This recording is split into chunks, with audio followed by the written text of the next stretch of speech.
Hello, my computer daters. Oof, I have had a long day. I didn't even know if I was up to streaming tonight. But very often, once I get into it, I'm glad I did. So we'll give it a shot.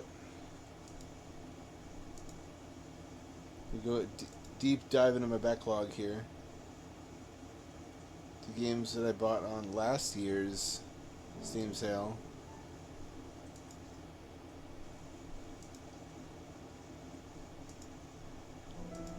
Ooh, this ought to be good.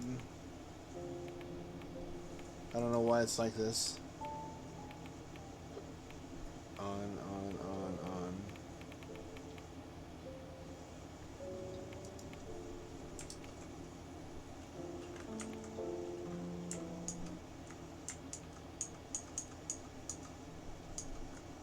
There we go. Any minute now.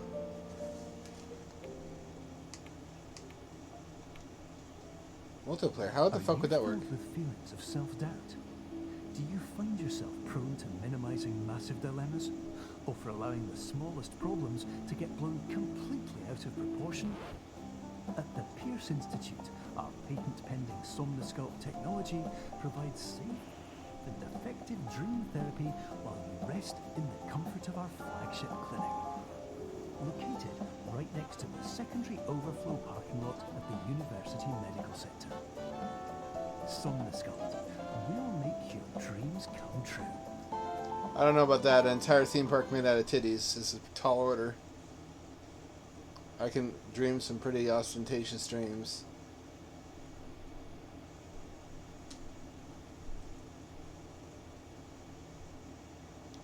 It works. I just signed it to you. I did. I didn't even look at it. That was accidental. It's still legally binding though.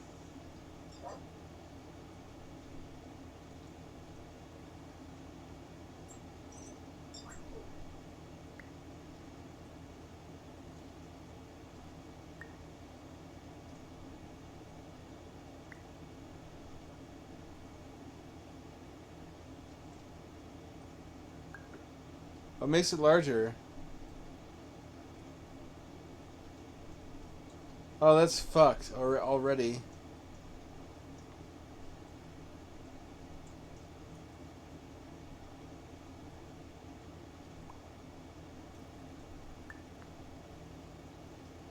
I already like this. Terms of service accepted. Congratulations on falling asleep. Welcome to Somnosculpt. Your progress may be monitored by qualified specialists. This orientation will adapt you to eyelids, our interactive, lucid induction dream state in which you retain full consciousness and control.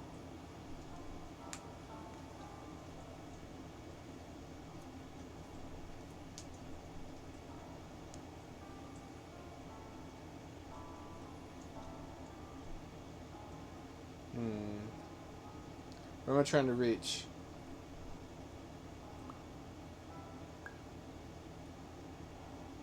Oh, I see.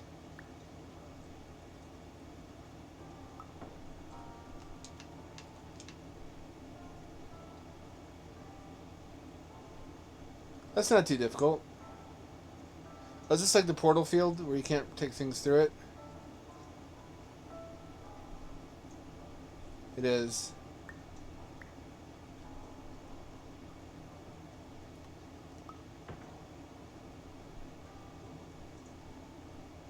Wait a minute.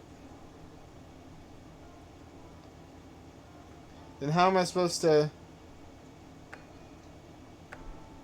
This is just Portal again.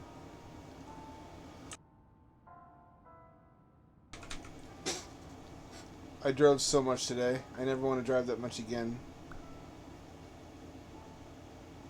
Holy fuck.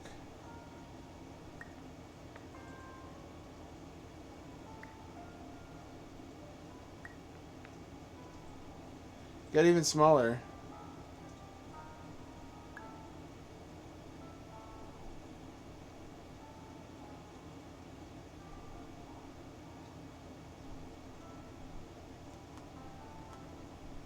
Click does nothing.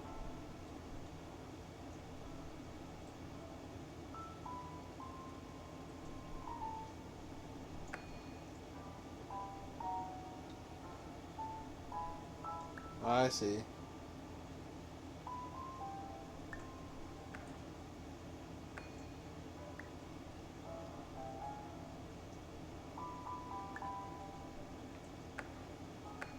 I guess I could just do this. Doesn't feel as clever.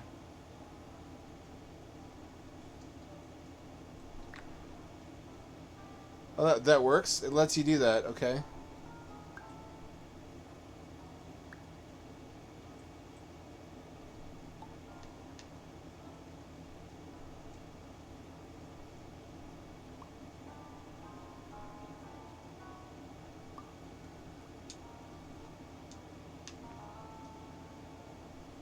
I already like this. Confirmed. You can move freely, interact with surrounding objects, and listen to messages from your patient care team. Please note that I am the standard orientation protocol, and that my voice has been explicitly chosen to remind you that I am not a part of your patient care team. I do not care. Fair enough. Neither one of us do. Let me make sure I'm broadcasting. I am broadcasting. Let me make sure it's right. It is Monday.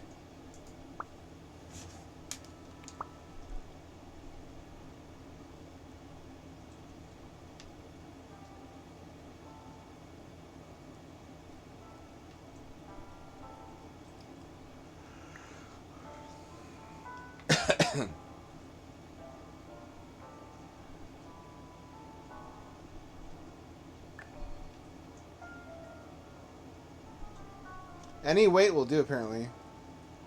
Oh, you know, they're swangling. They're hangling, they're dangling, and sometimes swangling.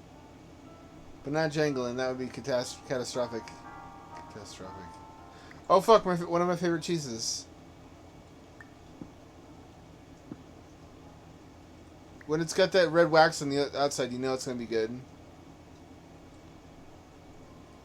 This is going to be a,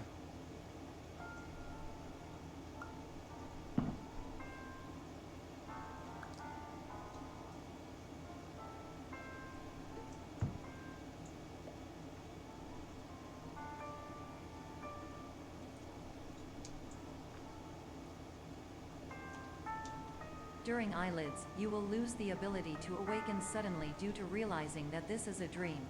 Evidence: I have already informed you that this is a dream. You did not wake up. Please complete the remaining orientation activities.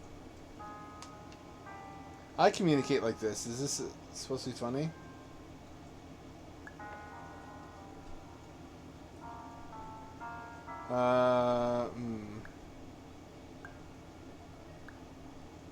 It's that easy, huh?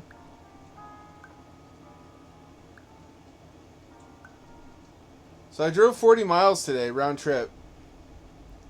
Because my father needs me to be his butler and his Warning, taxi you have service. deviated from the orientation pathway. At the Pierce Institute, patient safety is a keynote in our corporate priority tetrahedron. A variable degree of force can and will be authorized to ensure patient safety. Water Please return soda? to the orientation pathway.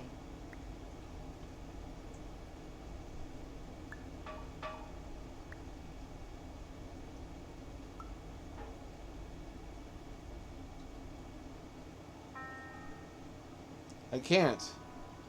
There's no button. Oh, yes, there is. Should I go off path, anyone? I'm going to go off path. We can always do multiple playthroughs. This is just the Stanley Parable with Portal. It's not a bad combo.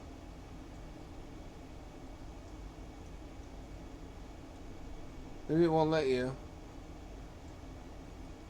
Please use the other door. What other door?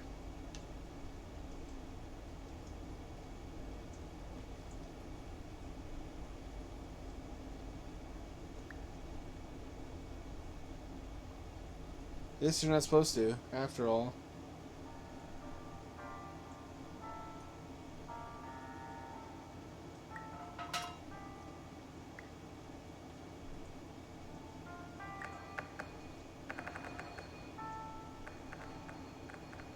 Was that okay? Is that fine? Can I do that like that? Why?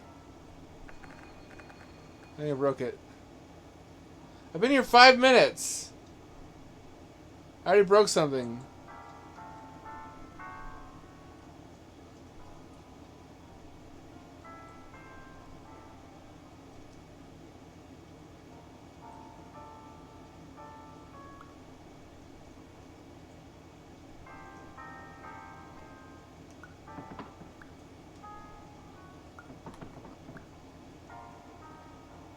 Wait, that doesn't make sense. That's a reflection.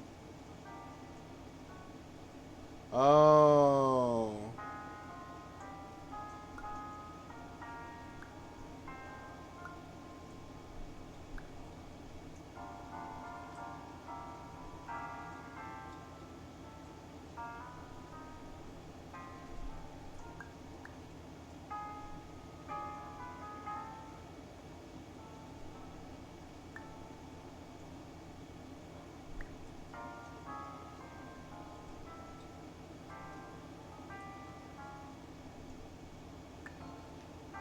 There we go.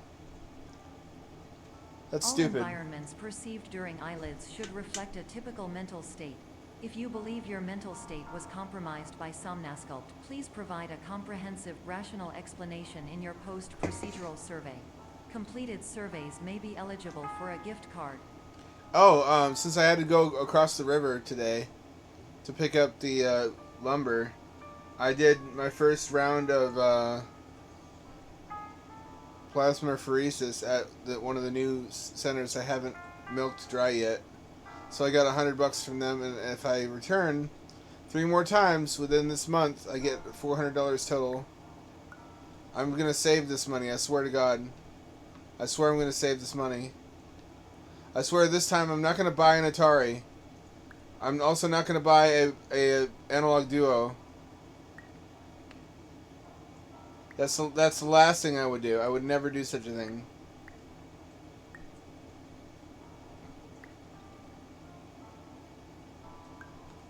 Okay, I will try to. I'm signed up in the app. It should work. I get $50 also if you go. I don't know if it's a company that you have near you though. Why did that not work?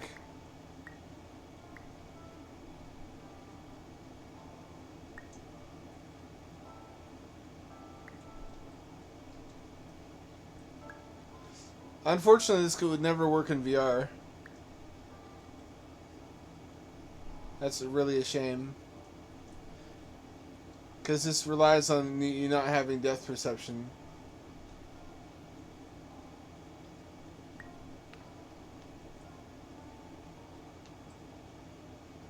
Oh.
Aha, there we go.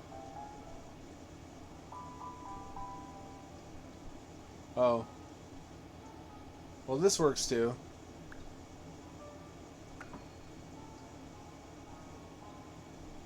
This is just Portal at home. Not where I live. Where I live, I have to drive. I have to burn gas to get there. They're almost all concentrated in. I don't want to dox myself. They're across the river. It's like a minimum 15 to 20 mile drive. And there's no charging stations anywhere close to them. And I'm also iffy about parking in that area because of tweakers. That feels wrong. I shouldn't say tweakers. We need a more politically correct term. Maybe like fast friends, rapido amigos.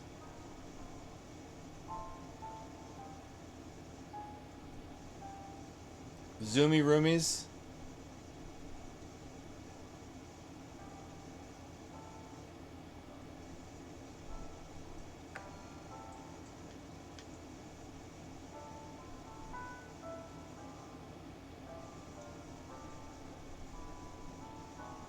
What is that?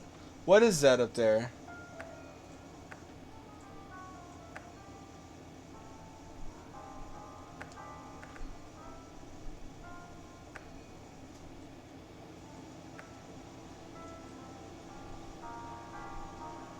What have I done?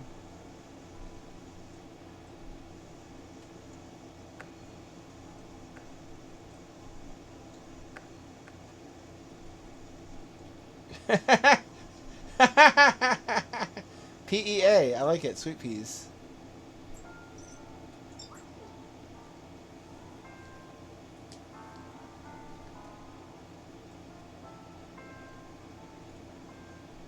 Mountain Dew Americans.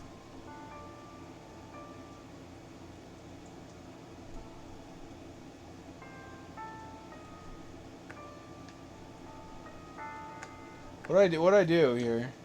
I guess that's the point of a puzzle game. What the fuck am I asking for?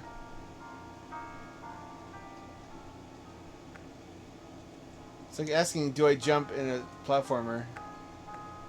I'm doing what you're supposed to do, which is to figure out how to fucking solve it.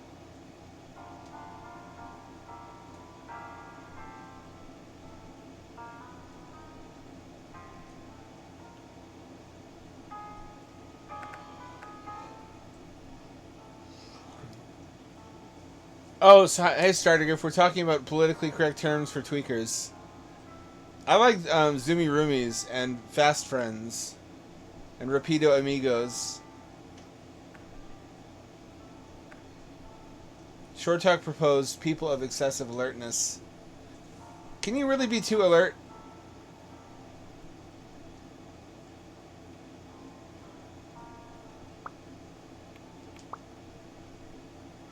No, I'm stuck here.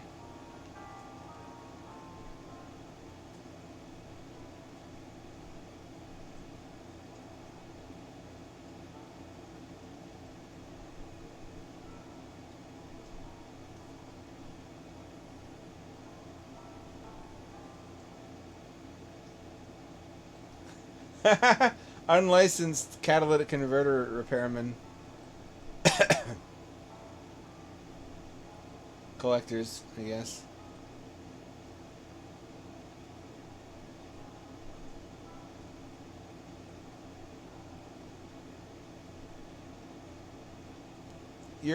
Bold of you to imply we have any rehab centers. Or nearly enough of them. That doesn't do anything. That does nothing.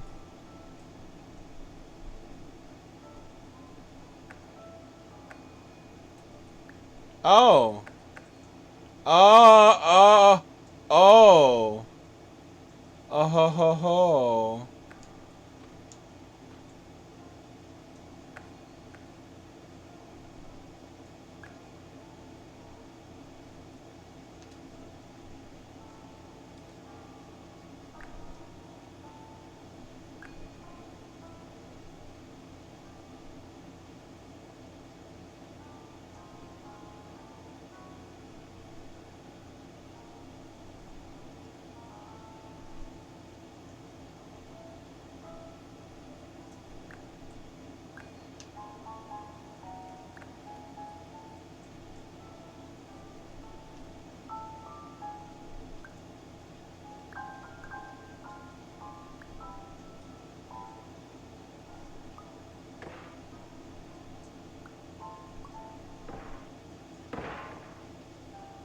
Why will you not fall over?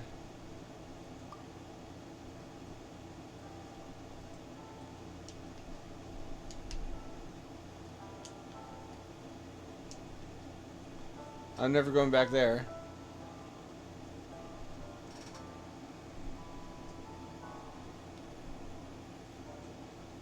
The Apple Room. We shut I mean, we gotta have a couple. We shut a bunch of them down, though. Also, asylums got shut down under Reagan. Gotta catch them all. Can't rehab what you can't catch.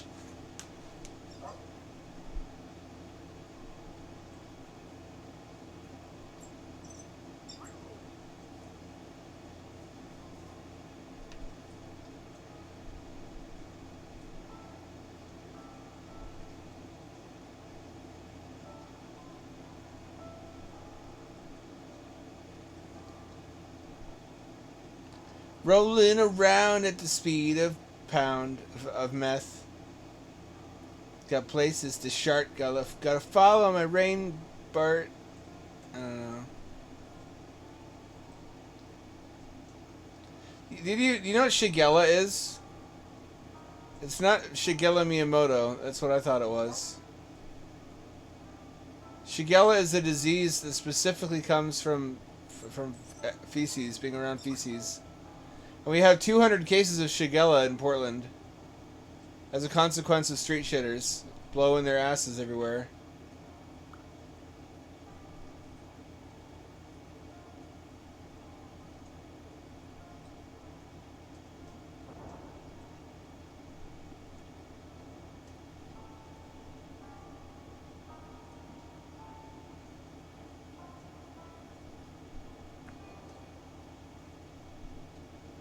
Uh-huh.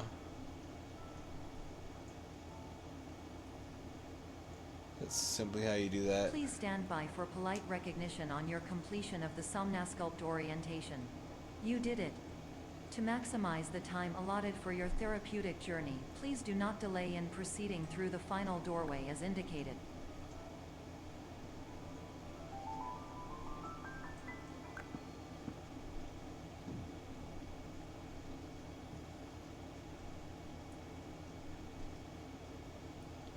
It's got some Stanley Parable bullshit happening.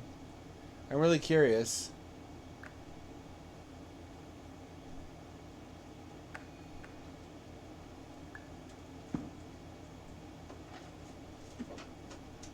Am I supposed to?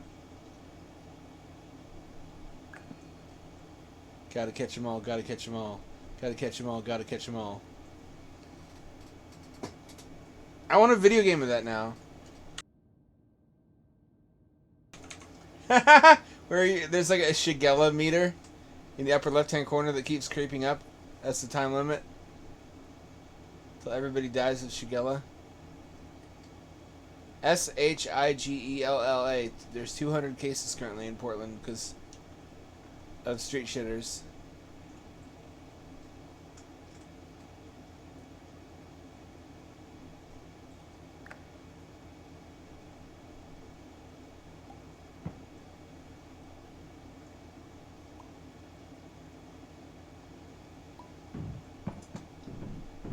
Oh, there we go.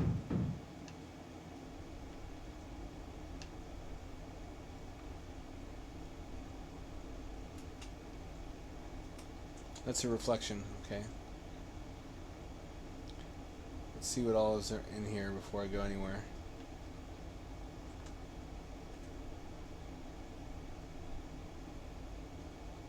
Gotta blast ass. Gotta blast ass. Gotta fucking blast that diarrhea tweaker X.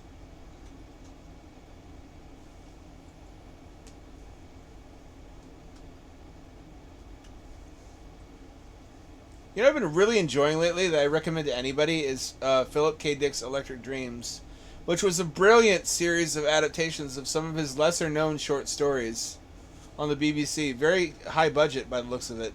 Elaborate sets, costumes, whatnot.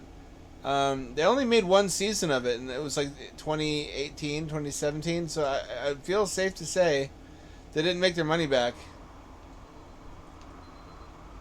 And they're likely not going to make another one.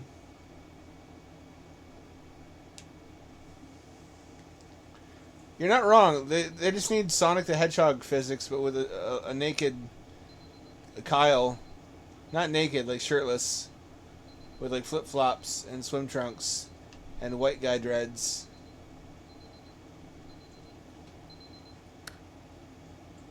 3 a.m.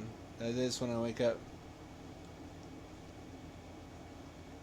And instead of collecting rings, you collect shards of crystal.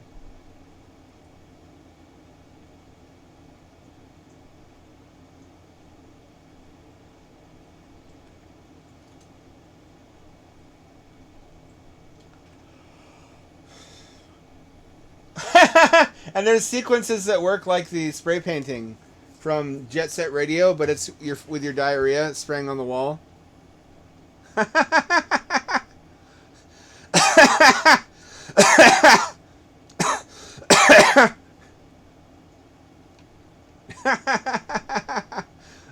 It works so perfectly in my mind.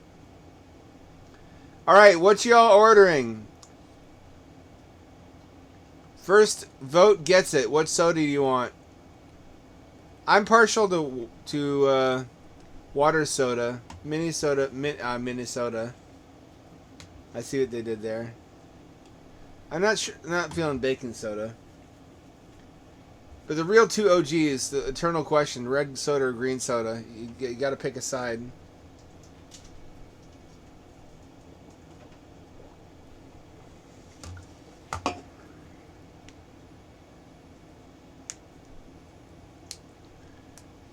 Well, you're in luck, Strider Gift, because I happen to know there's a fellow named Robert Kopp, and he's the furniture of law enforcement. Although it might have said lawn enforcement. Does your lawn need enforcing?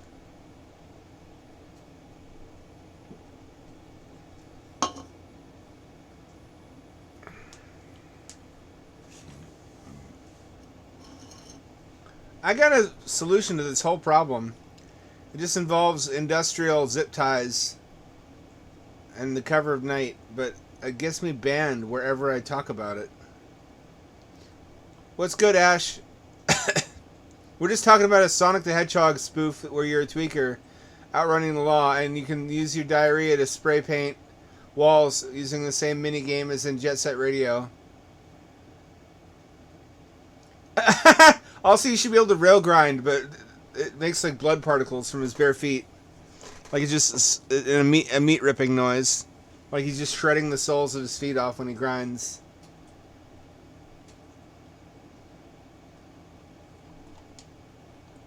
Can I duck?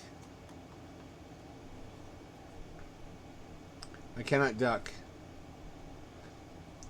Yes, sir. Here's your computer that you ordered. Your monitor. With no keyboard or tower. And your giant oversized electrical outlet. I had fun driving fucking 40 miles today. Let me tell you about this. I love my father, but his mind isn't what it used to be, and he needs me to be his gopher since he crashed his car. And he promised me this wouldn't happen. And it shouldn't be happening because his insurance paid him $6,000 for a wrecked 2006 Prius, which is not worth that, but that's what he paid for it originally. So now he can absolutely afford a cheap electric car in this market where I live. A cheap used electric. But he's dragging his feet on it because he likes having somebody to send on errands. He likes not having to drive himself. Which I'm happy for him. That does sound like it's really nice to have unpaid Ubers, basically.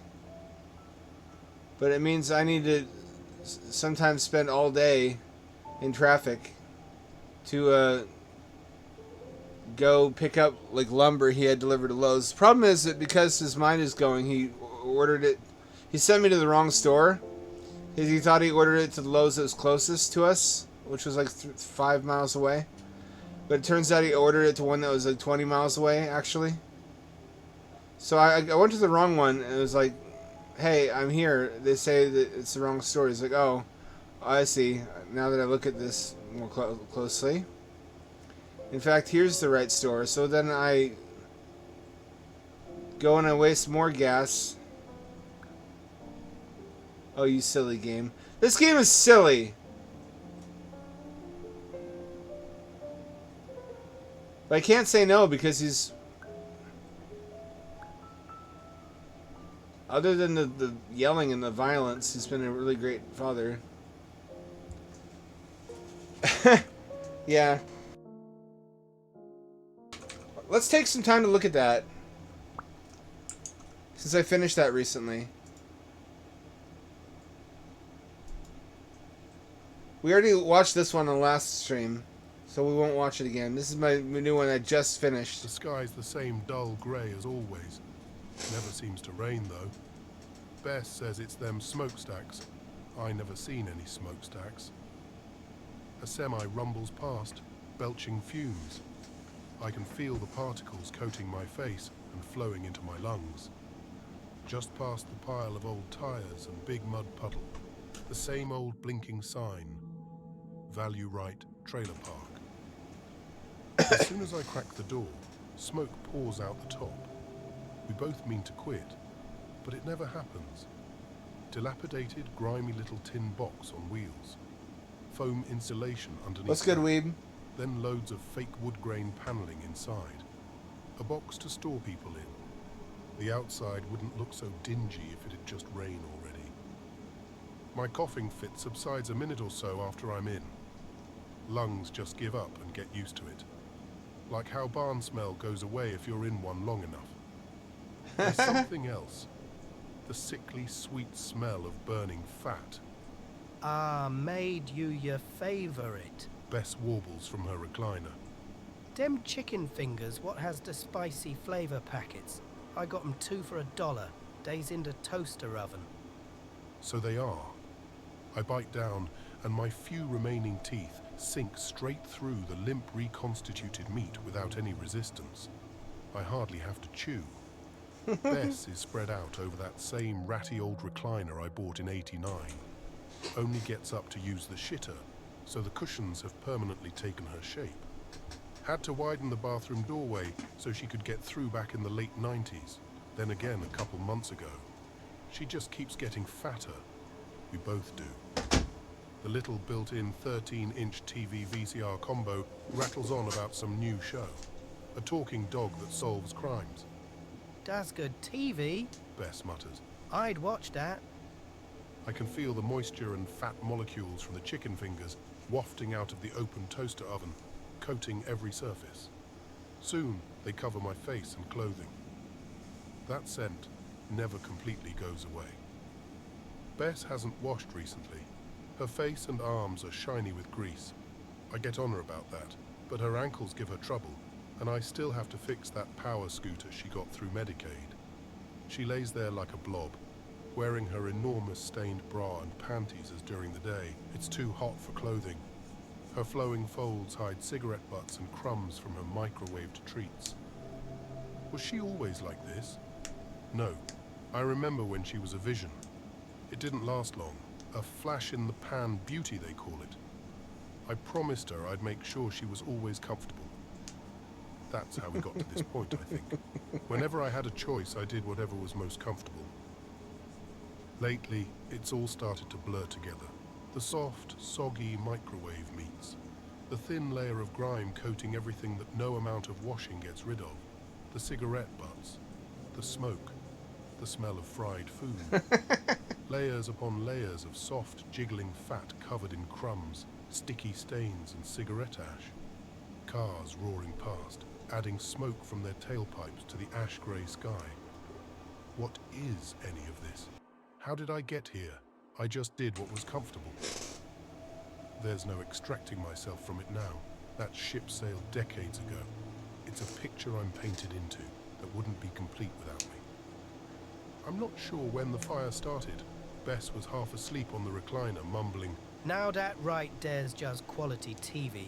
I have to watch that. She must have left the space heater on. It all went up so quickly. Cheap foam insulation, cigarette butts, everything coated in residual fat. All it took was that space heater. Bess only wanted to be warm. She's warm now, flailing and screaming in the other room, her skin bubbling, the sickly sweet smell of burning fat everywhere. I clench my teeth as the fire reaches me, and tears of relief roll down my face. The sky's the... I've also got this one I'm working on. I don't have the video for it yet. I've got to buy more render credits, which I don't want to do. They only give you 600 credits. They give you about 10 minutes of free footage each month. And then if you need more than that, you need to buy about 3.5 minutes for every $10 you spend. Wishbone, yeah. Anyway, this is the one I'm working on. I'm not going to show what I have so far. I only want to show off the video when it's done. Part of me is dead. I don't mean that emotionally, metaphorically, or any other way but literal.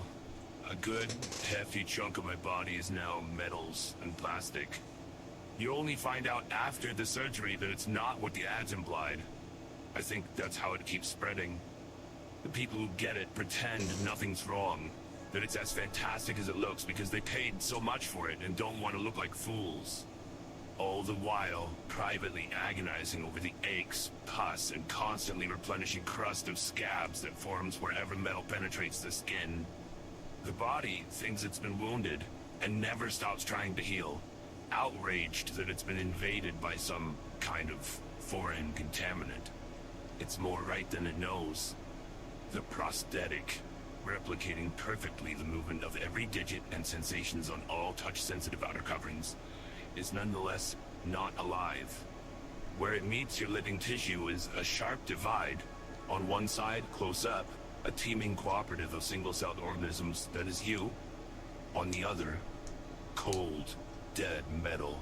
However responsive, it's only puppetry, never truly a part of you. And I know this, now. How I wish someone had told me sooner that you always feel it. The assumption is that it goes away, but it doesn't. That feeling of bolts through your bones where the mounts are. Flexing, straining, threatening to fracture. The sting where metal passes through the sore, ever-inflamed skin that I've since learned the models conceal with cosmetics. That's the fantasy of it. The unspoken assumption you go in with as they drain your bank account, put you under, and prepare to operate. That, in time, you won't feel a difference. That the machine truly becomes a part of you. It never does. It just hangs on and hurts. You tell yourself this is just growing pains, that more metal in your body will somehow fix it, which starts the craving. The more you replace with metal, the less of your body can hurt, driving it all inexorably forward. Until one day, you look in the mirror and realize you've dumped your savings into novelty surgeries in order to wind up a freakish patchwork primate with motorized prosthetics, aching intensely everywhere the metal meets bone, and you surrender to the realization that it's for life. I wish I could say that's the worst of it. I never truly appreciated that there is a spirit dwelling within the parts of me that are alive, until it encountered what's hiding in the parts of me that aren't. Y'all like that? You like some cyberpunk body horror?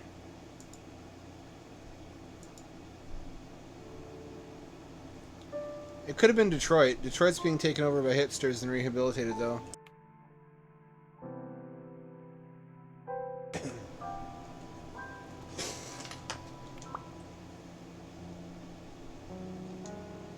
Oh! I use these doors as part of the puzzle, don't I? What if I use mouse and keyboard for this? Oh, that doesn't look right.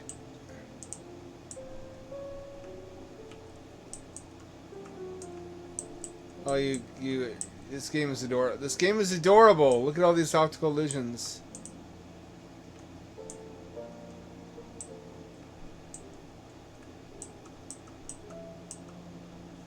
Look at this.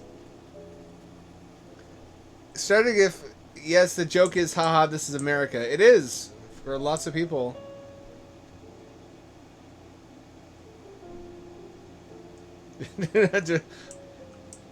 Gaze not into the Midwest, lest the Midwest also gaze into you.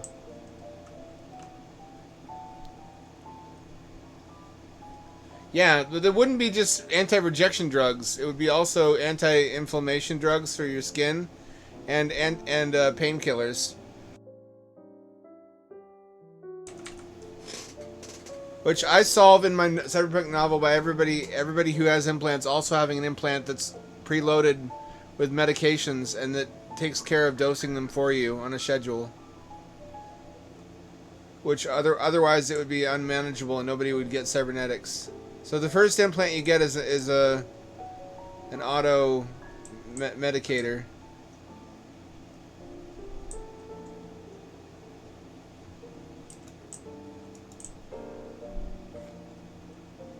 Oh, that's this shit again. Not this shit again. I've been researching how people get good results out of video AI. It's black magic. I thought I was hot shit. Then I saw somebody making characters walk around and like interact with each other.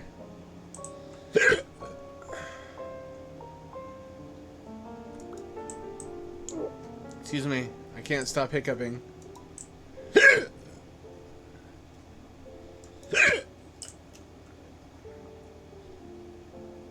What am I supposed to do? Get up on top? I am okay.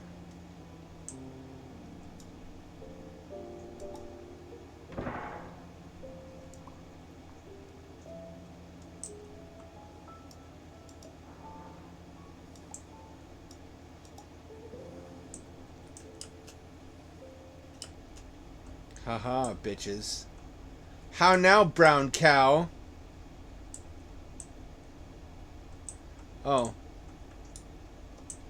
It turns out this isn't even remotely what I was supposed to do. StairCon, there's a convention for stairs? Actually, probably that's real. I'd be shocked if that isn't real.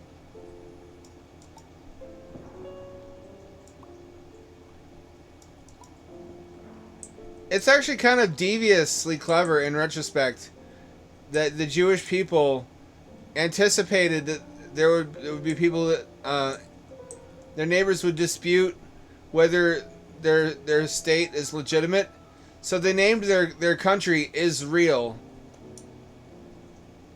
It's right there in the fucking name. It's definitely real country.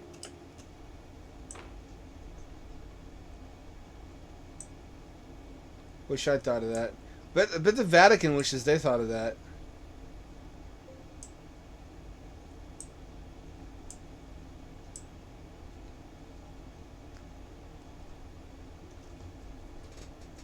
Symmetrical layouts. Ball supply, corrugated. New cube. Arg, I'm a pirate. Materials, aluminum, plastic. Order more red paint. Banana yellow, Z clipping? No.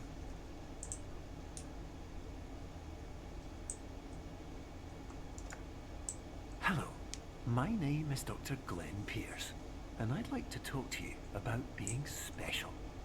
So special, in fact, that we have no idea where you are. But not to worry, we're working on it. You're so special. You've got a giant hairy hog. Biggest one we've ever seen.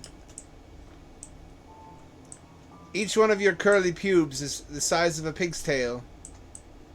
It's just whopping enormous.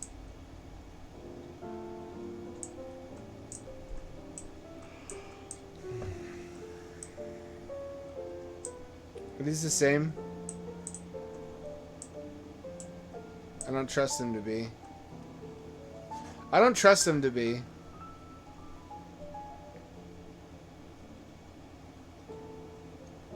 How real is Israel? Israeli real. Don't steal that tweet. I can hear you typing.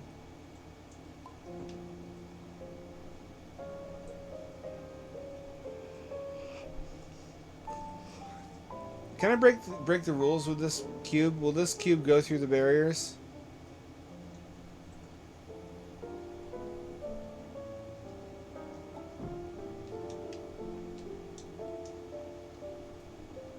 It doesn't answer the question. Oh, but you know what would?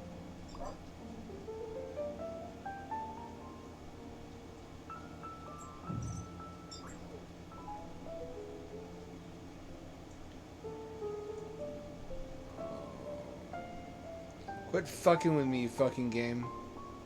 This is like Troll Science, the video game. Yeah. I also, in the only cyberpunk story I ever did, that was, like, it was a full novella, I talk about how you can't just get an arm or leg unless it's a specially designed lightweight ceramic and plastic arm or leg that is roughly the same weight as the natural arm or leg. Because otherwise, if it's stronger or heavier than a natural limb, then it puts undue stress on your spine. So if you want to actually exceed human strength, or lift, in particular lifting capacity, you have to not just get your arm replaced. You need robot legs and a robot spine and pelvis too, to bear the added weight and stresses.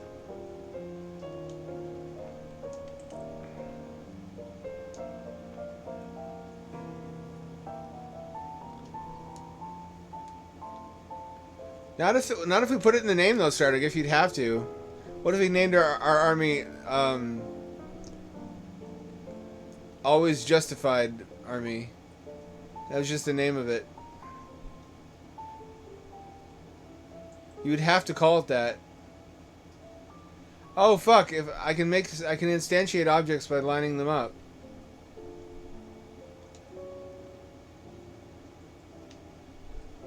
Well, I see. Damn, this game is Kino. Cabino.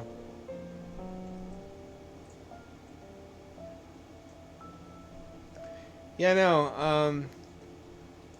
I'm not I consider myself a friend of Jewish people because I had Jewish friends growing up, but that's not a sentence you want to put "but" after.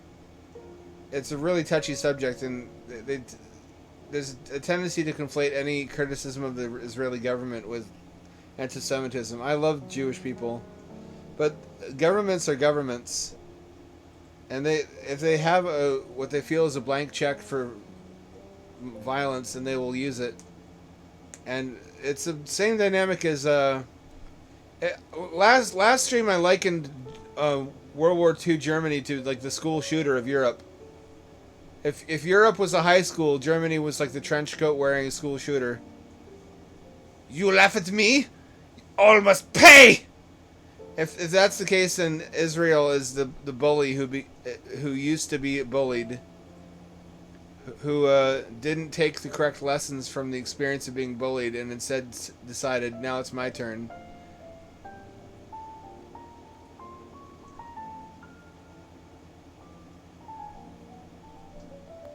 I imagine part of that's just due to the difference in priorities between regular people and governments. If you're going to run a country, I imagine at that level of power and wealth, you wind up having to do a lot of skullduggery in order to keep a hold on things. I think that justifies some of it, but not all of it. We've definitely also done some electively evil things. But if you've ever played like Civ or Frostpunk, then it helps you appreciate that being in a position where you manage large numbers of people and large amounts of resources can skew your perspective somewhat.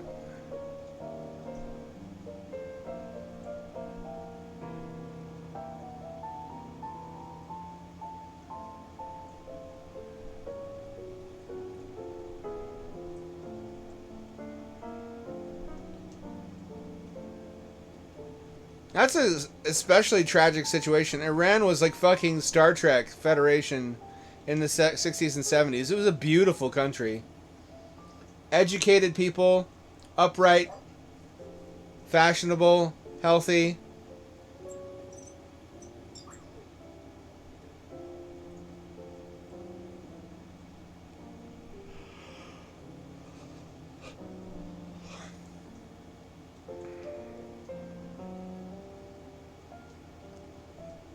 Then right-wing religious extremism took power, which is why we have to not let that happen in the United States. I know you're tired of hearing about Blormph, about Drump, but unironically, did you hear the latest statement he made about magnets? He brought back a classic. He heard fucking magnets. How do they work? And he's like, yeah, that's a good point. How do magnets work? If I throw water on them, do they stop working?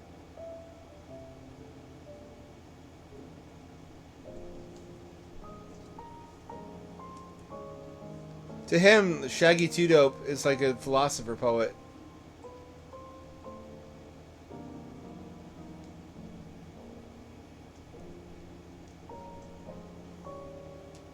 I don't want to talk to some scientist. Them fuckers be lying and making me pissed.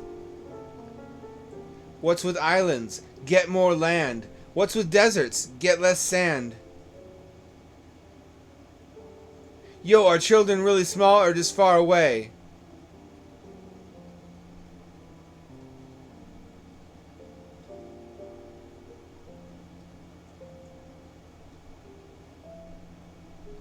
What you playing at, giraffes? Stop being so tall. I wanted that, but I thought there was a high probability of nerve damage. I also almost got an XNTI or RFID chip implanted, but I couldn't find anyone local who was willing to do it. His liability.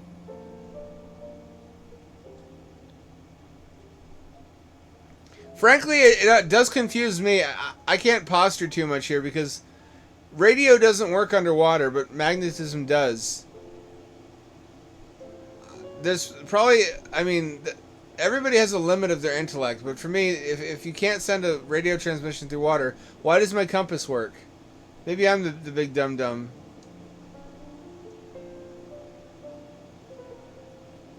That's confusing. Why should there be...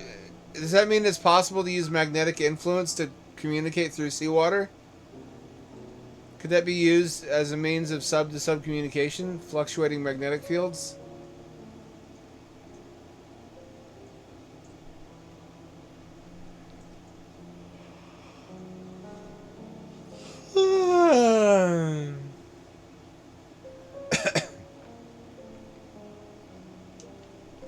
I don't want to talk to some scientist.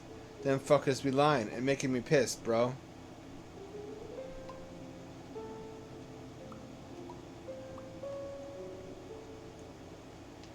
That's fair. The man has a point. Let him cook.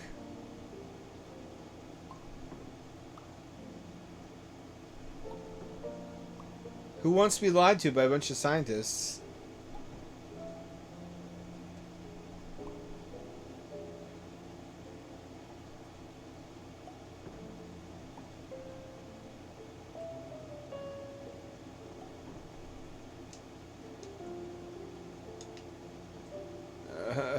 Why?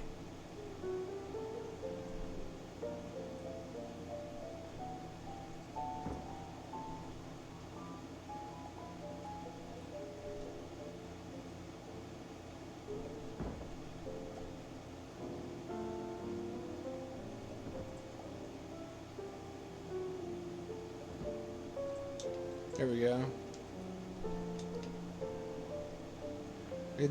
I feel like it's possible to do better than that.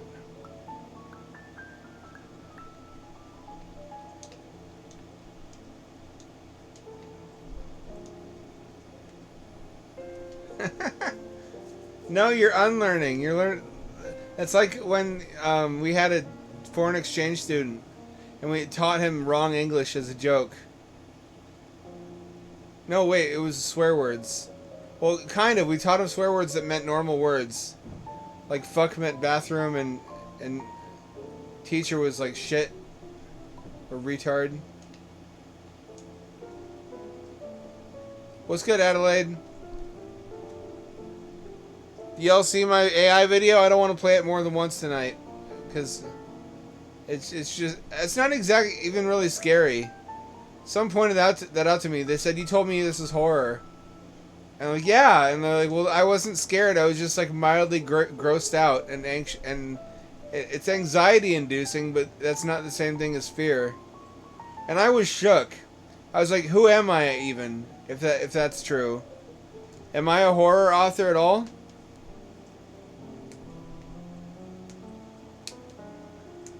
I mean, I want to do more than mildly gross people out. I feel like the unifying quality of my work is it is anxiety inducing. You feel tense and stressed and uncomfortable because normal shit's happening, but also I drop hints that something's wrong.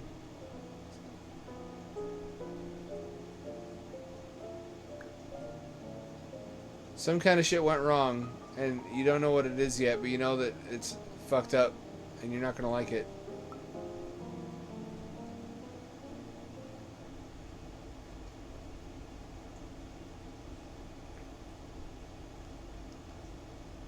Like, I don't come out and say, here's what's going on in the world.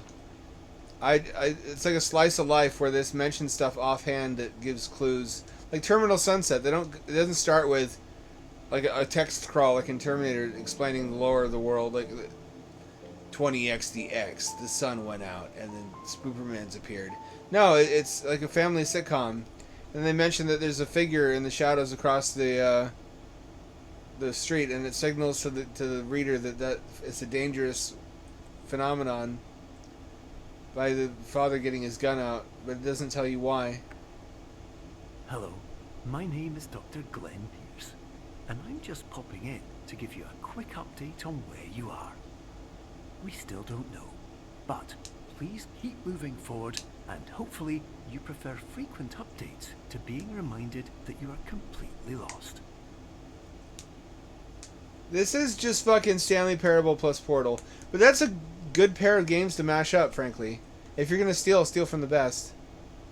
I never played Portal 2, by the way. I wanted to play it on stream, but there's a VR patch for it, and it doesn't work with streaming. I don't know why. It just doesn't show up on screen, and I don't want to play it any other way. Speaking of which, there has been a huge development. Remember Prey Dog? The guy who was making a Halo Master Chief Collection VR patch? At some point, he's like, why should I be a legend when I could be a god? So instead of just giving us Halo VR, he generalized his patch, his methodology, so that anybody can inject a VR compatible renderer into any Unreal Engine game that's either UE4 or UE5. And it apparently with a lot of games it just works. I've seen it working with Scorn. I've seen it working with RoboCop Rogue City. And there are per game profiles that other people make for you that fix all the settings, that fix all the occlusion issues, that add in motion controls sometimes. It just seems like magic to me, but I am not in any mood to question it. There's a lot of games I would love to play in VR, and now that apparently that's possible. I can't believe it's free. Do you ever feel guilty when there are some like legendary free content contributors and a community you're part of? And I guess he probably has a Patreon. I hope so. 'Cause that is many millions of dollars worth of labor. They're calling him the savior of VR because this increases the number of VR-compatible titles to several hundred at least of the ones that are confirmed working.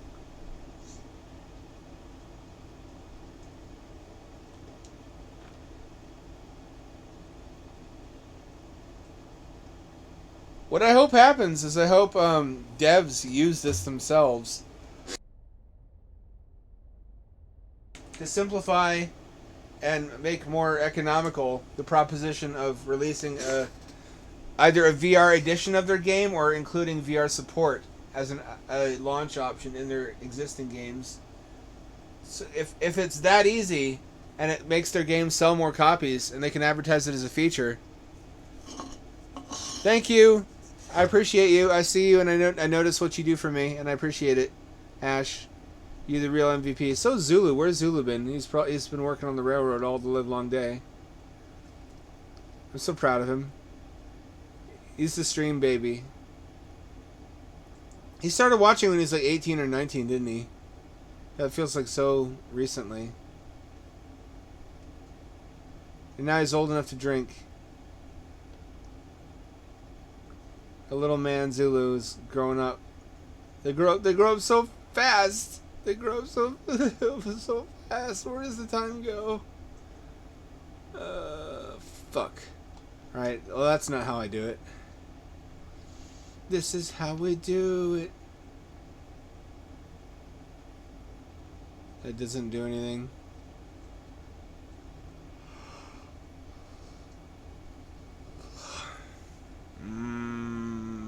What am I doing wrong here? Oh wait, can I grab that? Oh, I grabbed hella ass and titties in a lucid dream. It's only the third confirmed lucid dream in my life that I can remember in clarity. It might have been more than that, but I know for sure. I had a lucid dream just a couple nights ago after staying up till 5 a.m. and then sleeping until 2 p.m., which is generally when it happens. All sorts of crazy stuff happened. But, where was I?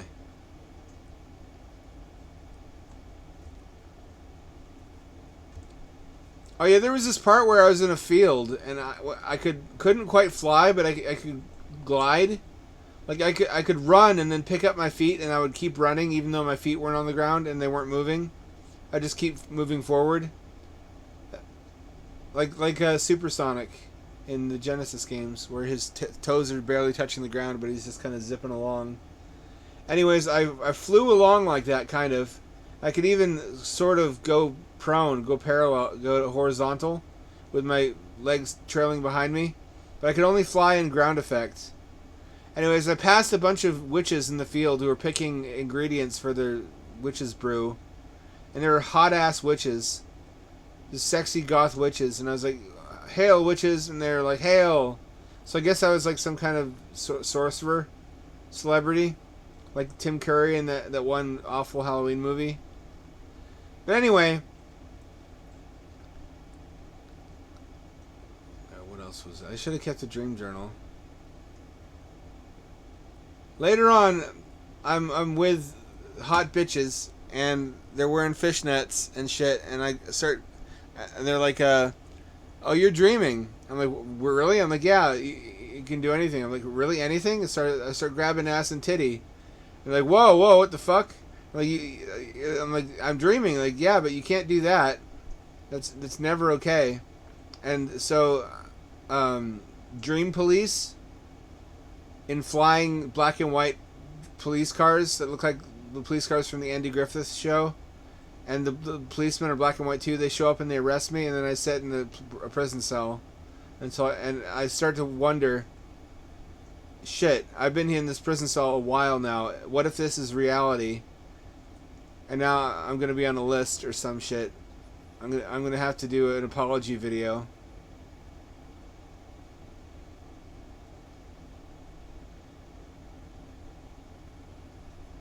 He's a sexy comedy villain. You're forgetting the sex appeal. See, it turns out even if you're if you're dreaming, you can't creep on dream women that are of your own creation. They will still fucking call the cops on you, and then the flying police cars will show up and they'll book you into the pokey. You just earned yourself a trip to the pokey, Buster.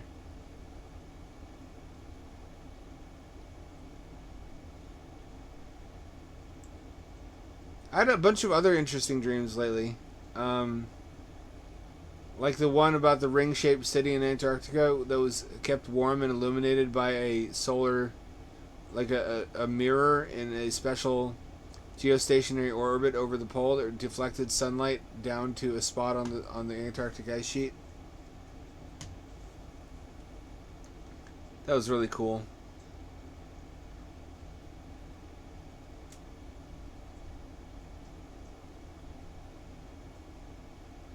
What do I do here? I feel like these windows are part of the key. But I can't pick them up. I had a dream once about a nightclub that was a treehouse. a treehouse nightclub, and when I went inside, the ceilings were outer space. Like, either they opened up into outer space, despite the fact that I mean, I guess if I stepped outside, I would see the night sky too, but inside it was a different night sky, if that makes sense, with like pink and purple nebulas and blue nebulas and green nebulas. Hella fucking nebulas. There's like a parallax ceiling texture in the build engine of over the top colorful outer space imagery. That was just the ceiling anywhere inside. It's like, how can there be a different universe visible out the roof of the... It doesn't make sense.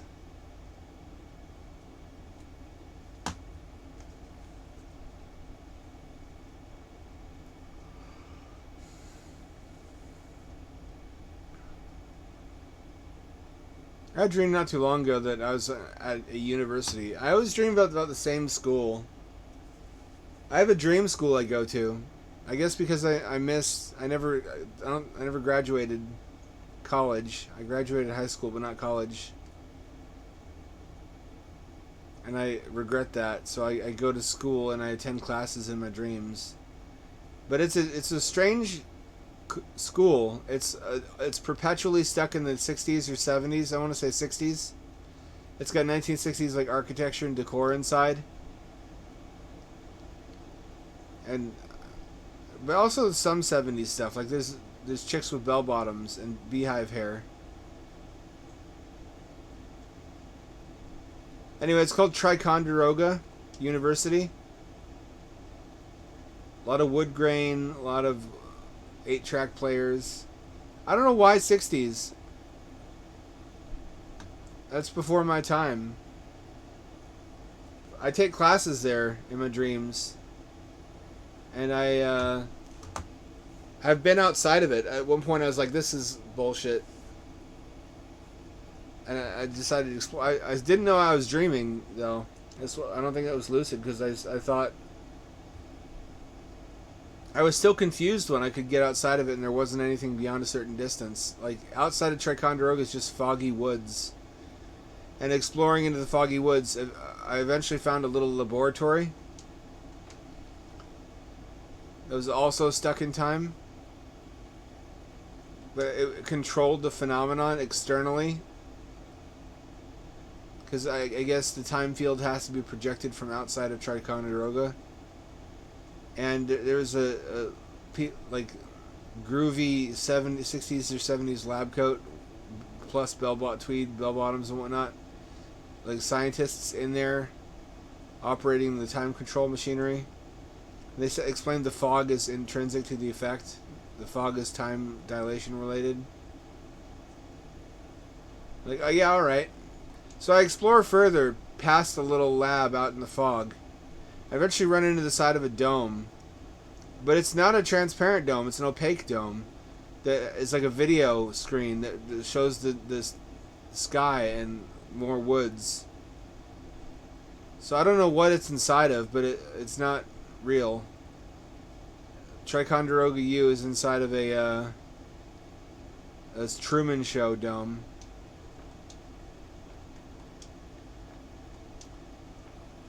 There's an interesting architectural style too. There's a building that looks just like it, which is where my subconscious must have gotten the inspiration. It got demolished recently. It was the set of a bunch of 70s science fiction movies. It was brutalist and had a lot of weird angles.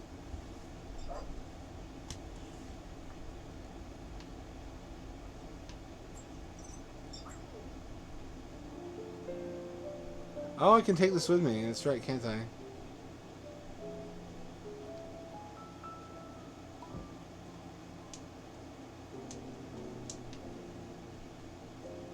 Why is there luggage? Is this a train station?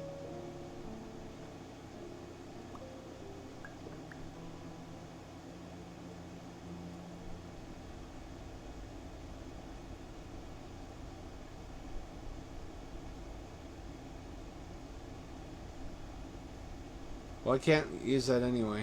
Fuck.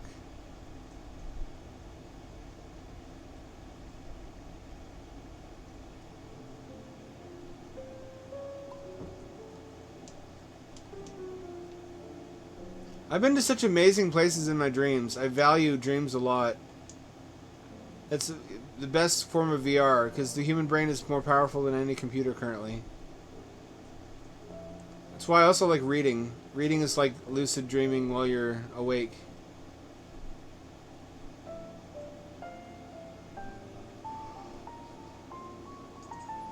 If I could, I probably would live in a dream.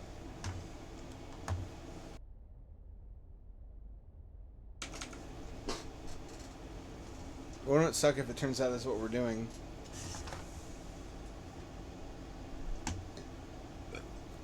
I know Rick and Morty did it, blah blah blah. I don't want to hear it.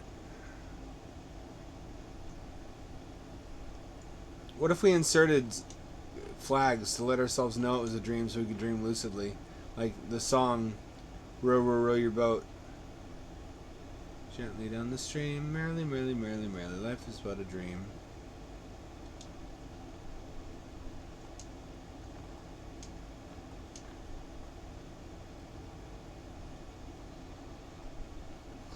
Oh, I'm stupid. Alright.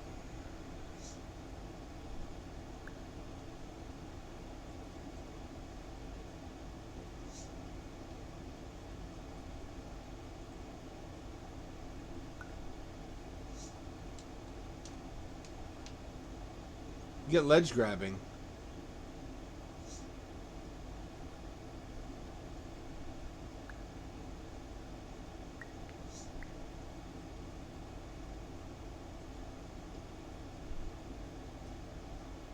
Oh, it rips away the wall, too.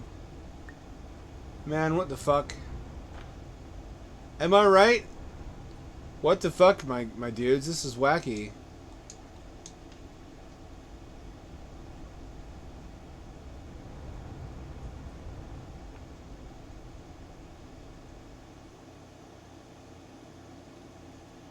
Where am I now? This is like,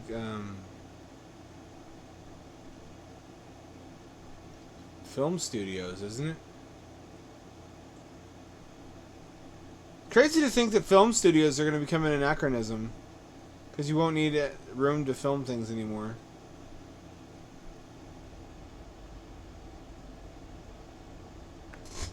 Hello, my name is Dr. Glenn Pierce, and we still can't find you. But you should now have access to a series of elevators that should trigger your subconscious to gradually wake you up. You should also find a variety of emergency exit signs that should lead you to them. Will all of this work? Absolutely. I don't know if I trust that guy.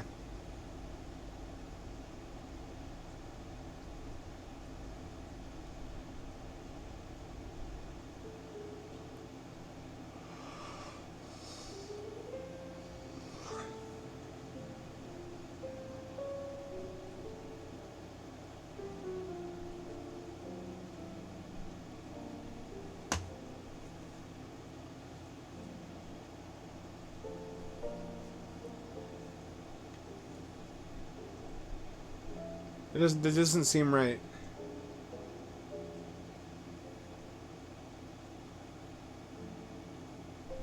There's only shadows on one side.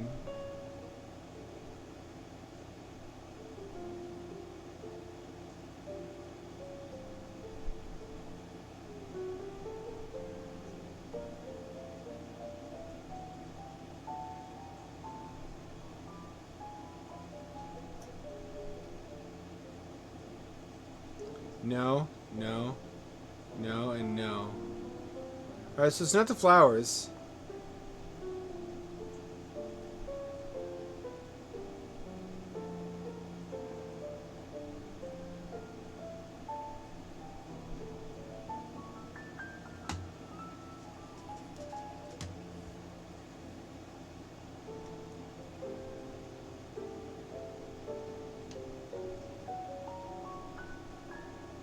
None of those. Is there a hint in the structure of this? That's plywood. That's plywood. That's plywood. Help me think of a plot for a quick movie script, because all I can come up with is the capitalism and consumerism is bad plot, where it's about paving over the eldritch otherworld and rendering it impotent, and humans are the greatest monsters of them all, and turning the eldritch alternate Earth into Breezewood, Pennsylvania.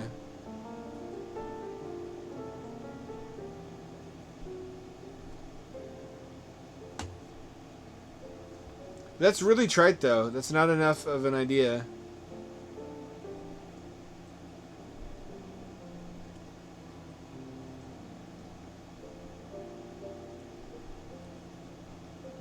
Not on its own, anyway.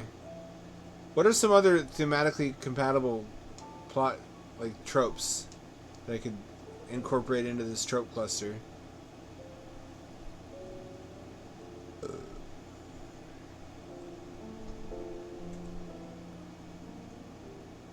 Problem is, my thinking on that topic has been colored forever by the Seal of Nahara, the Quake Machinima.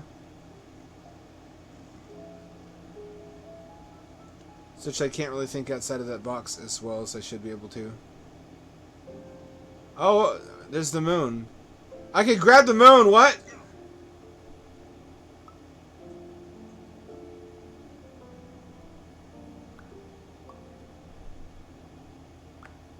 Hello, my name is Dr. Glenn Pierce. In the event that this elevator does not wake you up, please don't interact with anything that strikes you as psychologically significant, as we will no longer have any way of controlling it. For example, if you see your parents, please punch them in the face as hard as you can and immediately run away. It's a little late for that, bro. Alright, well, I got the moon now. What can I do with the moon?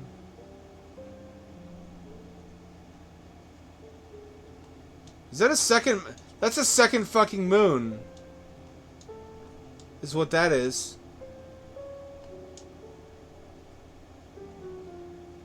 Can't bamboozle me. I'm the original bamboozler. The original gator hater.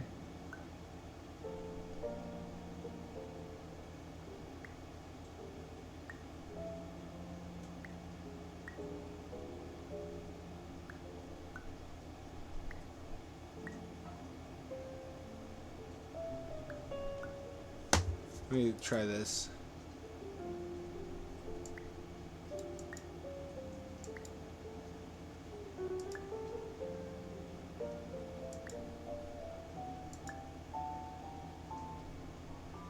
Am I supposed to get up to those? That can't be right. Come on, that's silly.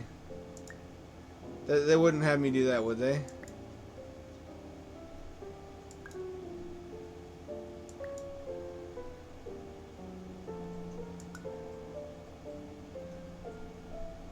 No way. Are there any places you'd love to go and hang out if it wasn't weird and if it wasn't prevented?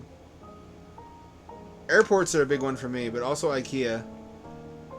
I would just go there like people go to libraries, just to sit and read and listen to music and browse the internet. Which is, I'm sure, why they have to prevent anyone from getting in there. Didn't used to be that way. I used to hear stories of like old people who'd go just to watch the planes take off and land. You can't do that anymore. You have to have a ticket, or you have to be in the VIP lounge.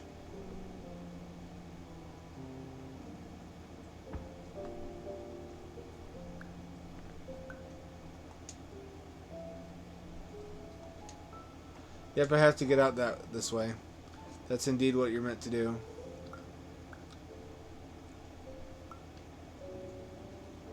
IKEAs are nice though. They have a lot of amenities.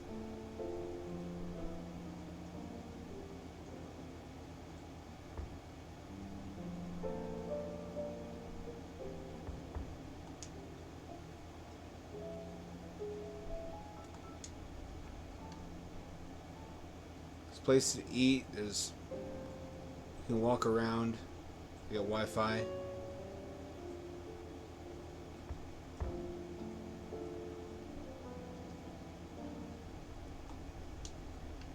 Haha, bitches.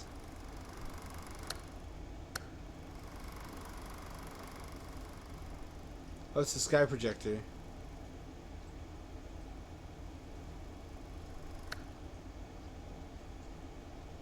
Oh, but I like it. It's pretty.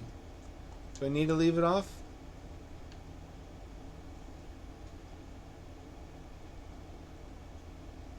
Is it obligatory?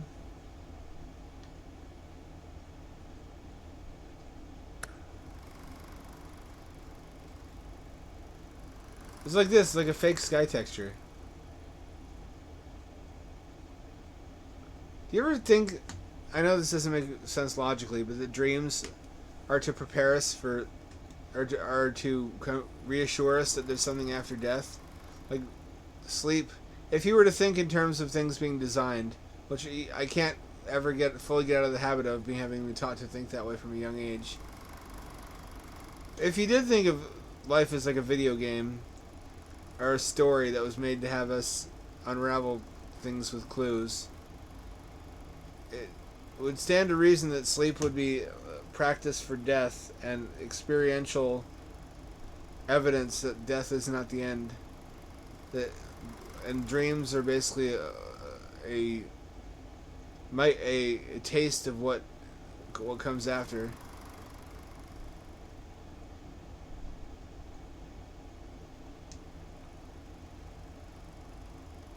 Oh yeah, there's also not the World Trade Center in New York, but there's a World Trade Center here in Portland that has a structure made out of whatever this stuff is. It's really cool. It's hard to describe, but there's a elevated level of like walkways underneath a geodesic glass canopy. They shoo you out of there if you look like you don't have money. If you look like you do have money, they'll let you stay for a while. It's a really relaxing place to sit and vibe, especially since there's an electric car charger right in front of it. But there's only one, at least last time I checked, because it was a showpiece. It was the first one in the city. It's gotta suck for the one guy who has an electric car. He has to share it with people who don't even work there. Oh, here we go.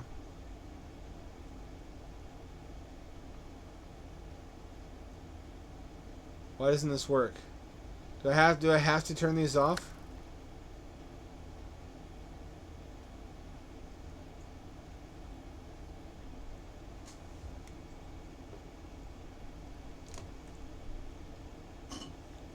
What am I missing? Don't say testicules. I have too many of those, if anything. Oh, hello.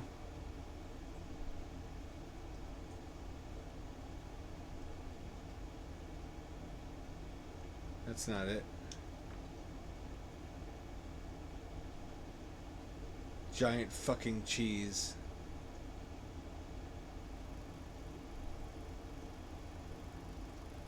Hope I don't fall back down through. That'd be a problem for me if that happened.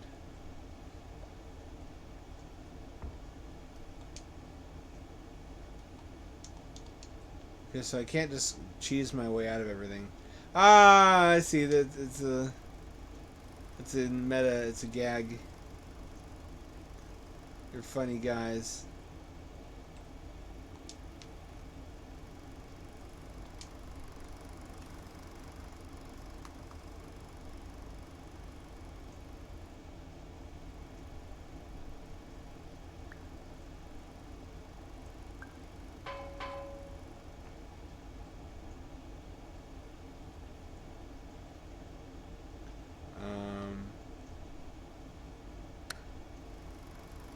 If the sky's on, can I pass up and... Yes, I can!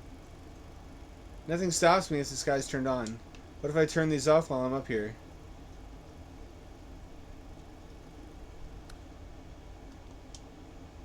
What the fuck?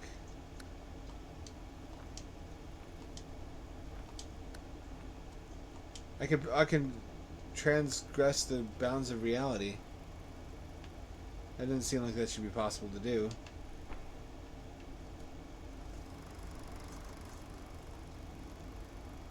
Hang on, let me get a... Is there another drink or am I out of drinks? out of drinks. Wait. Nope, I'm out of drinks. I need to get some water.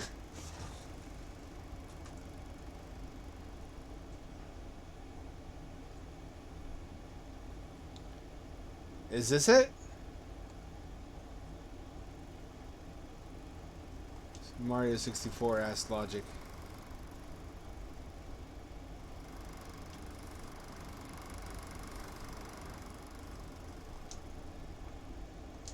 There's a clock. Can I do anything with it? I can't. No.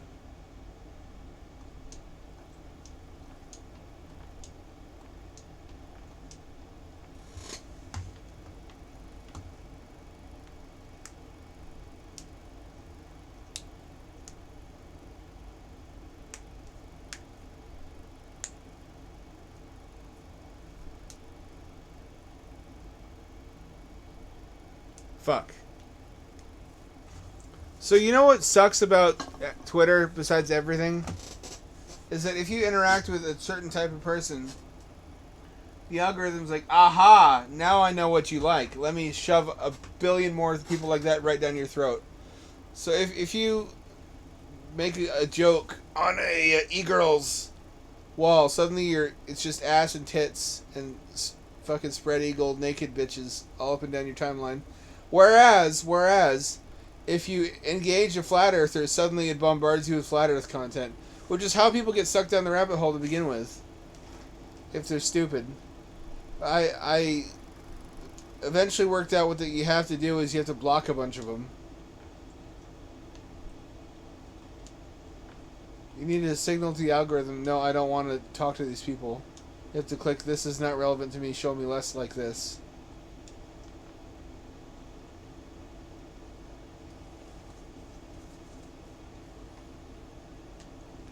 Fucking fake sky. Can't fool me.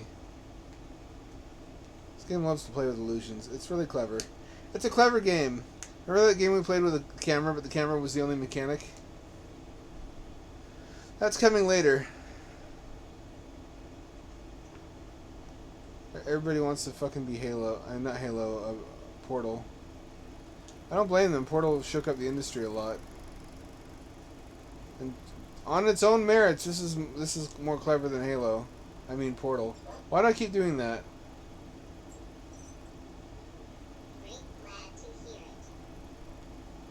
Why do I keep confusing those two? They're not... It shouldn't be possible to confuse them.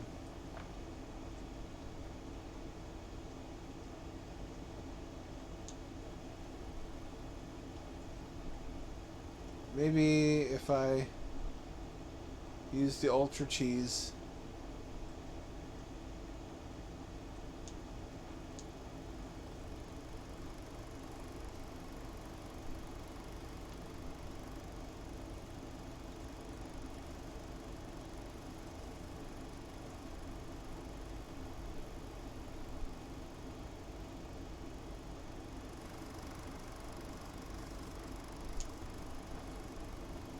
Can't let it go.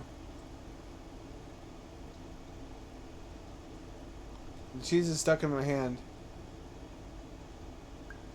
There you go. No. It's not what I wanted to do.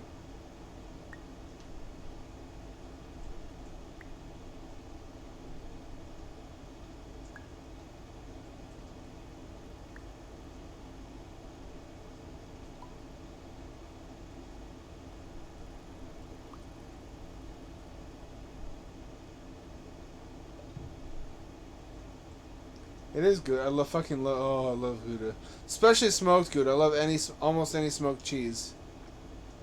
Fuck. I'm gonna coom thinking about smoked cheeses. That smoky flavor is just the thing for cheese.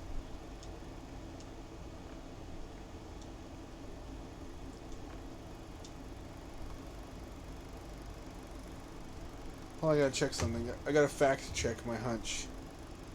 I want to say all my favorite cheeses are smoked. It's magic. It's like pickling vegetables makes them all tasty.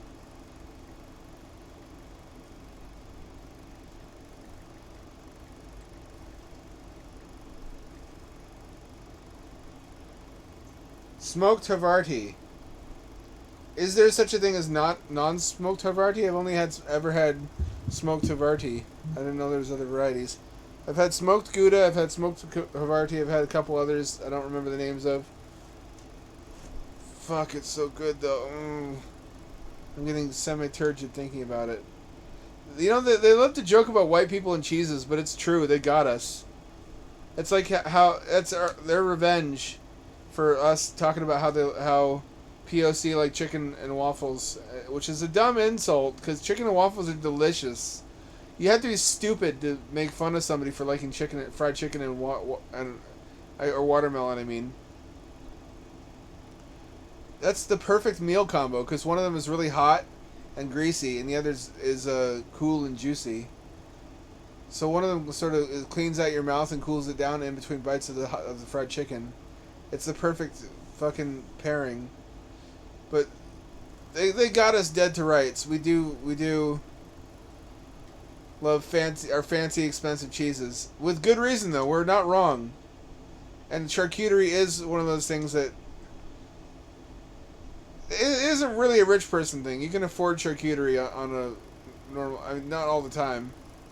But if you just go to like Whole Foods, I mean not Whole Foods, Winco, you don't want to go ever to go to Whole Foods. That's the opposite of what you want to do.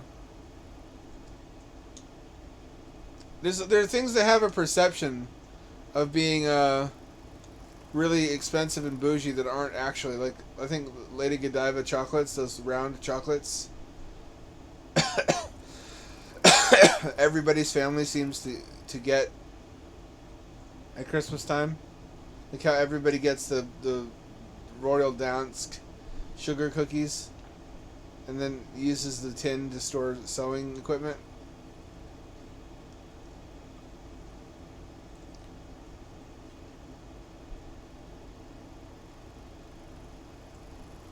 You should love your people. I don't always love white people though. We have a couple of varieties that vary dramatically in quality. I like Minnesotan white people a lot. They're very charming and friendly. I don't care for Texan or Tennessee white people, or most of the South. I don't discount the South entirely, because you miss out. You're doing yourself a disservice if you write off the South. The South has many unique foods, many unique cultural activities that are all worthwhile and worth checking out. It's just the kind of people who could interest in cultural tourism would have to hold their nose visiting some of these places because of the differing politics. Basically, because much of the South insists upon white nationalism, and the kind of people who would pay big money to go there and taste bougie, foodie like jalapeno grits or whatever, with quinoa and fried alligator, would not want to patronize it. It's a business that would fund Blormph in any way.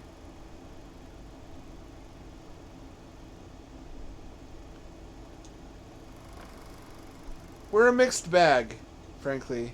Minnesotans are my favorite, though.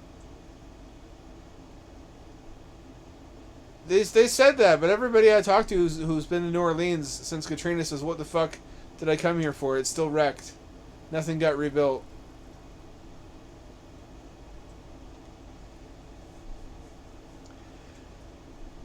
That's a conversation that needs to be had. Porn bots. They ruined Twitter. They're fucking everywhere. There's got to be some way to attract them into incinerators. Some kind of bug zapper for porn bots. Yet they're a manifestation of our sins. We have only ourselves to blame. They wouldn't proliferate if they didn't work. They're tapping into the endless supply of horny dudes, mostly from repressed countries. Because you and I won't click on a porn bot, but like Pajit, fresh off of his third shift at a call center, might be tempted to engage in a little wishful thinking and believe that Vanessa is a real woman who would legitimately try to broach conversation with a man by offering up her baps on a plate and inviting analysis of her titties. Like that's a thing real women do.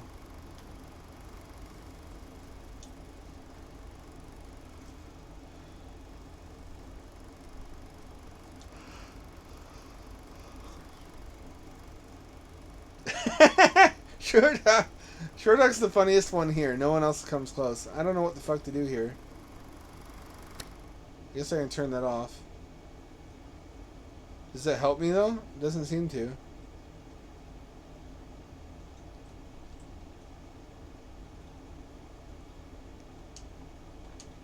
You can't really be fooled by a porn bot though. It has to be consensual.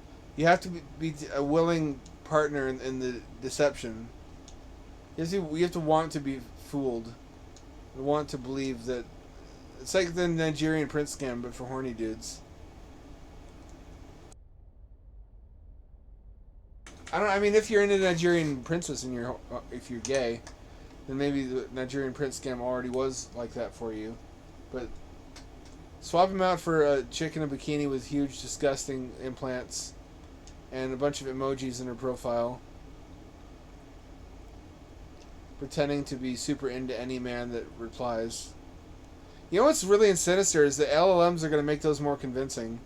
And they're eventually going to work out that super hot, like supermodels and like porn stars aren't convincing anymore. So they're going to make normal looking women that have convincing conversations with you, and it's going to become hard to tell who's real.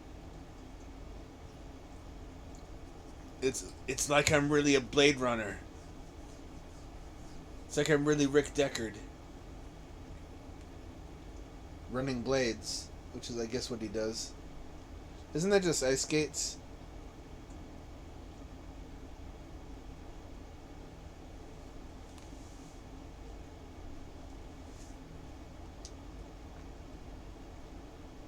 I'm not giving up yet. Oh, what's this?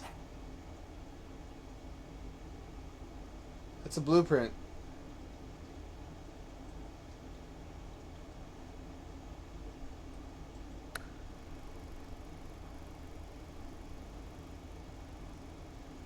What is that?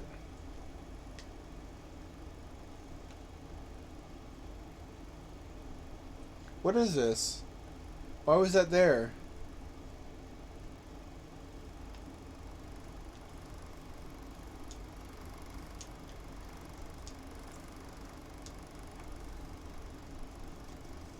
Why was that blueprint there?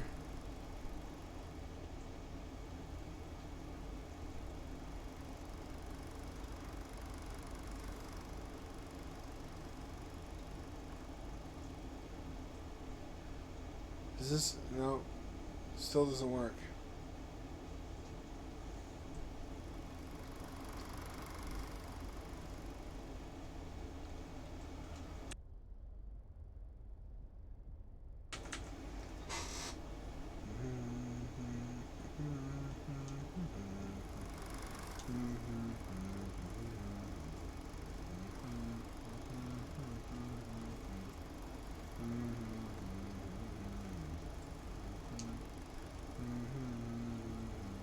This has got to be it. This has got to be the thing we got to do.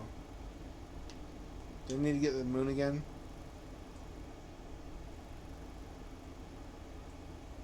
Boo boo boo boo boo doo boo doo boo boo boo boo boo boo.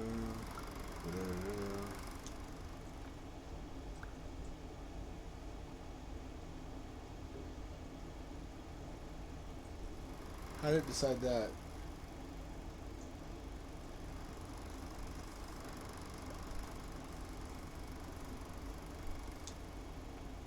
Imposter moon. Here's the real moon. Yes, I think so.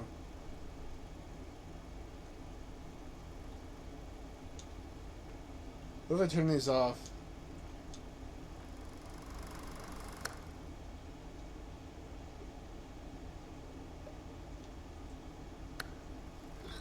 Any bright ideas, Einstein?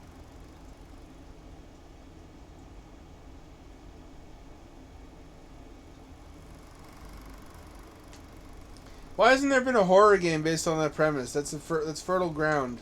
Hot women in your area want to find you,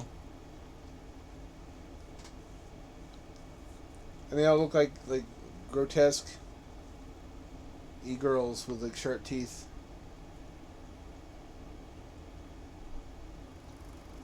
They're all single moms and they want to feed you to their children.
Can't smash the glass.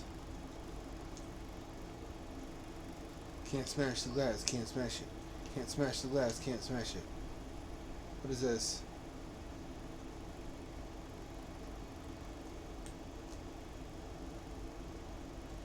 Oh, that's true. The Navajo nation objected to the burial of billionaire ashes on the moon, didn't they? Which, I mean, fair enough. Because fuck those assholes.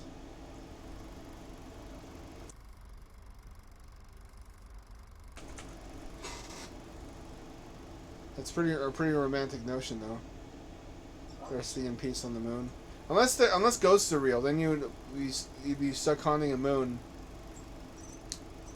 with like 12 other people you don't like. That's a good premise for a short story. Stuck haunting the moon with Jeff Bezos.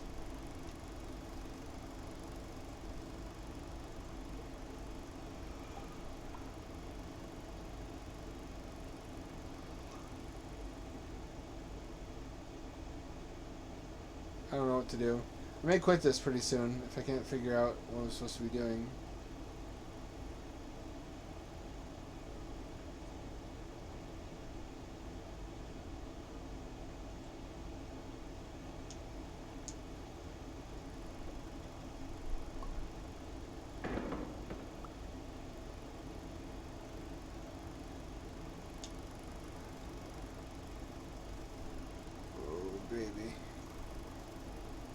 What's this doing here?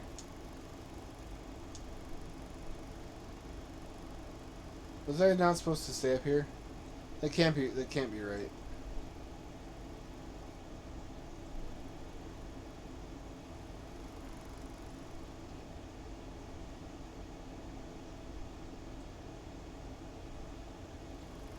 I'm not giving up. I give up too easily. Popcorn. Studio lights.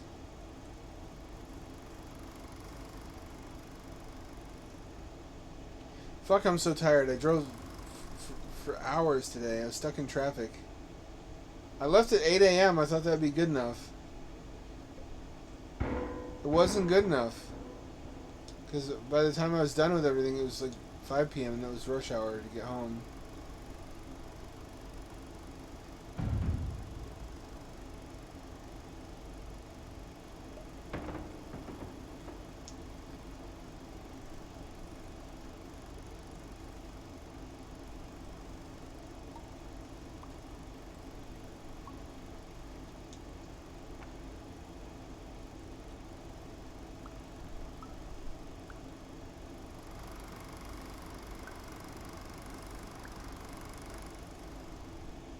Give off its own light? It does.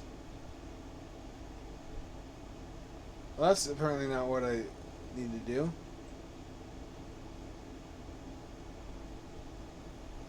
Alright, oh, this has to go... What the fuck? Are you joking? How does that work? This has to go down there somehow.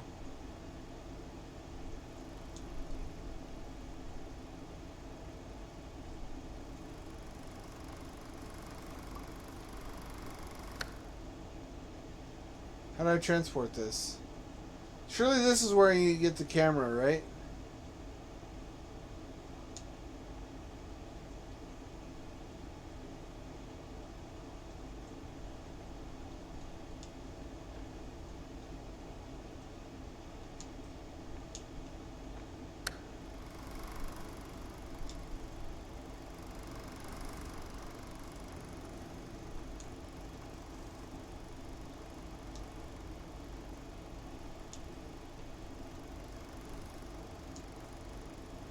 You know how much Runway wants for unlimited access for a year?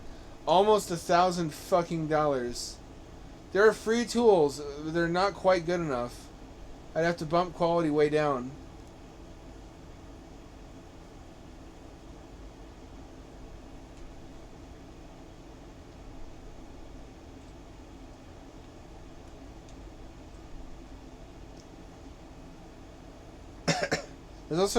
There's also competition. There's Pico Labs, Leonardo, Stable Video Diffusion. I have a Google Doc with all the competitors somewhere. In case I feel like jumping ship. A year is a big ask these days with AI improving as fast as it has been. Having people subscribe for a whole year up front is unreasonable, considering that another competitor could be way ahead and have superior product like next week. Like any of these guys could be obsolete next week.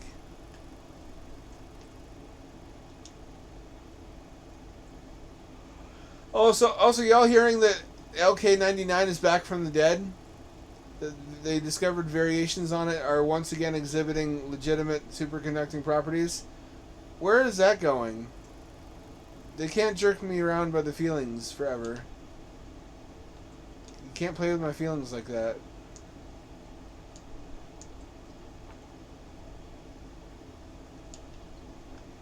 Are we getting superconductors or aren't we?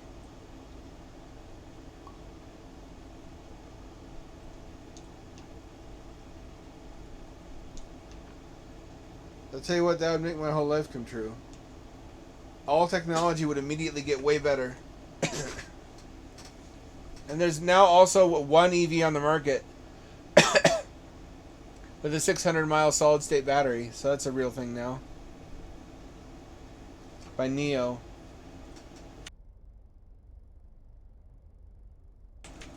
A lot of stuff is coming out of the pipeline finally. It's an exciting time to be alive. It feels singular, if not the singularity with a capital S, then singularity-esque. What is this? Can I use it? I can't use it. No. I might quit pretty soon. Play something else.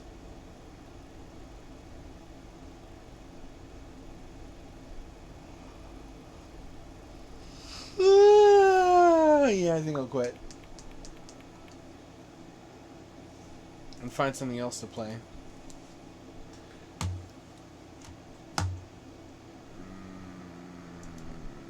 Do I have anything good here?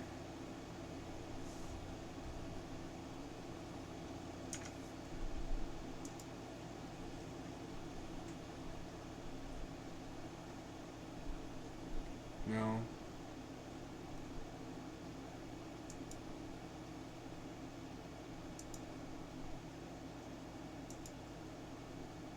Got a Garfield via horror.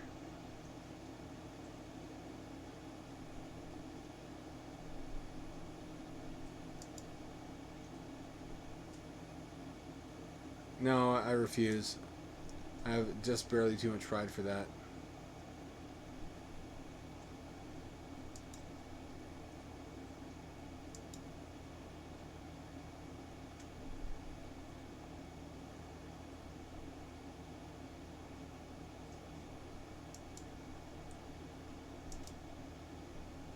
That was a fun diversion while it lasted. Let's play the coin game. I've never played that.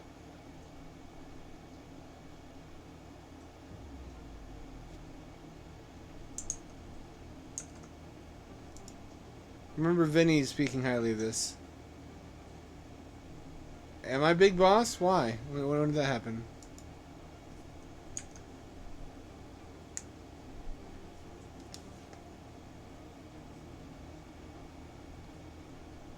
Damn, look at the rude titties. Is that necessary? Okay, I'm gonna choose the hot chick with the banging ass. Not in a trans way. Just in a way that where I want to look at ass and titties while I play.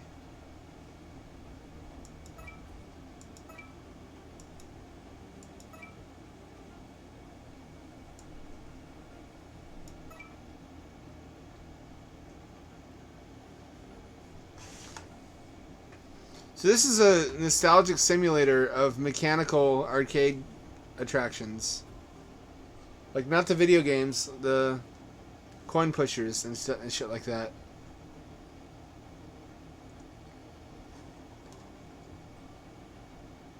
Which just goes to show in due time everything will be recreated virtually.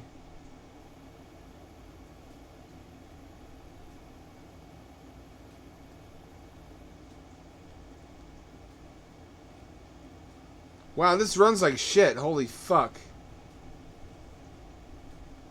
This looks like Second Life also. This doesn't have a good reason to run the way that it does. Ooh, baby. Oh, look at that frame rate.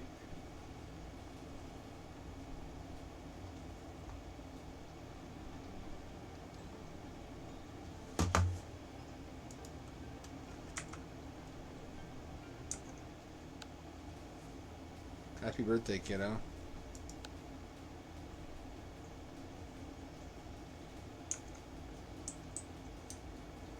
Look at my shadow. The fuck am I? I'm like a Betty Spaghetti.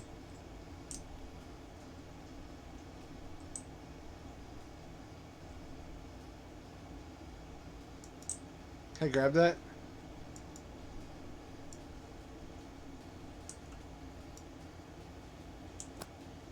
I can.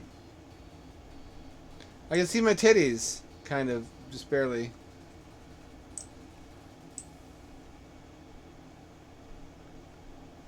This really, really looks like Second Life.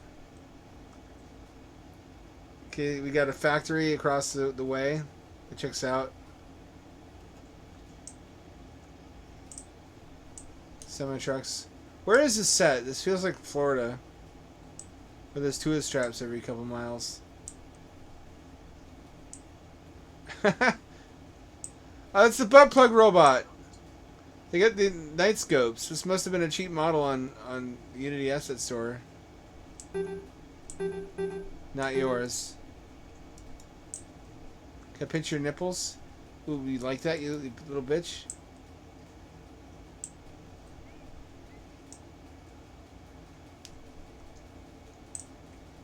It's disappointing that's what our first taste of public robots is going to be. But that's always what it was going to be, because it has to be something that's not easy to break. It's not going to be humanoid robots for a while. Oh, you can rent... Oh, this is a robot charger.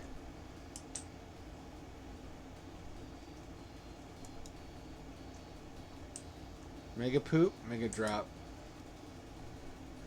This looks like ass, but I guess the graphics are not... It's got a day-night cycle. Can't criticize too much. Can I drive the golf cart?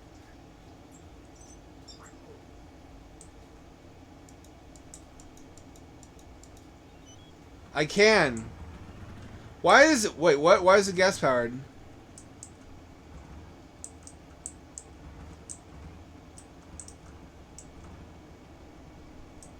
No deal. Why? There's no indication of a gas engine anywhere. Does this guy think golf carts are gas operated or not?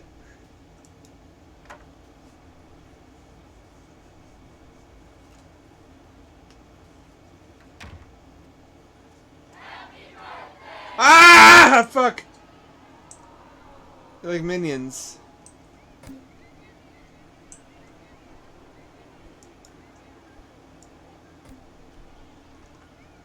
I can toss the robot around.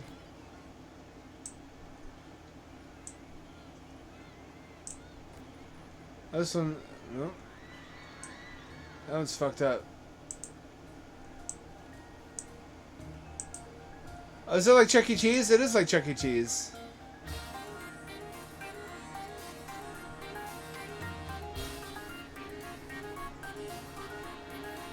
I want this in VR, and I want to be on acid right now. Actually, about 3 hours ago, 2 or 3 hours ago. This would enthrall me.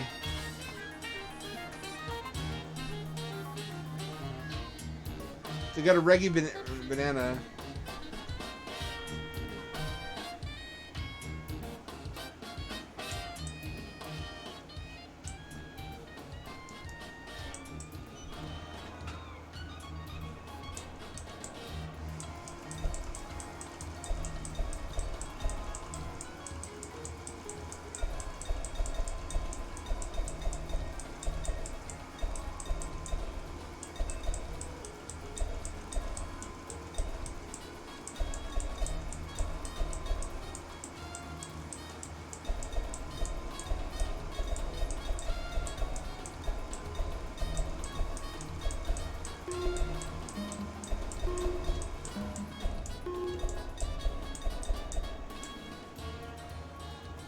Wow, $362 fucking dollars.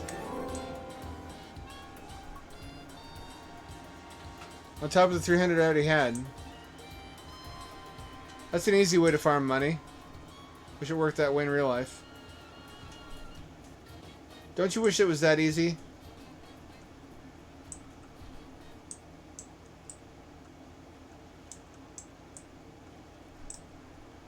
This does have positive vibes to it. It's unlocking core memories of birthday parties from when I was like 8 years old.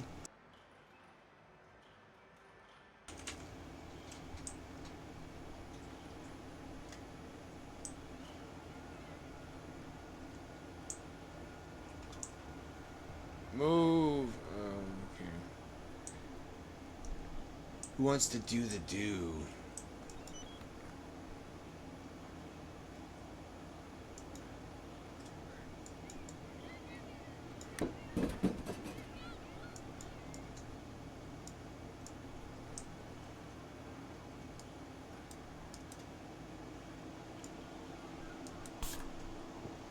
You can really drink the soda.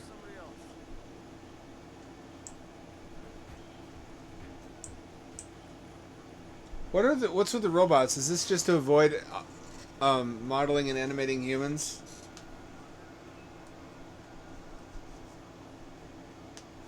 I feel like it is.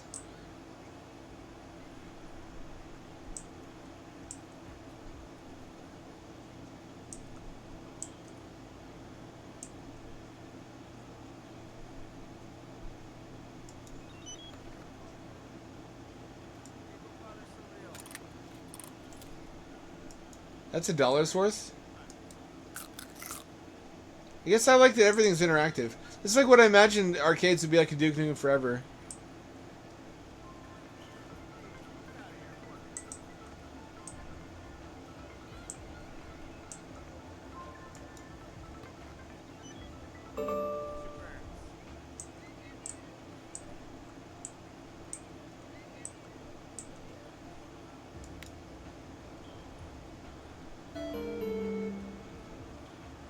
I didn't understand what I was doing.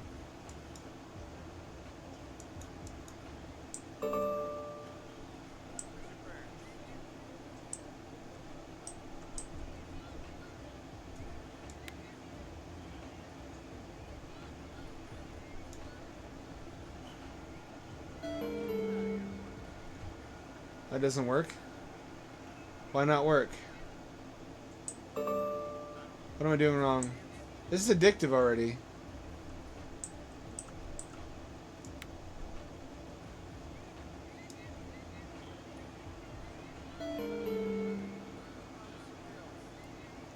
Does it have to go through the opening?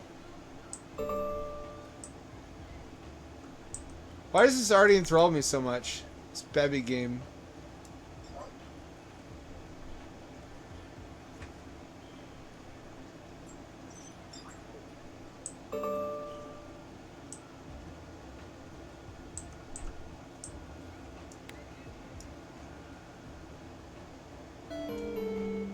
What are you supposed to do?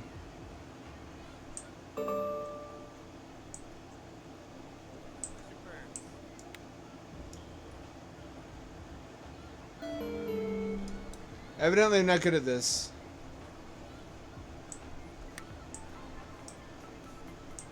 Oh, this fucking shit. I always knew this was bullshit.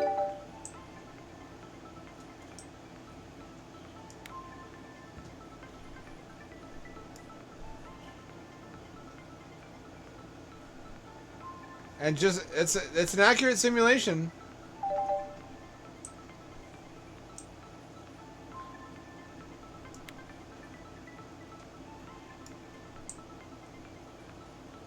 Oh, come on, come on. Dickhead. Don't fall out. Don't fall in the claw, you shit.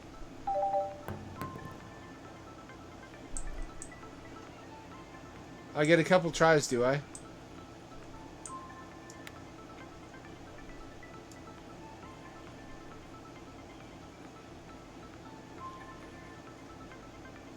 Well, those are only 10, not 100. What am I supposed to be aiming for?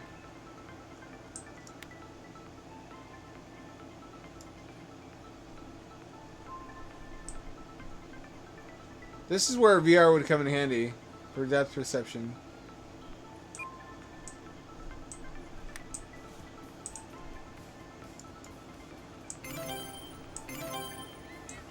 I can do better than that.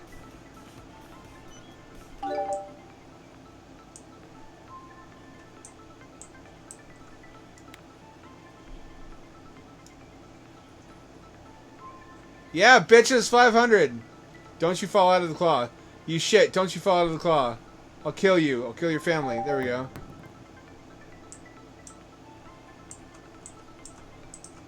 Usually they'll let you move once on the left axis, on each axis. You know what I mean? They like, you hold a button to move one way, then hold a button to move the other way. They guarantees you fuck up at least once.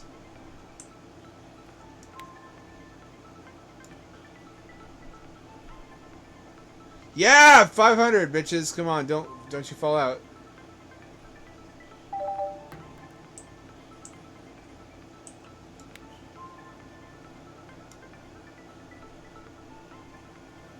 That's good too. That works. That works for me.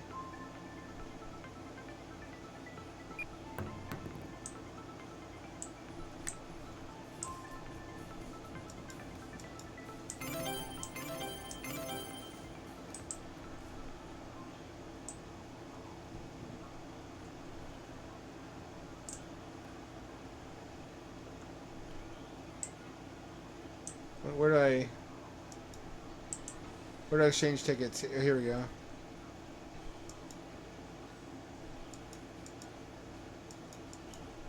Hey, how's rich Uncle Phil doing? You tell him I said thanks. What do we want? Do we want the shark? I'm gonna try to find a robot. Let's get a shark. That'll take us 20,000. I guess we're grinding this one.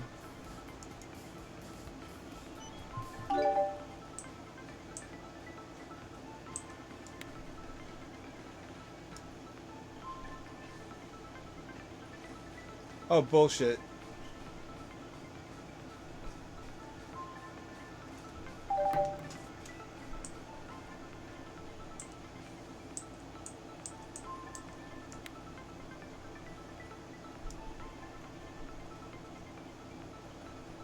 That's not what I wanted. I'm still pretty good at this.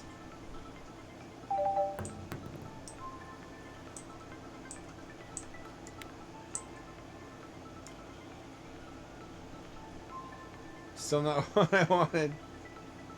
I'm not going to break even, am I?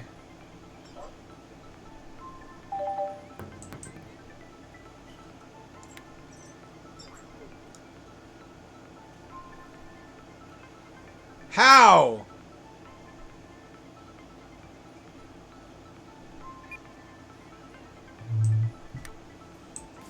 Should I even bother?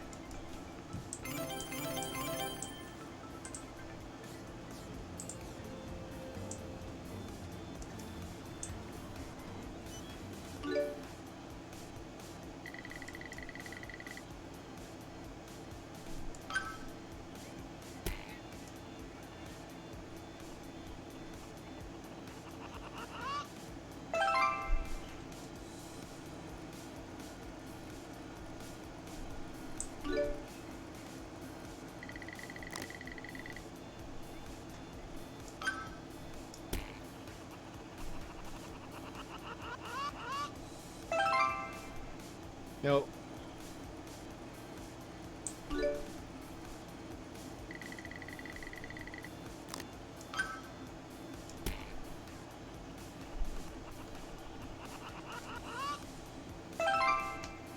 I see.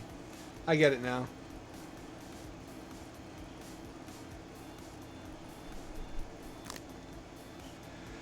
I don't know, man. This works a lot better if you're like a toddler.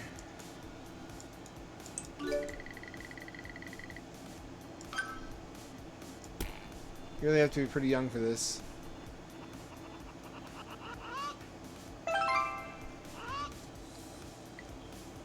Oh shit, you can actually... Alright. The coin pushers did used to get me, though.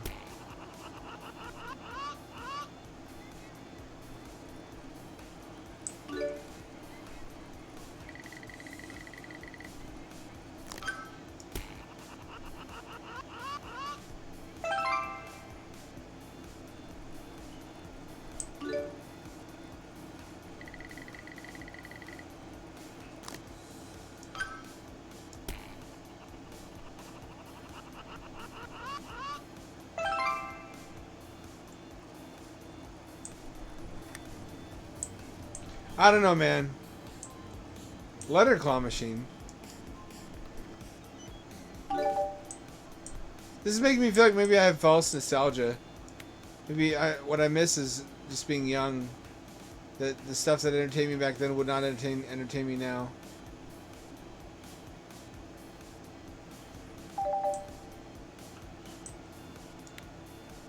Maybe it's better to go forward and not back. 2 and 1, bitches. Oh, never mind. Counting my chickens before they're hatched.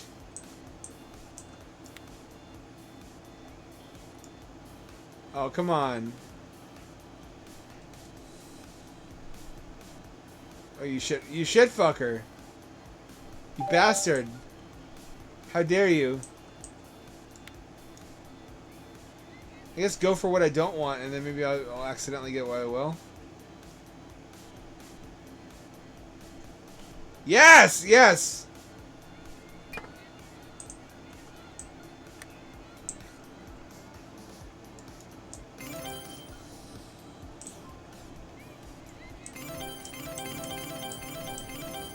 I can steal tickets from other players. It doesn't seem right. Oh, it's a coin pusher. I love these. These are the only ones of the electromechanical games I actually enjoy. Can I play this?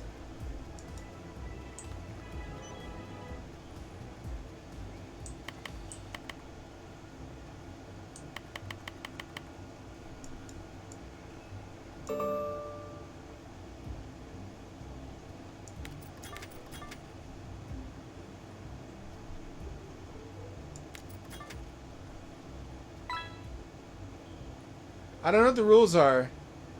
I don't know if this is good or not.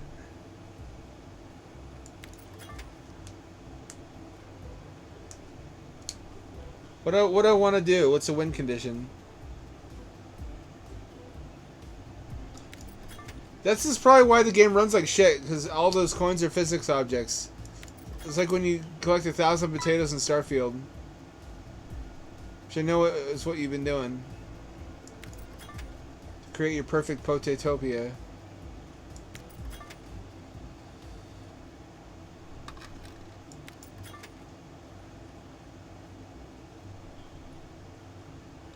Or watermelons in Bethesda. In a... What was I thinking? Skyrim. Skyrim Watermelon Bandit.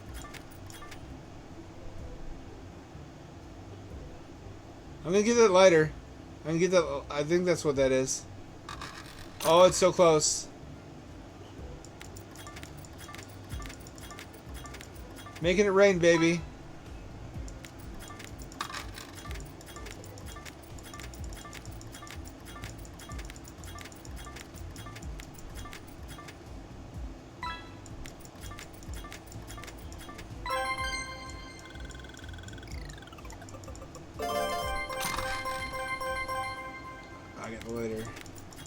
Is that good? I don't smoke. I never asked why I wanted anything. And it's always the fakest looking shit. It's supposed to look like it's bougie. It's like fake jewelry and stuff. It claims to be like $1,000 value, but it's like 20 off of Temu.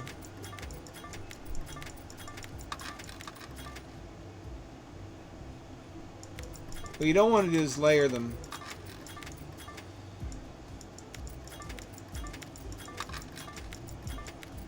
But this game is a lot more generous when it comes to that than real life. In real life, it almost always layers them.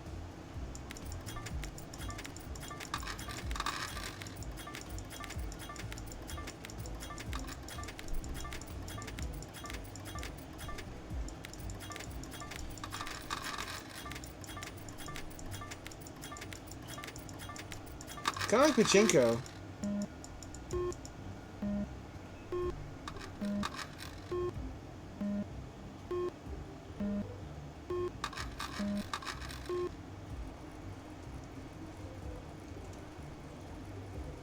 Coin spent 1,000. Ticket to coin ratio 157 for 1,000 coins. That's not really that great of a deal.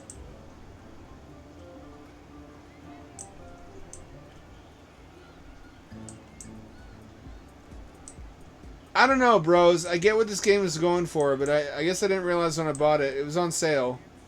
It was on sale. I guess I didn't realize when I bought it. I was never much of one for these types of games. I was always playing the arcade cabinets.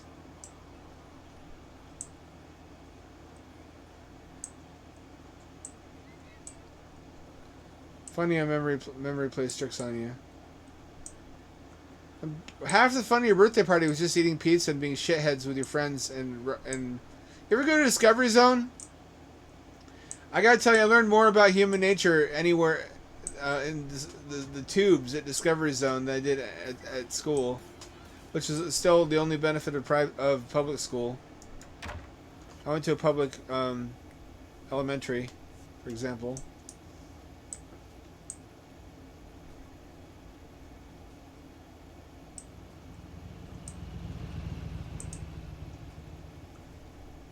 What's over here?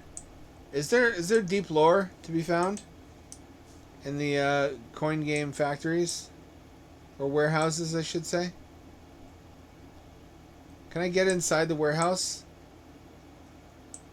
Is this a stealth mission? Am I gonna get busted?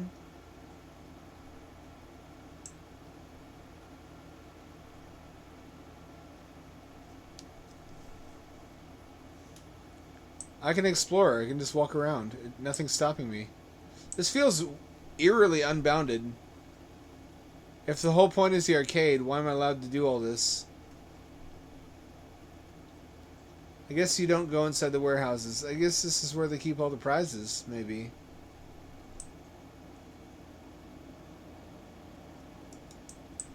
Nope. Breezewood, Pennsylvania simulator is what this is.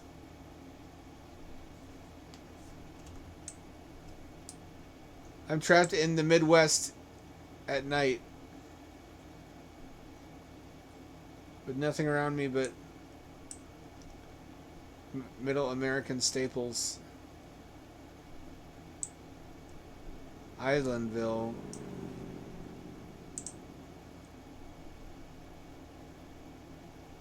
Under construction, coming soon.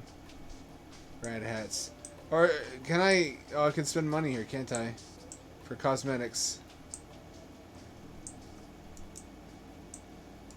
This doesn't work. Is this gonna work eventually?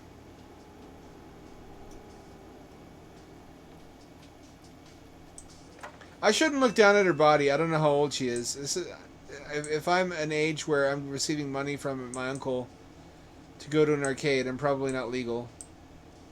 I probably should have chosen a different character. Snowball battle. Can I play this? I can! This is playable. Finally, a real game.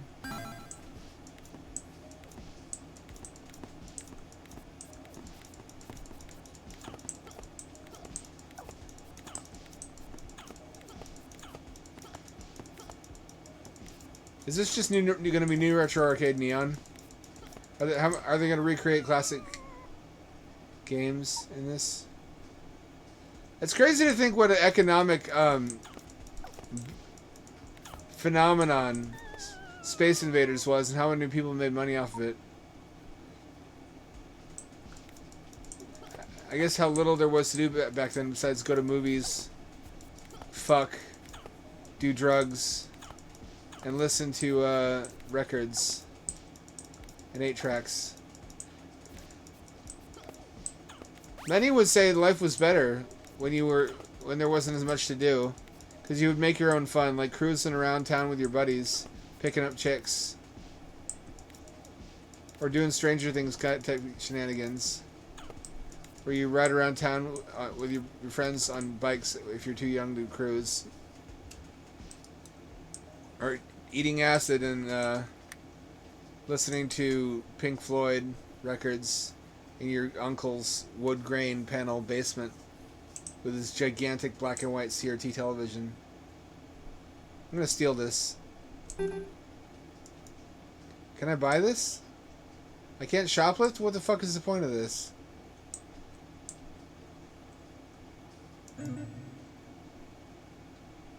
I should be able to. I want to buy Kid Cuisine. Simpson. It's a Swanson spoof.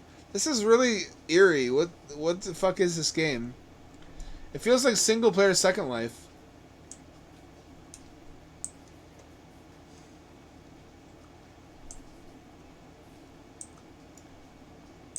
I want my mac and cheese. I want my brownie.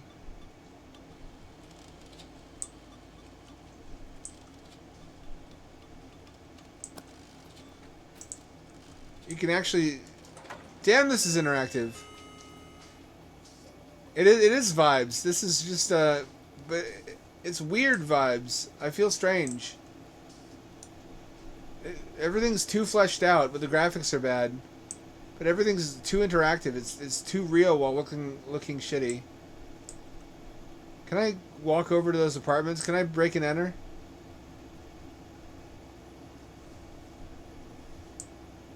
How much of this island is modeled?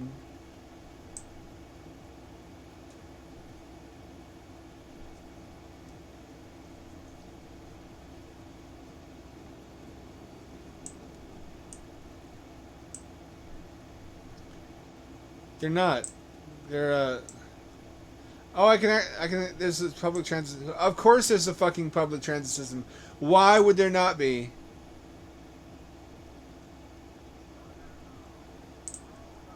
That they're Nightscope robots. You know, Woo! Hey. Come on over here, buy something. You know you want to.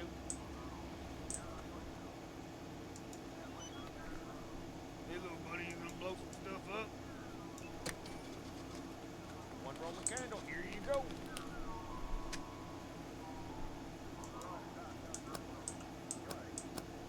Let's set one off.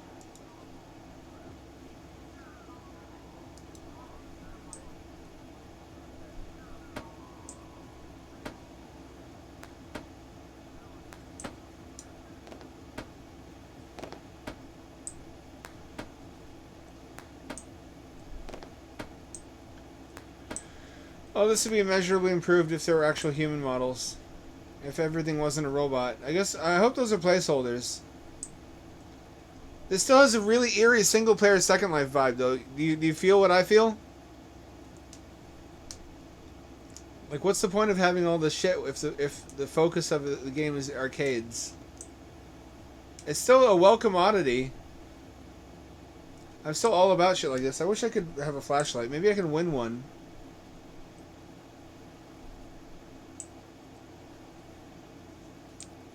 This is what I hope a digital upload Afterlife would be like, except better graphics. Just nostalgic, utopian vibes where you have no responsibilities. And you live in a beach town, like in San Junipero, except not lesbians. Or maybe yes, lesbians. I don't know. I think my idea of heaven would be different from most people's. There'd be a lot more, like, pistons and gears and chain link fences and belts and hooks and wire recorders and things of that nature.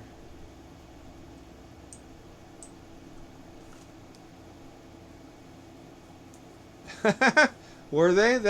Why did they change that? That's a feature, not a bug. Oh, so that reminds me, I need to buy the dev who made a Large Quantity of Mushrooms also made Sailwind, which is a VR sailing simulator.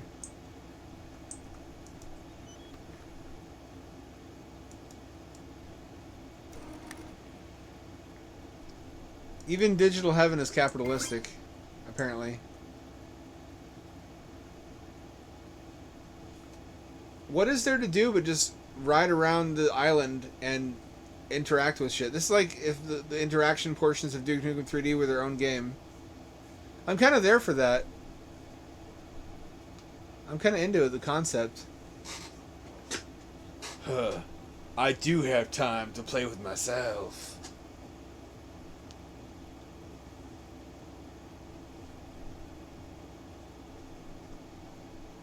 No, go away. Go the fuck away. Opposite direction. That's my purse. I don't know you.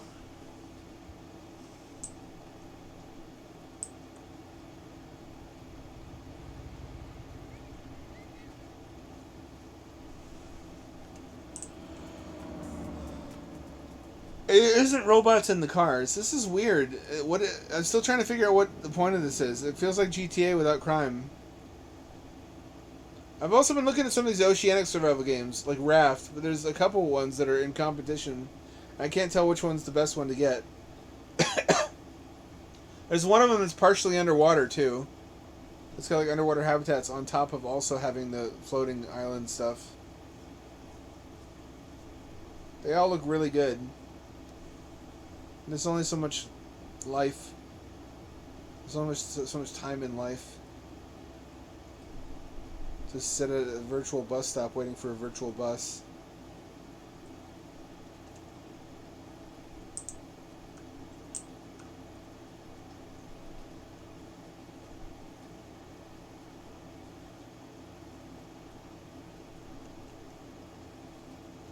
I kind of wish this was a VR chat world instead of its own game.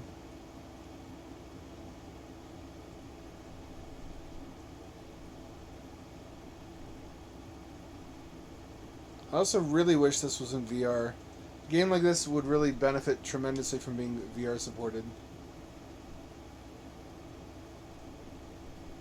Sailing is comfy. Sailing was really something special in Wind Waker. I remember that. I remember salvaging stuff with using the Game Boy Advance.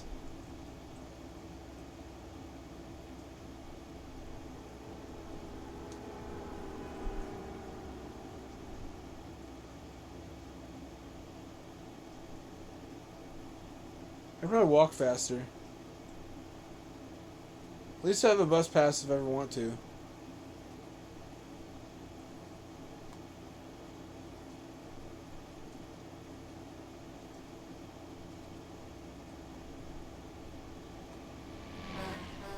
Shit, I just got killed.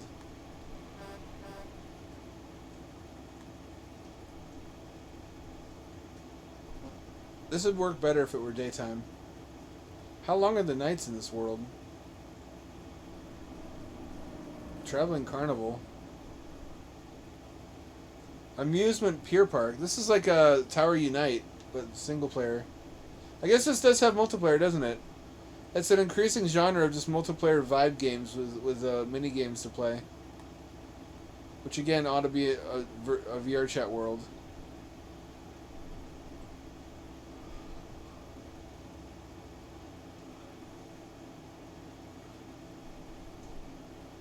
Can I enter these buildings? This looks like the Big Lebowski's apartment. Or also kind of like a Minecraft building.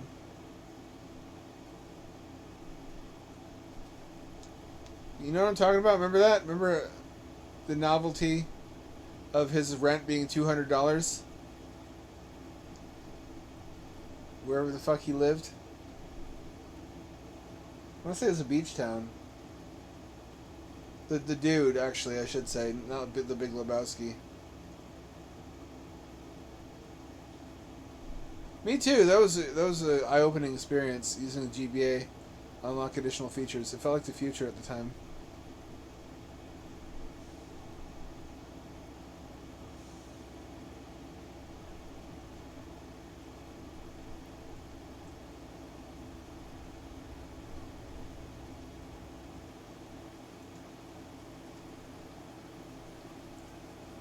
There is indeed a theme park. I hope the Singularity makes stuff like this photorealistic and atomic resolution. So if I wanted to, I could be like 8 years old again and live in a perpetual summer vacation. That sounds like a good time to me. I just go to water parks and play arcade games. That's basically what this game is. It's growing on me now that I understand more about what it's trying to do.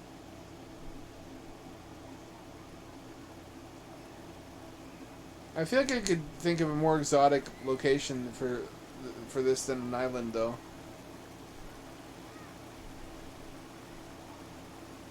This is where you met the coolest kid you ever met in your life, and you swore you'd be best friends forever, but you never saw him again after that one time that you met him at a water park. Is that a memory for anyone else?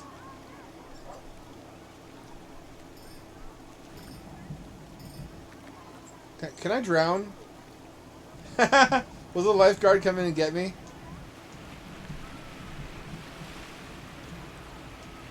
Oh, it's a wave pool.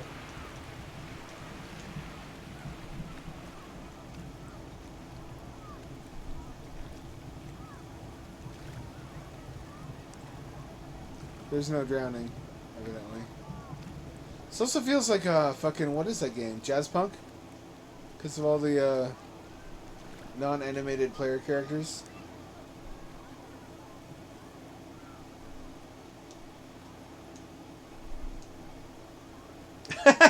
You make a good game, a horror game is Action Park. A video game adaptation of Action Park. It's watching kids fucking split their legs open falling off of roller coasters all day. First person body horror. Getting impaled on a water slide.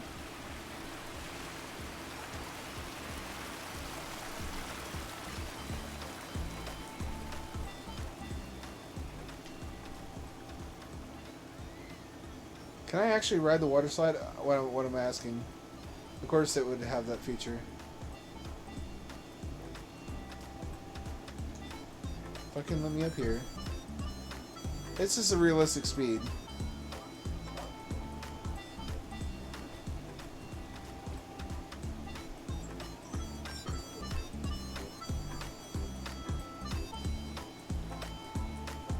What do y'all think of my AI content? I said I was going to do it, and I've been doing it. It's been working. Remember, my plot was to draw people in with AI videos and then get their eyeballs on my writing. And even though my Industrial Nightmare Dimension channel only has less than 100 followers, if I remember correctly, the debut, the first one on that channel, got 1.3 thousand views.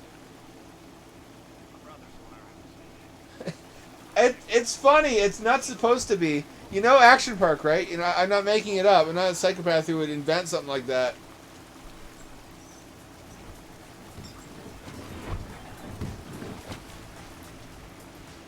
This is why we need VR for this game.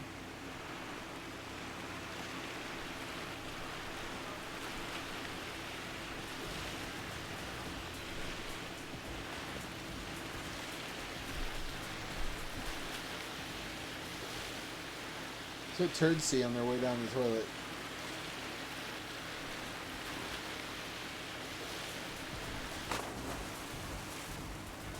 It just fucking exploded.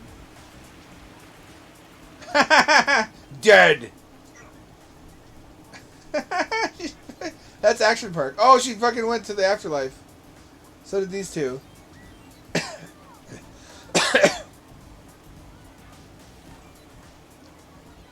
I'm not wrong. that Action Park would make a fucking sick horror game where you directly witness children have grotesque, horrifying injuries, and then you suffer one of those injuries yourself, and nobody helps you. Nightweed, thanks for stopping by.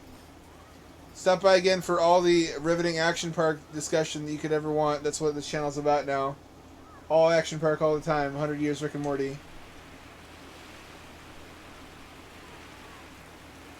Don't eat ice cream. Eat something healthy, but also cuddle your dog for me. Because your dog belongs to everybody. It's we're communists when it comes to dogs. I appreciate this game uses left trigger for run instead of clicking left thumbstick, which was never comfy.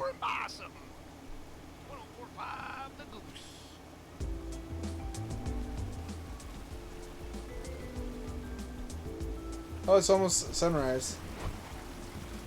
I'll be able to see what I'm doing.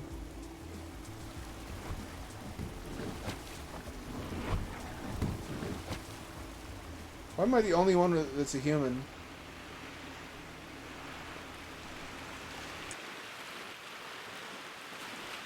Just make a generic, like, little shithead model and vary the hair color.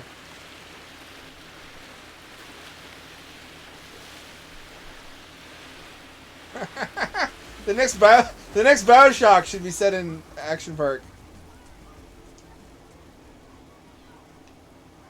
Is a man not entitled to the gore of his unregulated amusement park rides? What the fuck am I looking at? It's a muscle print. That is so uncanny.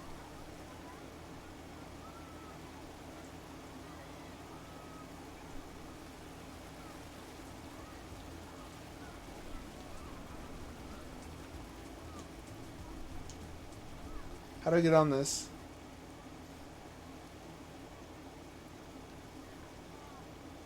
How do I get on this?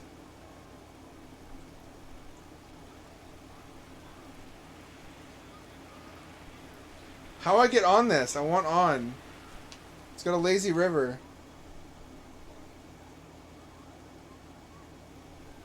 This is making me nostalgic. I don't want to be nostalgic. Being a kid ruled, except you didn't have access to two things that would make being an adult tolerable, which is sex and drugs.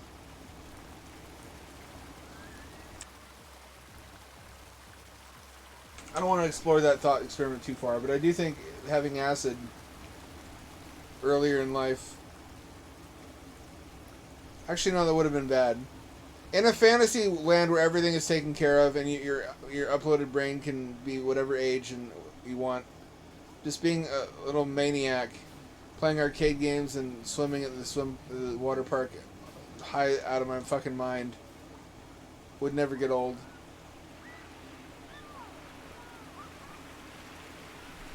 I remember this thing. This is some core memories from when I was a little wee ham lad. I wasn't always a ham dad. I was a ham lad once. I'm dying. I'm too old now. You have to take me out back and shoot me. That's the way of the world. Give me your fucking inner tube, nerd. I'm talking to you.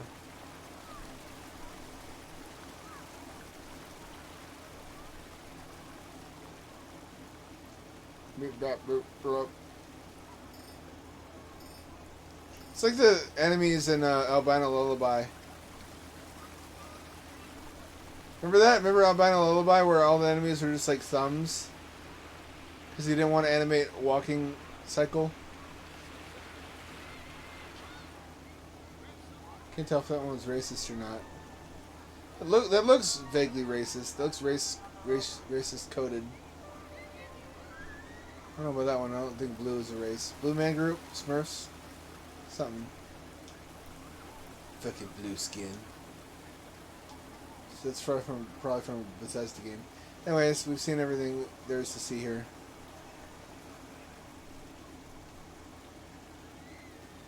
At that age, I would have lived at the water park.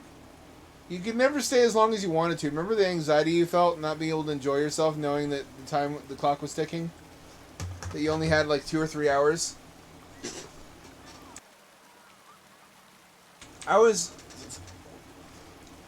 thought to myself,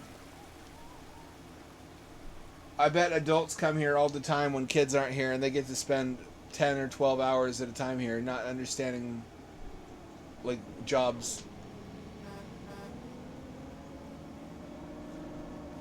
How big is this fucking environment?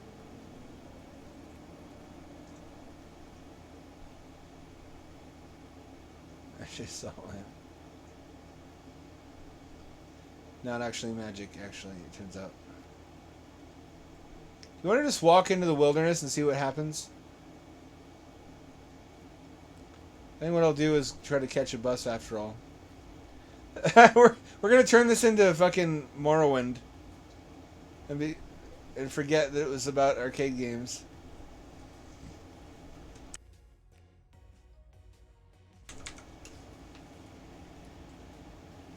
This also has a Redneck Rampage vibe to it.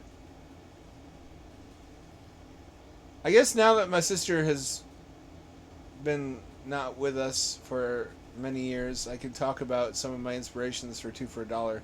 Part of it was just visiting her fiance's home when she was married to this white trash fella who's also dead now because of meth and being overweight. And not knowing what I was getting myself into, but I really cared a lot about my nephew. He wasn't my nephew by blood, but he was a neat little guy, and he went on to make something of his life. And I feel like I played a role in that. He idolized his father and wanted to be just like his dad until he met like any other male role model who wasn't a tweaker. He met me, and suddenly he wanted to do other things with his life, and that's something I'm very proud of. Very proud. Now he's a forest ranger. I'm proud of that little gamer word. He's bright. He's a bright kid, and he had a bright future, and I could tell he didn't. And I was right. He did have a bright future.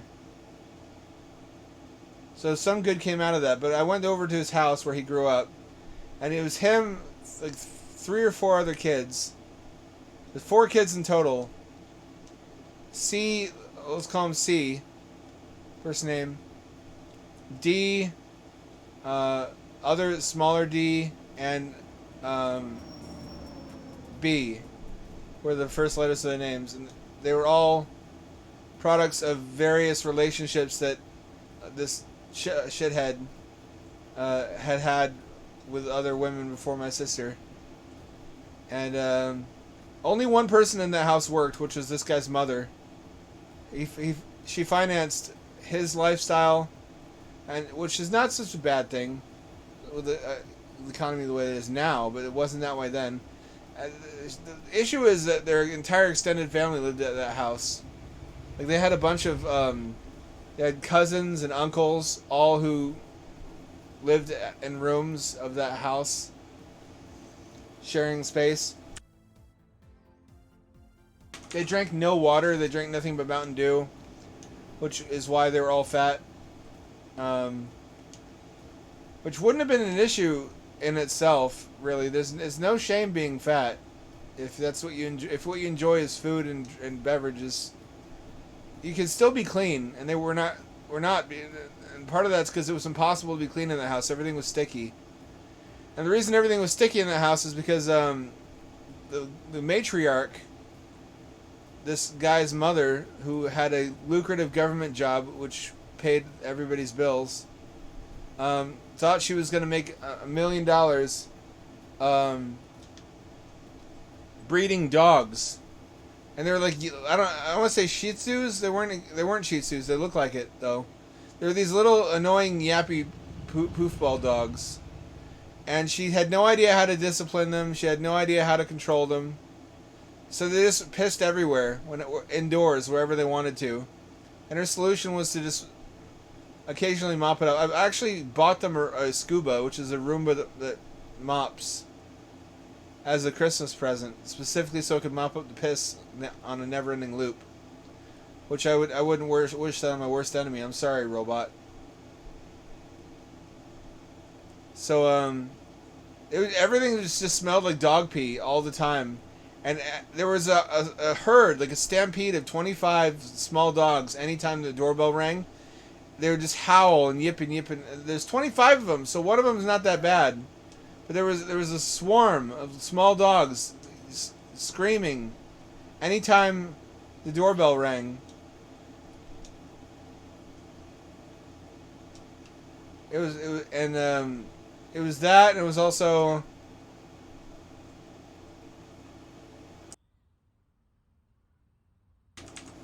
nothing worked. Nothing was in good repair. Everything was sticky. I breathed dog pee fumes while I stayed there. I had to sleep on the couch. The couch was covered in crumbs. Nobody washed anything. And I had a head injury while I was there. I was riding a bike with my nephew, who I still adore. He was the one good thing in that place. And I had like a fever dream. I felt sick and off balance. I think I might have been concussed. We didn't go to the doctor. I fell off my bike and hit my head on the curb, and I just had to sleep it off because I couldn't see straight and I couldn't balance myself. And I was just miserable and unhappy and having a vivid hallucinations wherein all the gross attributes of that environment blurred together for me. This probably just sounds like me being classist, and I guess some of it is. Maybe I should adjust my attitudes. The thing is, you can have a really modest place, and it can still be really cozy and pretty if you take care of it. The issue was never that. I mean, she had money. She was supporting her entire extended family. She had money. It's just that she spent it weirdly, and maids were not one of the things she spent any money on. Nor did she clean anything herself. I'm a fucking Alamau. I'm an alien. I guess so far the only thing I don't like about this game is the robots. The robots make it feel cheap. I guess there's such a part of the DNA of the game now that they couldn't get rid of it if they wanted to. This feels familiar. This is like what you would see in Minnesota. Fuck yeah. Fuck yeah, I'm buying beef jerky.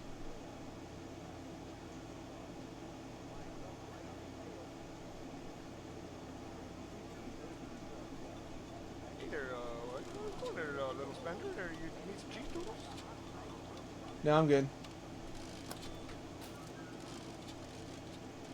Lotto tickets. You bet your ass I'll play the idiot tax.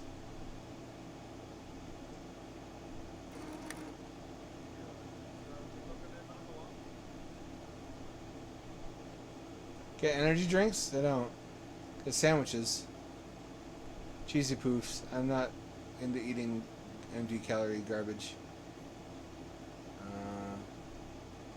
Although I did buy a bunch of empty calorie garbage 5 minutes ago. Seems like a wholesome rustic life on an island. You work at the factory or the warehouse. Spend your money on amusements.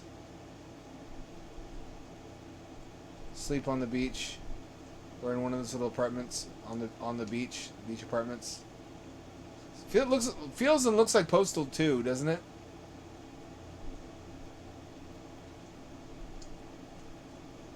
This looks like a 2004 game. Roughly. This looks like Unreal Engine 2.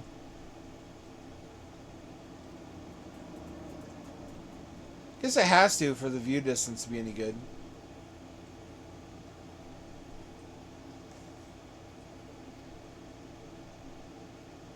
Let's go to the beach.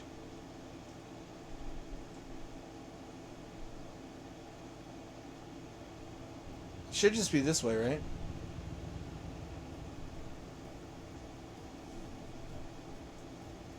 Yeah, I wrote about that in the Clutter. About all the different processed sugars you can buy in a convenience store.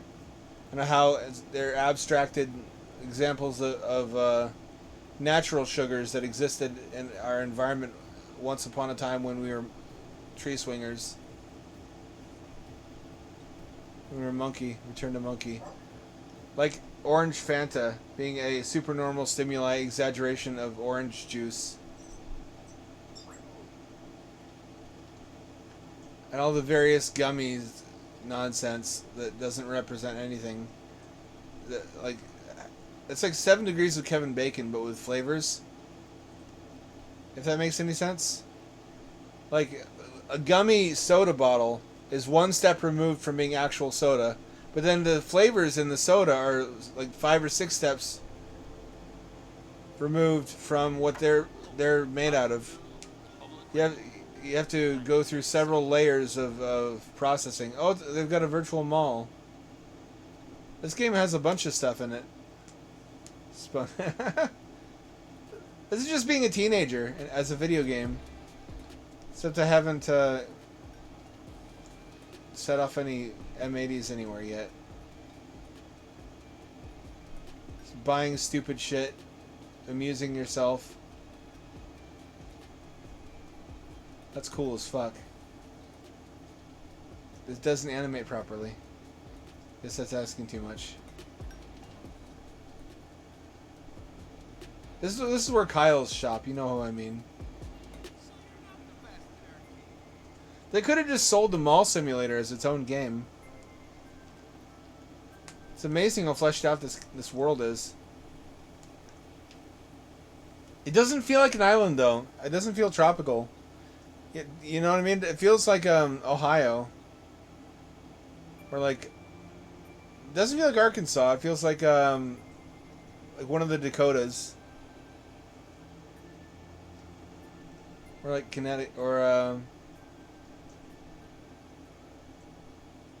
doesn't feel deep south. It feels Midwest or Mideast.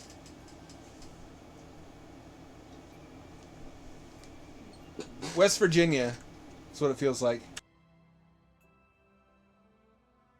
Everything's all. I'm also having trouble placing the time period. Oh shit! It's Mall Santa. Where's the bear that gave Christian his name? Is it December? I'm so excited about Christmas. What do you want for Christmas, little boy or girl? I want you to eat my ass. I want you to eat my ass right now. Actually, I would have waited until the mall cop walked by to say that. That's what I would have said too. At like 15, that would have been the funniest shit in the world to me. I'm desperate. I haven't had my ass ate in a while. I'm jonesing. Oh, fuck mall movie theater. I didn't really live it up as a teenager the way a lot of people did. I had to wait until my 20s.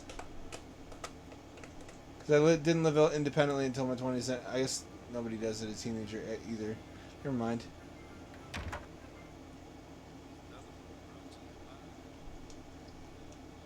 I was an unexciting teenager. I didn't really talk to girls. I mostly kept to the backyard. Oh, there's an amusement park over there. We can find Hampshire. That's gonna be a great regret of my life if I never lived next to my own private body of water to put a proper Hampshire into.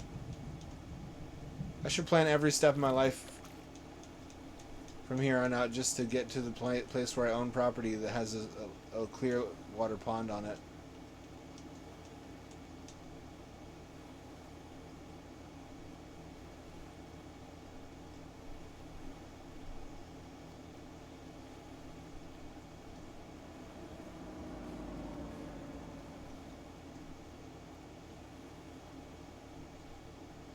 Oh?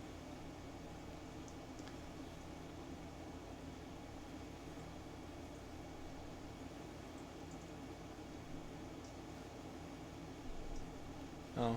People do be assuming and projecting, don't they? Battleship lasers are cool as fuck, though. And if you were to hit a man with like a 150 kilowatt laser, it'd probably cause a steam explosion.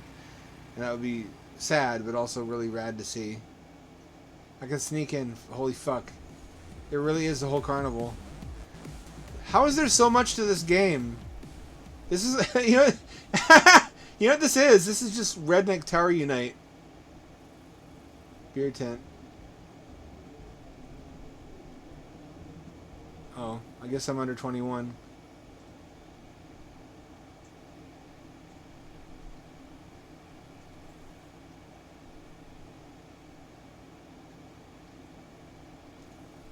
This really needs VR support.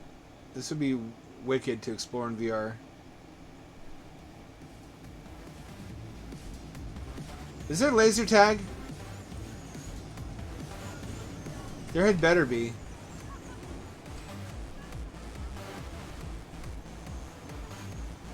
Let me in. Let me in. I want to ride bumper cars. You ever do bumper cars as a kid? You ever fantasize about taking it off of the bumper arena, which would not have worked, but my brain didn't understand that, having your own little private kid-sized car? Which is, I guess, just the Power Wheels. I never had a Power Wheels. That was too bougie from my dad. He could have afforded it, but the thing is, my dad was an engineer, but he was also a Quaker, and Quakers are stingy people. So he lived a very austere life. He was always looking for deals. He was always thrifting and couponing, even though he made engineer money, which I guess was an inspiration to me.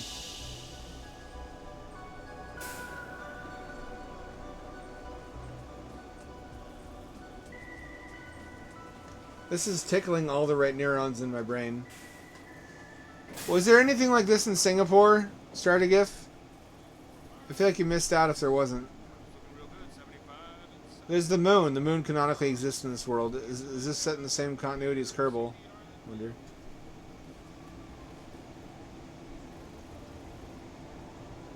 I have to pay, don't I?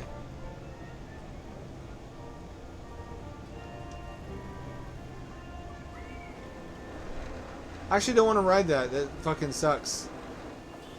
Most of these suck if they're not in person.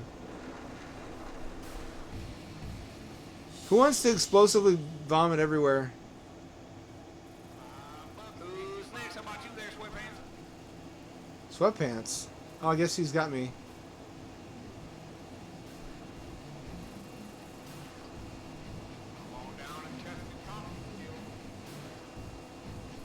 No pass.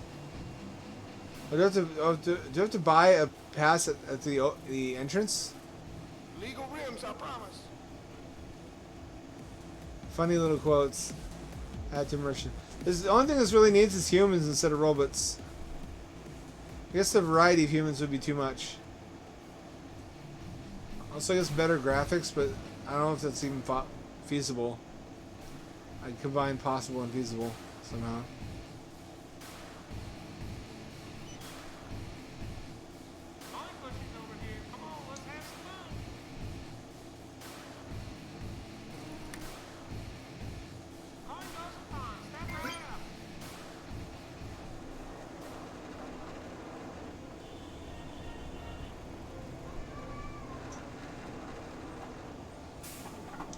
I want Neuralink already. I want full dive. Can you imagine this in full dive?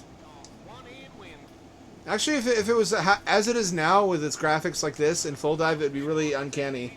Can you imagine being fully present and lucid in a world where the graphics are not photorealistic, where everything feels fake all the time and the air feels wrong, and surfaces don't have the right texture because they're flat planes? And this, even though sunlight doesn't feel correct, feels like that would drive you insane.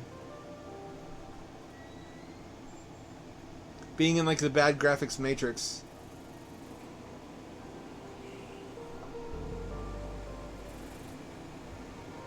This seems horribly dangerous to be prone, especially if they let you hang your arms down.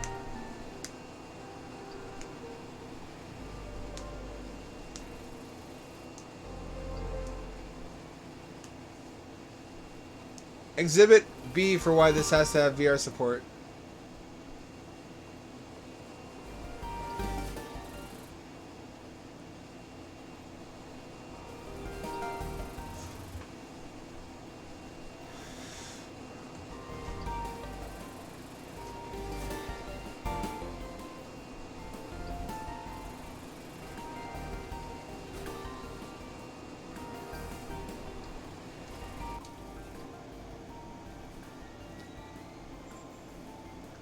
exit at any time I want to. Is there a roller coaster, though? This is Kino, actually. This is really growing on me. Much more than when I thought it was just that little arcade. I think that's what it started out as. It has expanded to a ridiculous degree. I think he has a Patreon. I watched Vinny play this.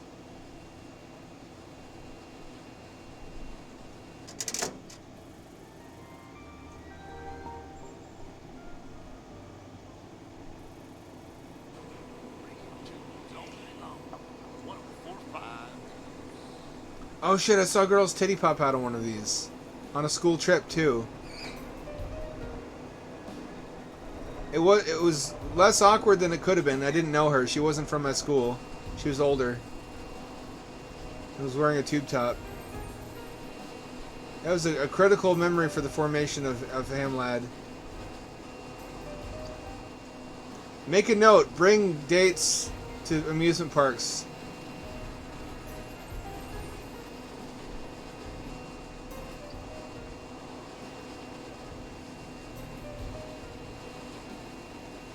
Just good old-fashioned wholesome fun is all that is.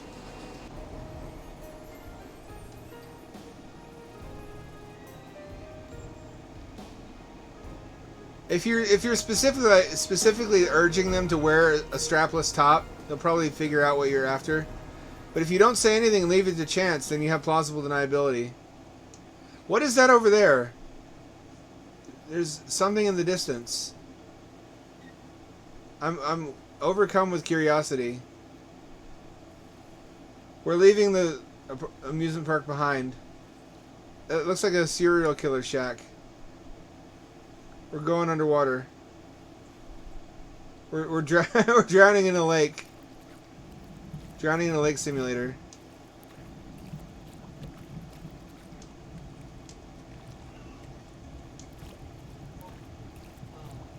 This is now this is now a diving sim.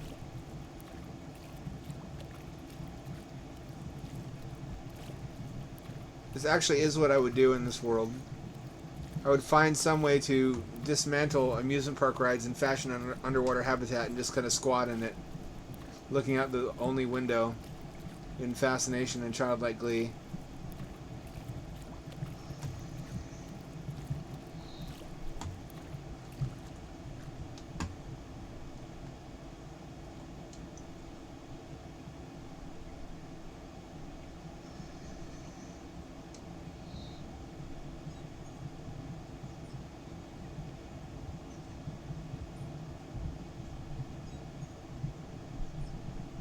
I'm moving in a straight line. I don't have any control over it. What have I done? What if this becomes a spooky game if you go underwater? Would that be an improvement or not? If like something fucking comes at you.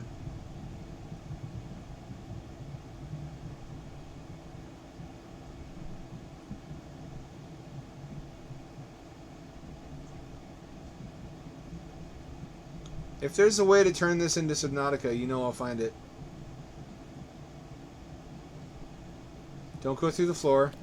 Don't go through the floor. That away.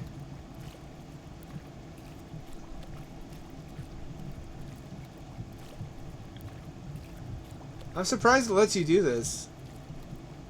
Also that they don't tint the screen properly.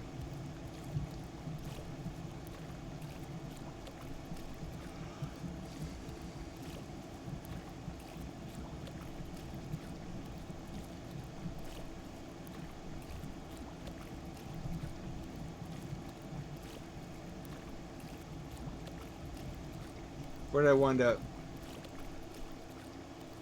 There it is. There's the spooky haunted mansion. It's still not... Can I get there without going underwater again? I don't know if I can. There might be an invisible wall. It doesn't bode well. The reflections are flipping out. That is definitely a house.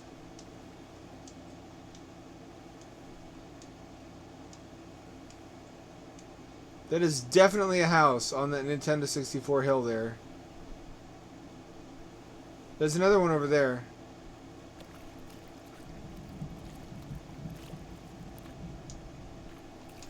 No, there's an invisible wall. I can't get that far. This has become a creepypasta.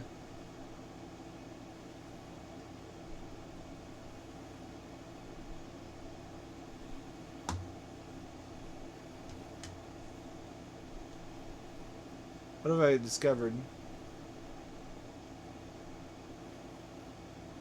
UFO arcade. Is it? Oh, does this have proper arcade games? It's a police department here. Popcorn Pete. Collect all 8. I don't think I will. I'm going to do the opposite of that. I'm going to collect all 0. Oh, it's more of these. I guess I hoped for too much. This is more like the arcades I went to as a kid, though. Look at the neon carpet. These carpets could absorb so much puke, you wouldn't believe it. They can just keep on taking it as much as you can give. Engineered by NASA for that very purpose.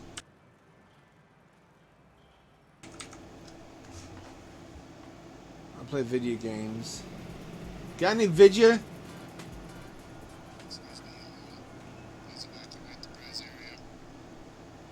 Oh, that's adorable. They got alien mouths. Please disperse. I am taking care of paying patrons. Please refrain from standing in this area. Why would any child care about popcorn? I guess kids care about stupid stuff, didn't they? That's another memory I was talking about recently on Substack with somebody.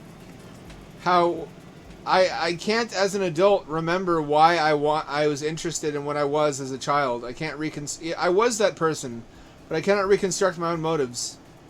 Overboard. Like, I remember asking my dad, "Dad, will you take me to see Ninja Turtles on Ice?" He's like, "Ninja Turtles on Ice?" I'm like, "Yeah." It's like, "You really want to go see that?" I'm like, "Yeah." And it's like, "Why?" And I couldn't answer him.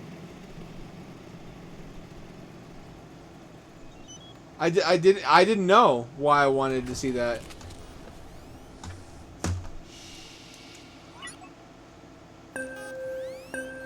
There is laser tag.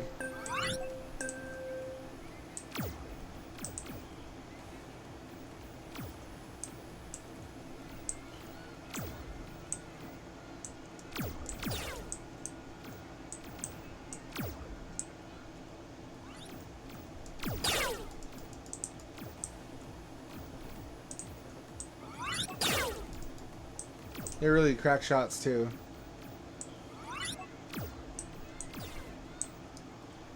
I wish I could aim down the sights. Wow, they're too good at this.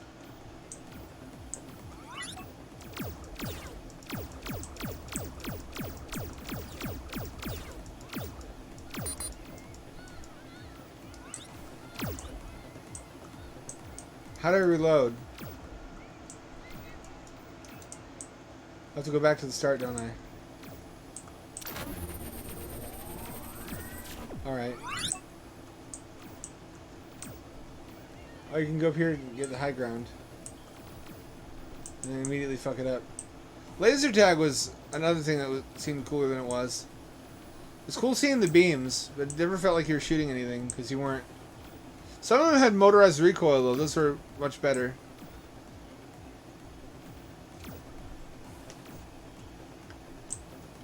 Now, I wanted a lot of retarded stuff as a kid, and I didn't know why. Just TV told me to. I remember. I tried to retcon myself as being like a child prodigy. I wasn't.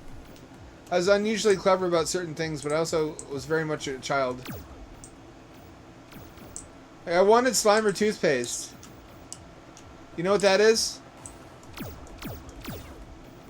It's like Slimer goo that you brush your teeth with. It's like Slimer cum in a tube.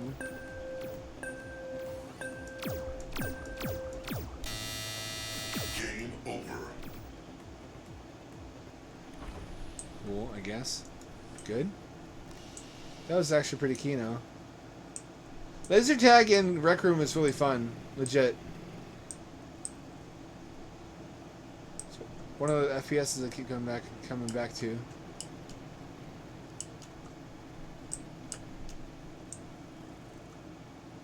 How do I do this? Is this safe indoors? How do they manage the emissions? They have real stuff like this elsewhere in the world, don't they? Elsewhere in the country? Do they just have really, really good ventilation? Is that what these ducts are for? Is to collect the emissions? I don't want jawbreakers. No, fuck.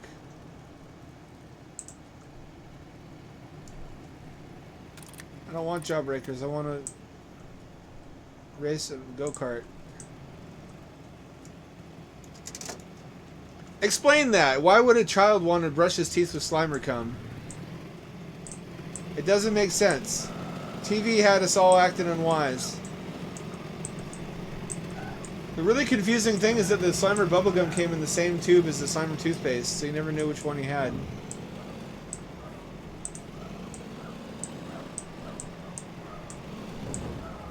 Let me tell you, the gelatinous bubblegum in the toothpaste tube was a amazing novelty at that time.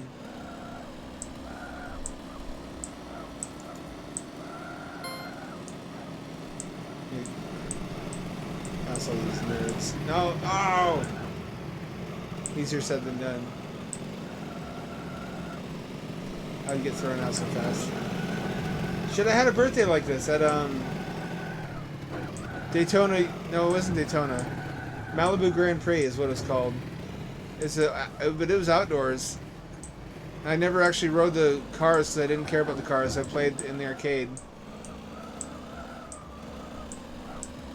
With my first sweetheart, Jenny. Or Jay, I guess. Too late for that.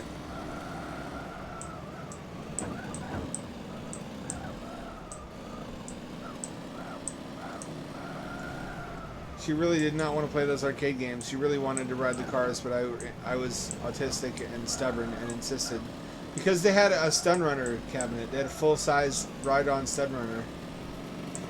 I wanted to play Stun Runner. They also had a Galaxy Force, too, I believe.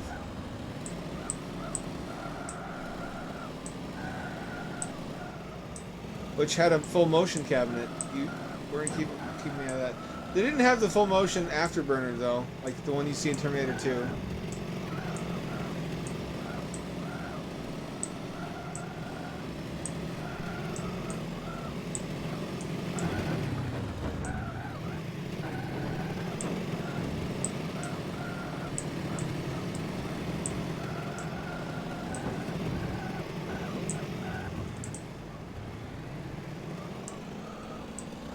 This is rigged.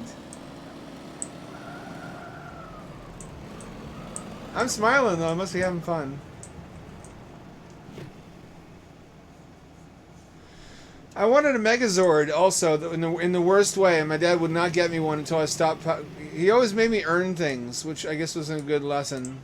He made me stop cracking my knuckles, which he believed it would lead to arthritis because he read it in a study someplace, but that turned out to be bogus later on. So that was all for nothing.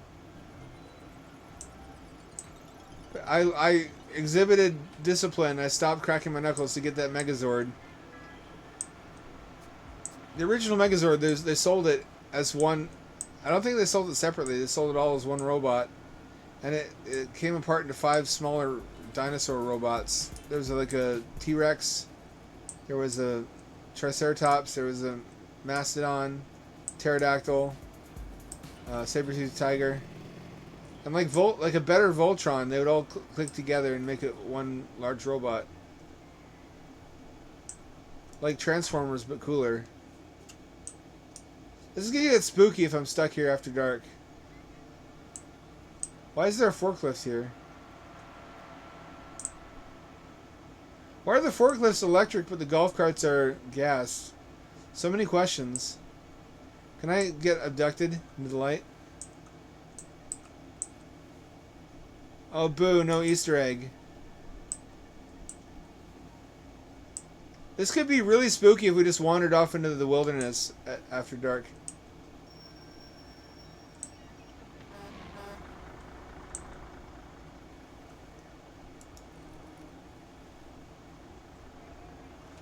Riding on the bus, riding on the bus. That's the entire lyrics to the song. We're riding on the bus. Riding on the bus, riding on the bus. Public transit that's comfy when there's no tweakers. I used to love public transit before things got all shitty. I would ride in the back and listen to MP3s on my Smart Media 32 megabyte MP3 player. So the same 5 songs over and over.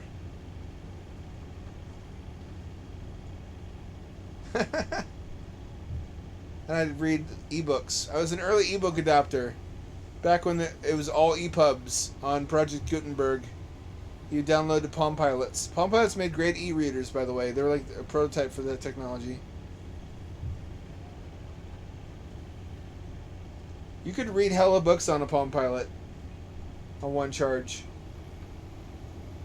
And you could have some good times riding to and from school.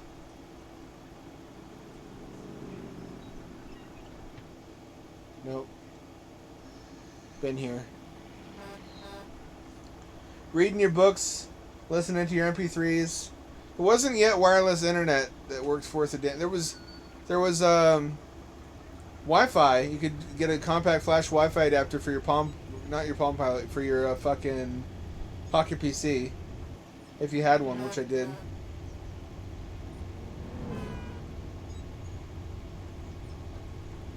I got a lot of enjoyment out of that Megazord, let me tell you. I love robots. I understand perfectly well why I wanted that one. Should we go back to the mall? Or have we seen everything we want to in the mall? I feel like we haven't gotten the most out of the mall.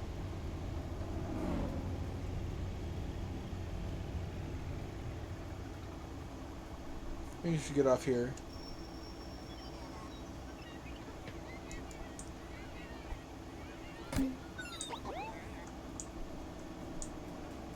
Did the fucking asshole just beat me? Oh, this is where we started.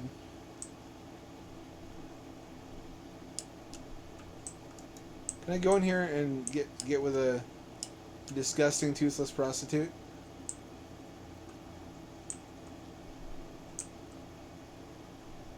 Supporter edition on Steam. You know, I just might, now that I know this game has so much going on. This is endless streamer content. If you could do fucked up GTA type shit in here, it'd be even better.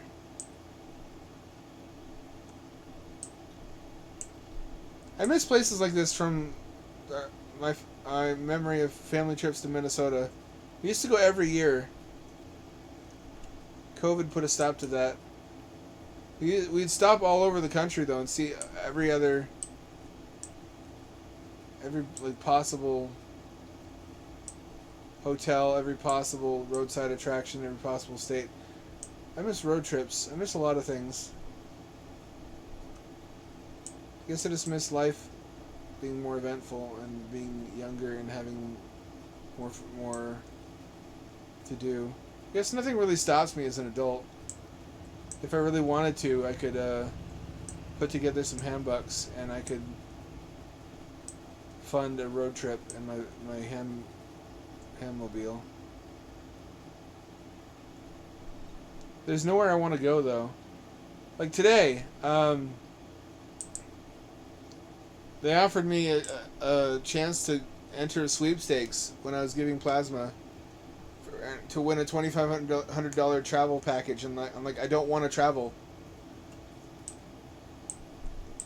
If it was like Hawaii or like Maui or something, maybe. But honestly, for the most part, there's nowhere in the United States I really want to go to, except Hawaii and Minnesota. And even Hawaii gets dull after a couple times if you go to the same island every time. They're not that big. They're islands, and they're not all exotic, cool stuff. A lot of it's like Walmarts and shit. You wouldn't think Hawaii would have a Walmart, but you'd be wrong. Dead wrong. The gym equipment. What the fuck? What is this here? Can I use it? Oh, non-interactive.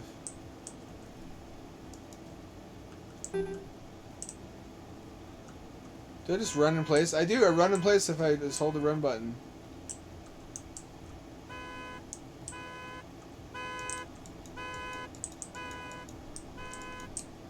Get in me, it says. Can I drive any of these? I can't.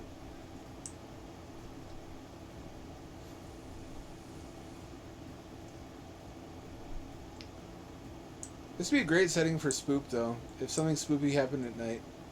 Also, if all the robots are replaced with people. And that sounds weird coming from me. Are there restaurants? Can we eat at a restaurant? Back at Larry's Arcade.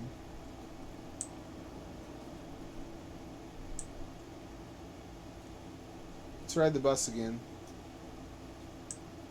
They do be charging though. What a sleeper hit. What an unexpected bop this game turned out to be. Not even by virtue of any single attraction being that great, just by virtue of how fucking much there is. There's so much.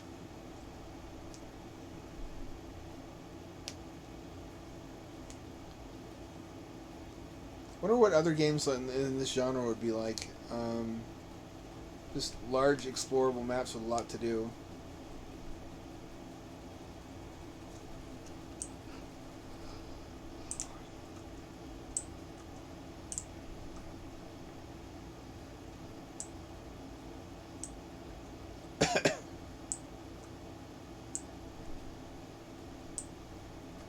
Can I sleep? Is it possible to sleep in a hotel room or not? It seems like the function that a hotel ought to serve is you go to the hotel room and you... Can I... I don't believe I can't. I don't believe they would leave that out. I believe there has to be some way to pay a robot, rent a room,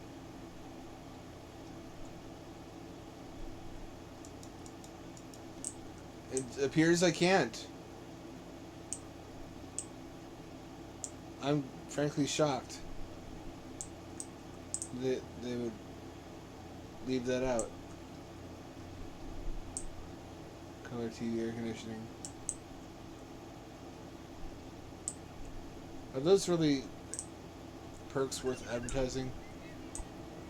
Hey, whoa. Easy, fella.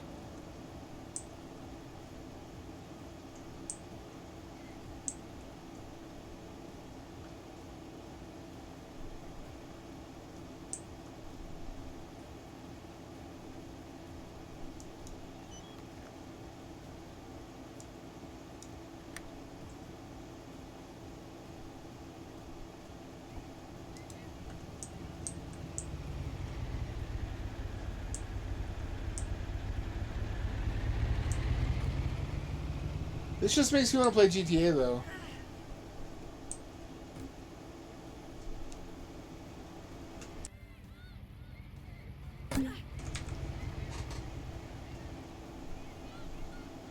Got a Teon Power Rangers game would be sick.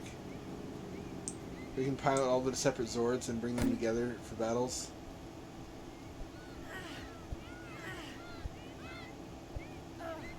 Fucking Megazord Dark Souls gameplay.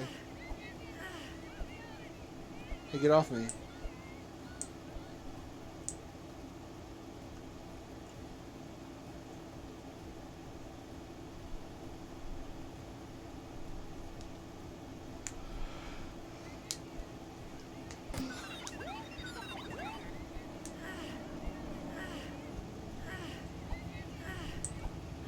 I didn't consent to this.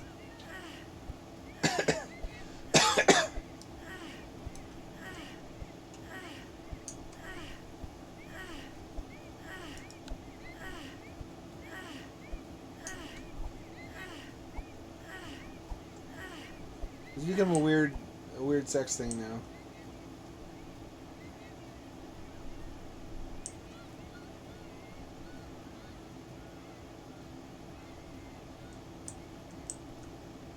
Fucking finally. Here we go. Okay, so it turned out to be a mistake. And a bus pass.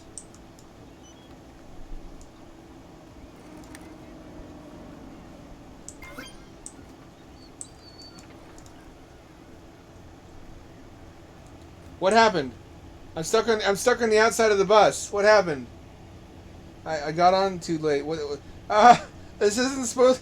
This is not supposed to work this way. What have I done? Can I get off? Will it let me? Or am I stuck like this?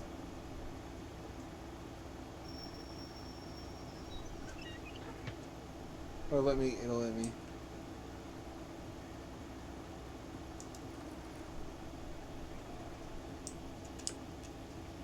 Fucking shitter.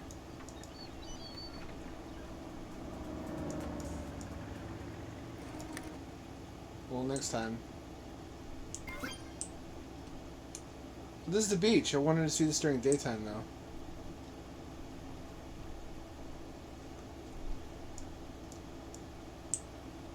I remember getting utterly fascinated with a glow stick on acid underground at a lava tube. That sounds horribly dangerous. It was. I climbed a lot of shit I should not have climbed, and I could have easily broken my legs if I had gotten unlucky. But I convinced myself I'd found a secret formula of some kind. The Krabby Patty secret formula. And I imagined an entire movie premise based upon discovering the secret glowing green formula in an underground laboratory, like bunker. I could see the movie playing out in my mind's eye. I called it The Secret of Mystery. The Secret of Mystery.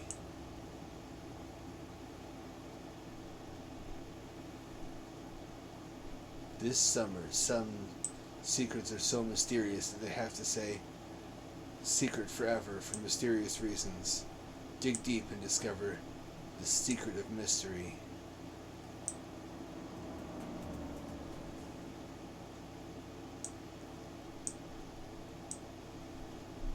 Oh, hello. What have we here?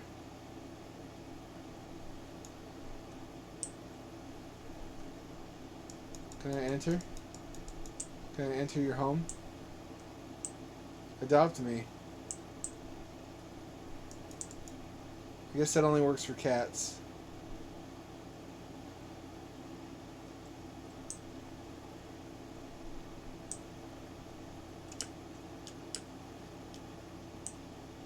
Really feels like a spook game. This is like some shit you would see in Roblox. But like vastly better made.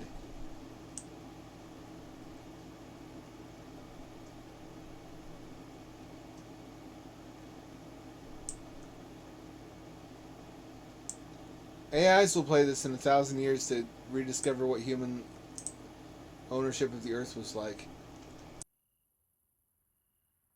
It seems so wasteful.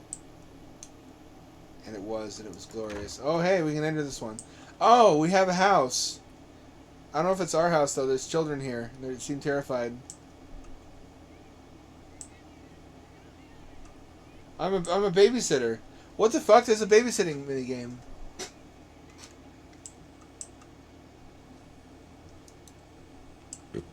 What the fuck is happening? Why is this, Why is this?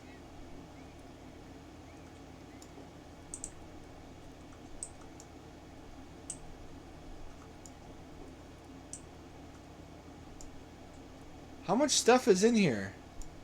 If I zoom out, is it going to be an entire Google Earth? Don't put your toys in the fire. Let me put your toys in the fire. Nope. Mr. Potato Head is going to have to die for your sins, Susie. This is because of you. Ah! Ah! His suffering and his blood is on your hands. He's a Mr. Potato Head Jesus. The perfect sacrifice.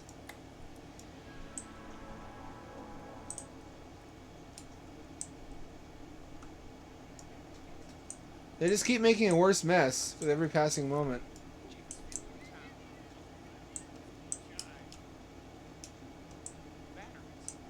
I don't know how that's possible, what they do.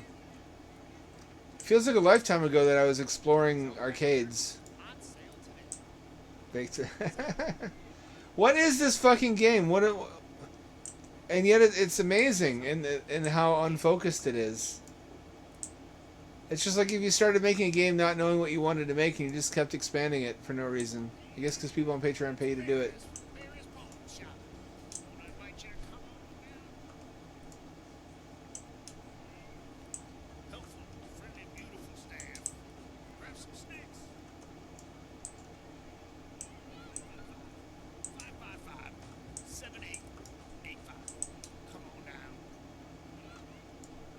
I also had a cool idea for a sequel to Dead Metal about a man with Alzheimer's in a cyberpunk future who keeps forgetting what year it is, and every morning he panics because he's got all these prosthetics attached to him, and he thinks it's an outfit he can take off, and he keeps trying to pull it off,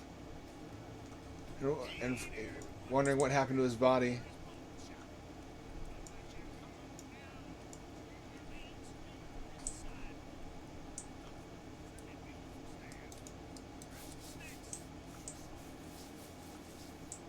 Once again, I'm doing minimum wage jobs within a video game, and I have to question my existence.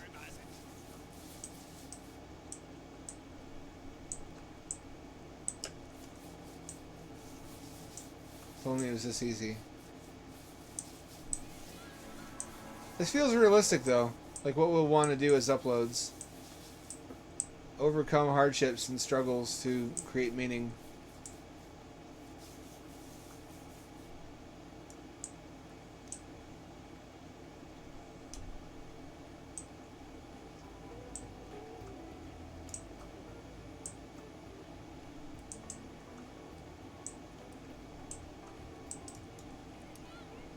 Little shithead. I'll put you in the fire.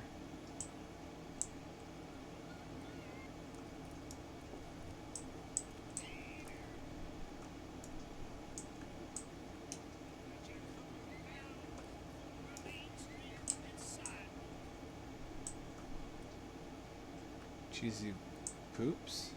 Cheesy poofs. Oh, a fucking Atari controller. How do these little children even know what an Atari is?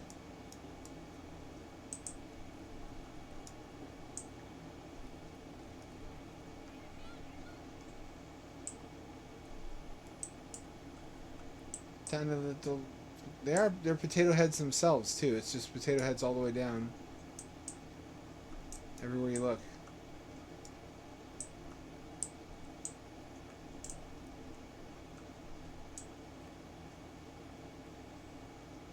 Do they even have an Atari? They do. They have a fucking wood grain Atari up there. What if it works? That's too much to hope for.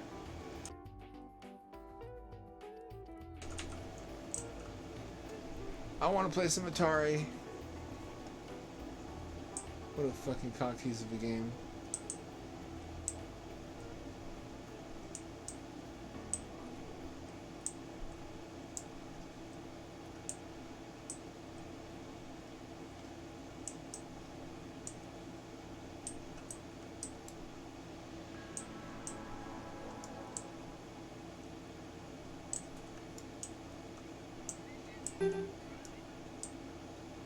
He doesn't want to come with me.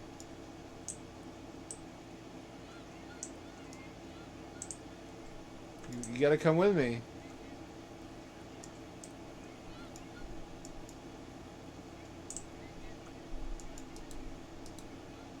How do I make them go to their rooms?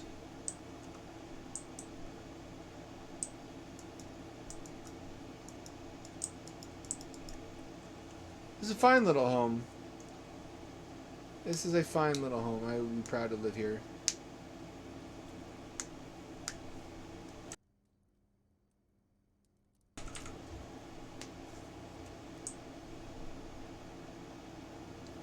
I don't know what else I need to do that I haven't done.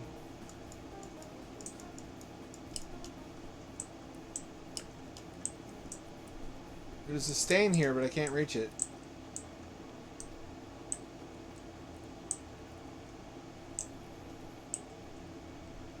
I don't know if this is even completable. It might be glitched.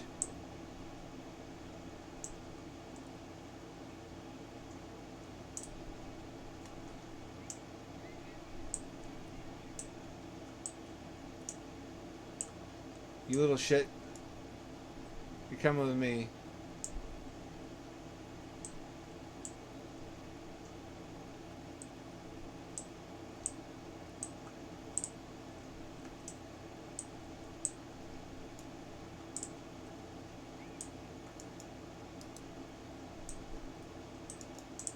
Alright, how do I put him to bed? Does this work yet? This might not work.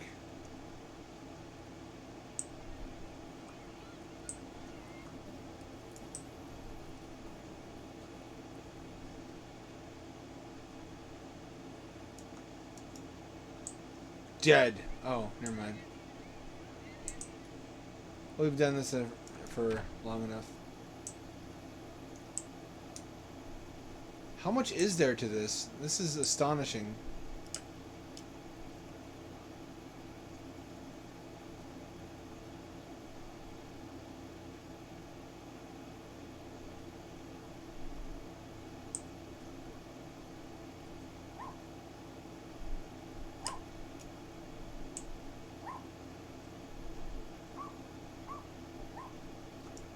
Nope. Oh fuck, can I mow the lawn? Oh, I can mow the lawn. Oh, it lets me mow the lawn. Holy shit. Really? No, dog, not right now. I can why is mowing the lawn a thing I can do?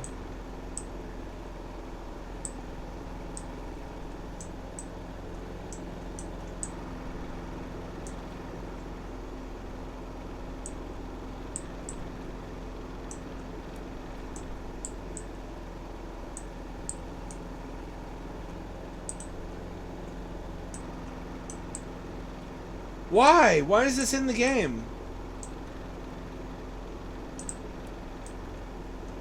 I'm not knocking it, I'm just confused. The stuff you'd expect him to put effort into doesn't work, and the stuff that you would expect him to have ignored is fully fleshed out. It is a series of incomprehensible choices.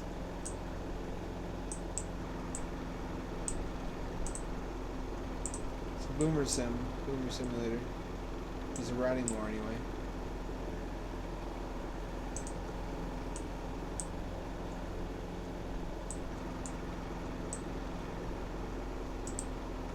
What the fuck am I playing?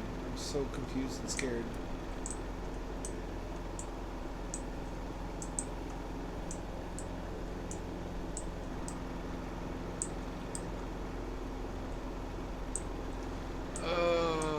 You know what? I don't need that money that much. You can literally do chores to earn money. This has got all the best and worst parts of being an adolescent. Except some of it's unrealistic. Like, you can easily quadruple your money by playing amusement park challenges. I'm gonna go back to the mall. The mall's the place to be at a time like this.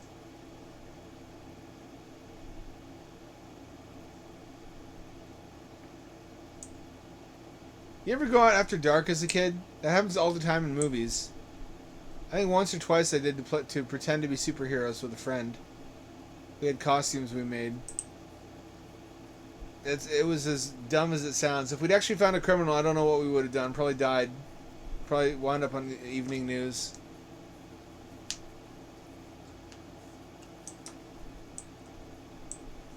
It was like Kick-Ass, but nothing happened. We just kind of huddled in the darkness in a park for an hour. Nothing happened. We went home cold. Agreed never to speak of it again.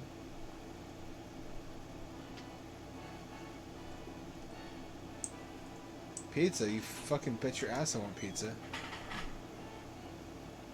These pizzas are not for eating.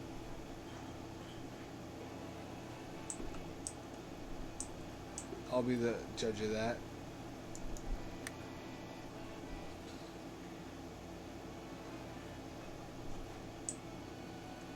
I don't think I want more jobs. I think I want enter this mall.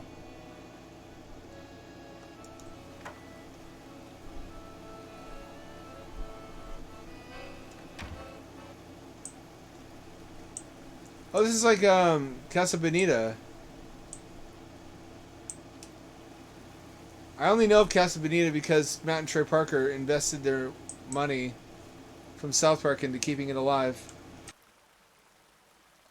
And with good reason. Apparently it's fucking amazing. I guess the food is very mediocre. The sopapillas are really good, but the rest of the food is just average. But it's like grown up Chuck E. Cheese, but Mexico themed. If that makes any sense. Have you noticed that the games are mostly unique from one location to the next? Or at least there's not a lot of repeats.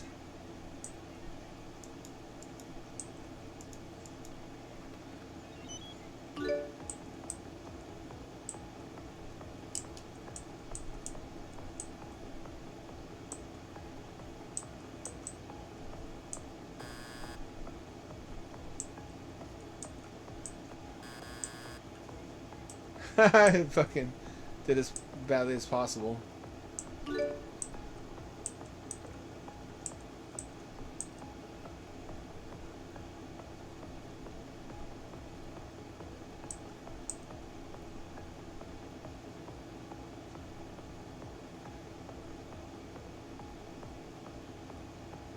Oh fuck.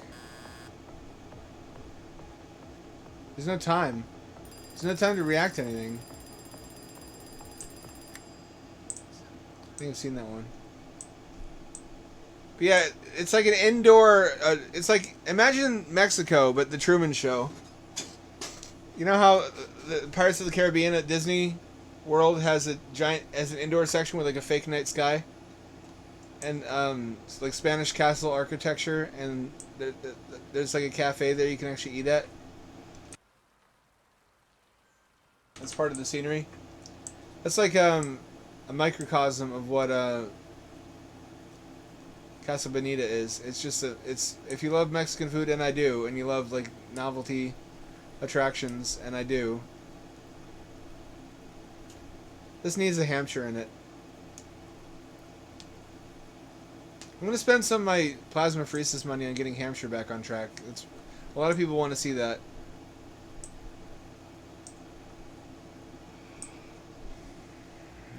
I don't really care about fidget spinners. It's never stuff you wanted. I remember I'm old enough that sometimes the prizes were Game Boy games, and that was actually legitimately intriguing.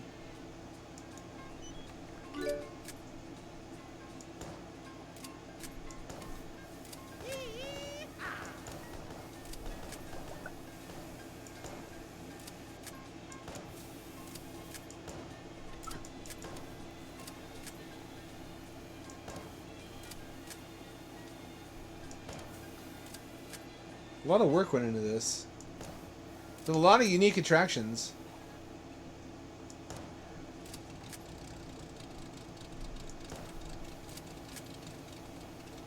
This is how Americans see the world. Down the barrel of a gun. Everything interacts in a funny and friendly way when you shoot at it.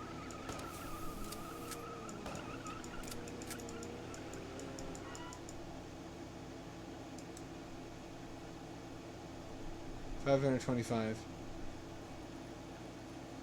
Oh, it really prints out the tickets too. I guess that's an indispensable part of the experience.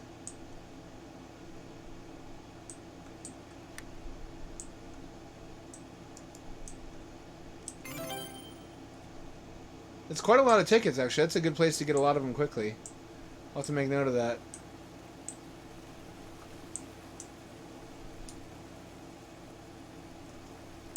Boat pond. Boat pond? Excuse me? Pirate pizza. Can I eat the pizza?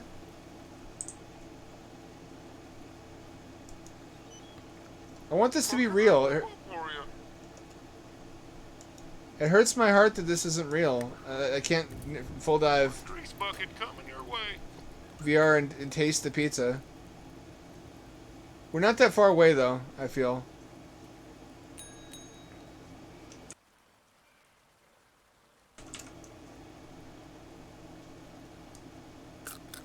Yeah, just eat the whole thing, you fucking pig. You fat pig. The whole thing at once? Really? Not even sliced? No. Yo, I heard this place recycles old pizza. Care to comment on that from my YouTube channel? Dickhead.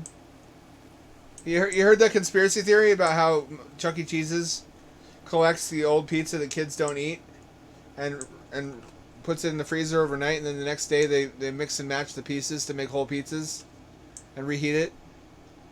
They save money. Apparently, I forget the in-universe lore accurate reason they really do that.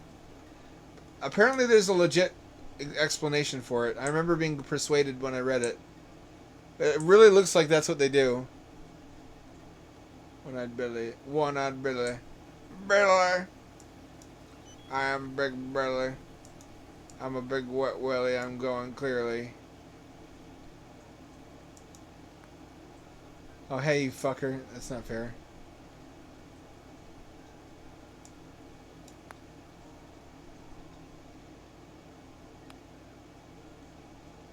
It's a fully featured mini golf. Works as well as VRChat mini golf.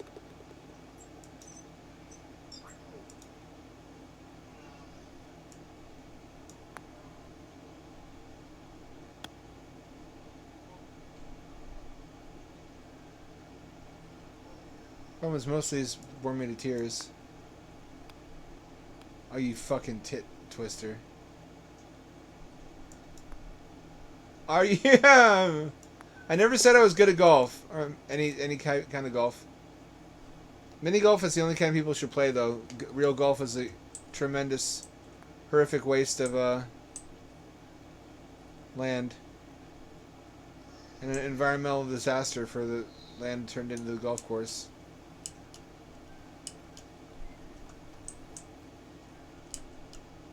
It's amazing this is included in the game and everything really works.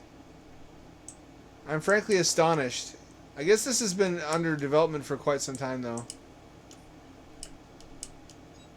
I'm pretty sure it's Patreon funded, which would explain how someone could afford to spend the time and resources to add all this content to a game about electromechanical arcade titles. Amazing, amazing stuff.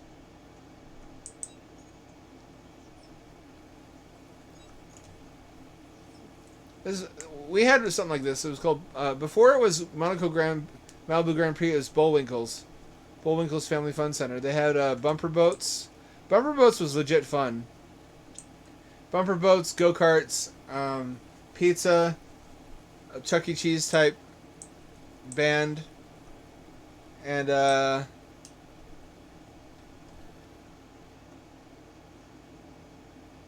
arcade cabinets. Let's get some diabetes.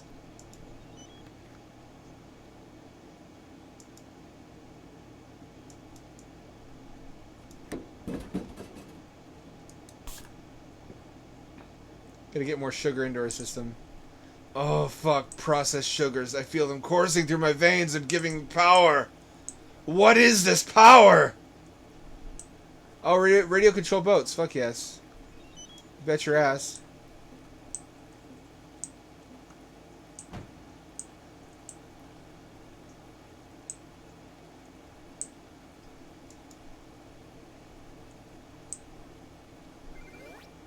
Oh, that's what we're trying to do.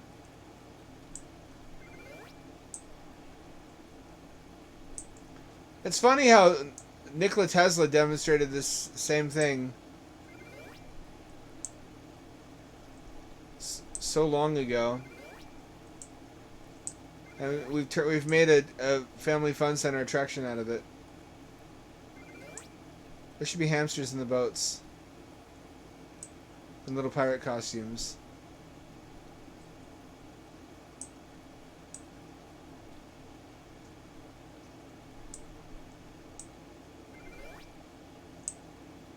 Nothing is terribly entertaining, though. It's all just mildly I guess that's why it's called amusements.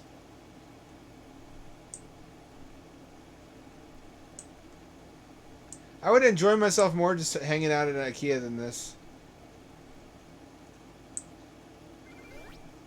I'm a strange man, aren't I?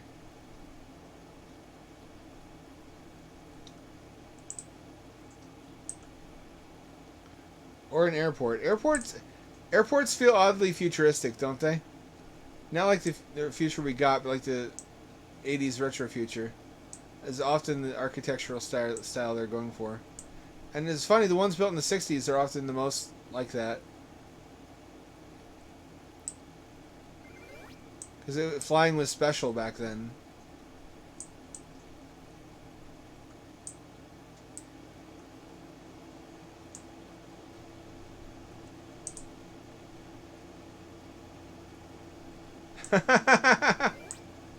Well, you gotta make the hard choices in Frostpunk.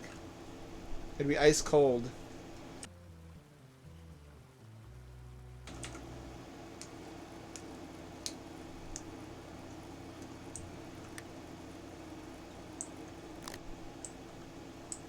What do you guys think of this? I can't really formulate a concrete opinion. I like it. I feel vaguely positively towards it, but I can't really say anything distinct about it.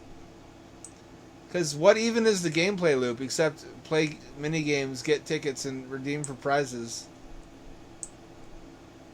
I feel so confused whether this is worth my time or not. If they had cooler prizes like fucking Atari Lynx or something. I guess they have a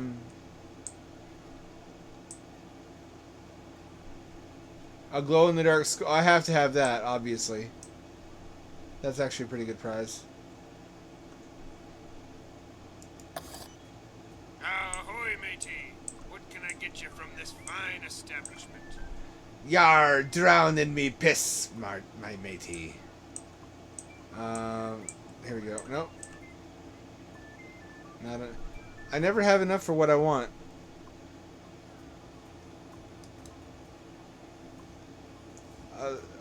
Counter tickets must be counted on Ticket Eater. What Ticket Eater? Where's the Ticket Eater?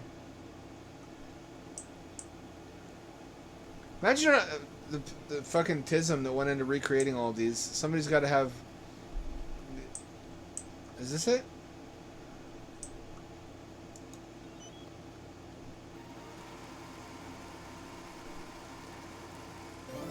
I have enough for a skull. Oh, fuck yeah. Grooming. This is why autism is a gift to the world. Welcome to One-Eyed Billy's Only such a Arcade person would create Fun Center. something What like can this. I do you Nope. for? That one. Not enough. What do you mean not enough tickets? I got. Oh, I have 1/10 the number of tickets I would need for that. Just like in real life. How you need like a quantity of tickets equivalent to the value of a suburban home in order to afford a dirt bike, a Chinese dirt bike that costs them like $600 on Temu. Mr. Krabs. Ah! Drown in me piss, sponge, my boy. Savor the flavor.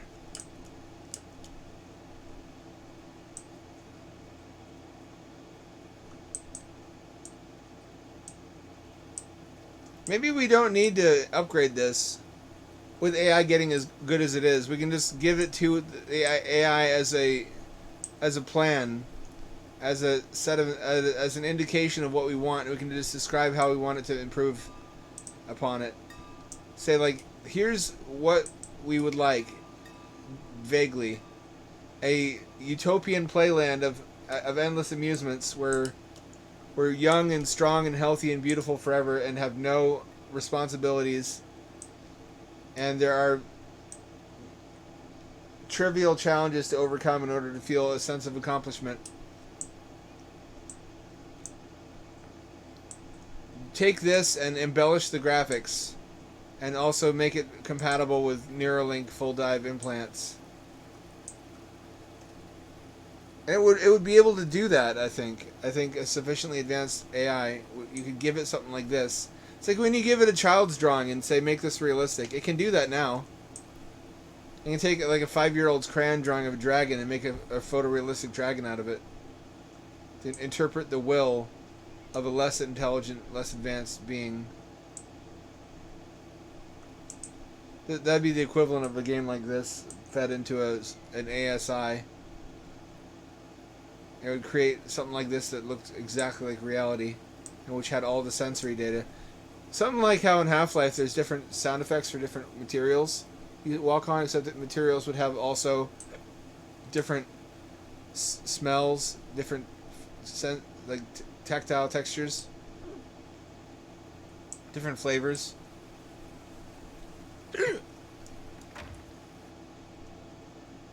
It seems doable in principle if you extrapolate from what excuse me, we have today. Excuse me, my body's doing that thing that it does. Who's the pirate now, bitches? I'm about to swab your poop deck.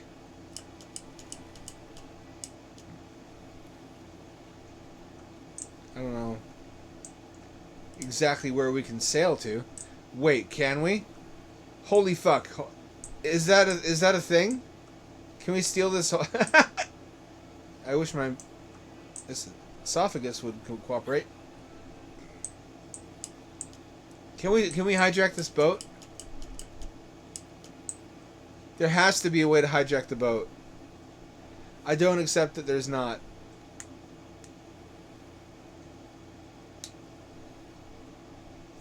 I don't accept that there's not.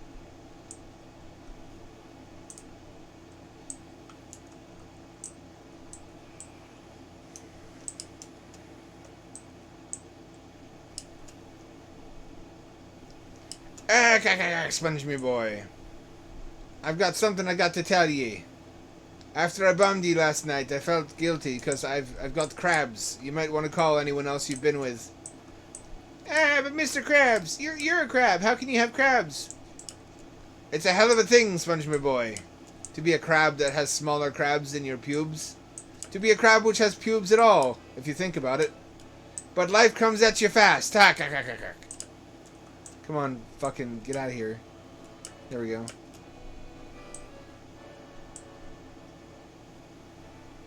Only problem with Family Fun Centers is the only food is shitty pizzas. Casa Bonita at least has like a menu with multiple things on it.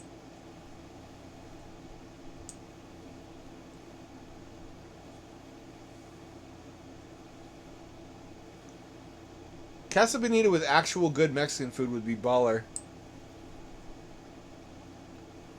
I imagine under Matt and Trey Parker the quality of the food will improve. But the food was never the main thing about it though, because it's really someplace parents take their kids, and the kids don't have the world's most discerning palate. That's why Chuck E. Cheese pizza is like microwave pizza tier pizza. I feel like that's what ASI will be good at, is taking things that humans did but we didn't do it the best job at it, and then fixing it up and correcting all the things we couldn't get right. Like, think of all the mistakes in movies where it could have been awesome, but the director was just short a brain cell. An ASI could remake the movie how it should have been to your taste, but it's so much more than that.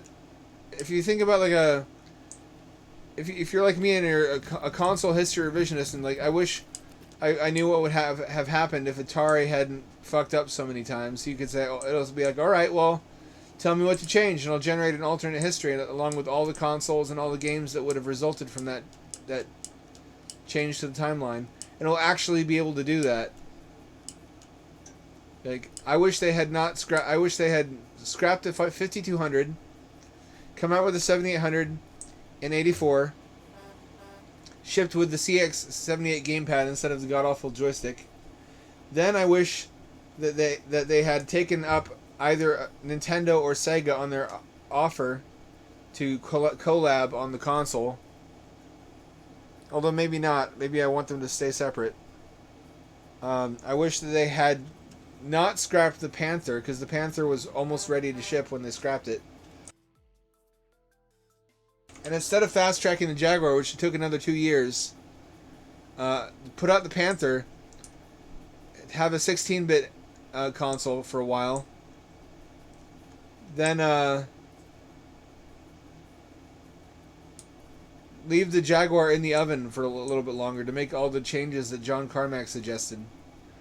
Or with Sega, you could generate an alt history where the 32X was a successful console and had a library of hundreds of games, It could actually generate convincing quality games based upon what would have come out. Just infinite wish fulfillment is the future of AI. Now that it understands kind of sort of how to think like a human, let's just explore wilderness.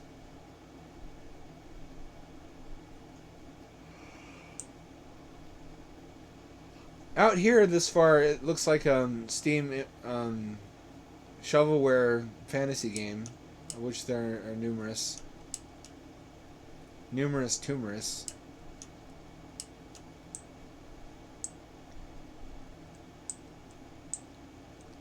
I'm kind of mad that I'm going to be old by the time that arrives. I guess that's the time to be old, though.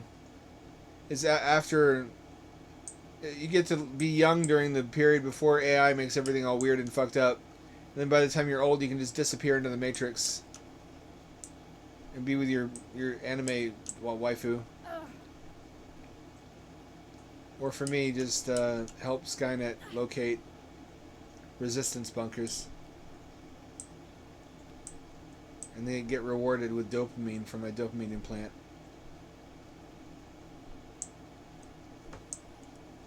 The heart wants what it wants, alright?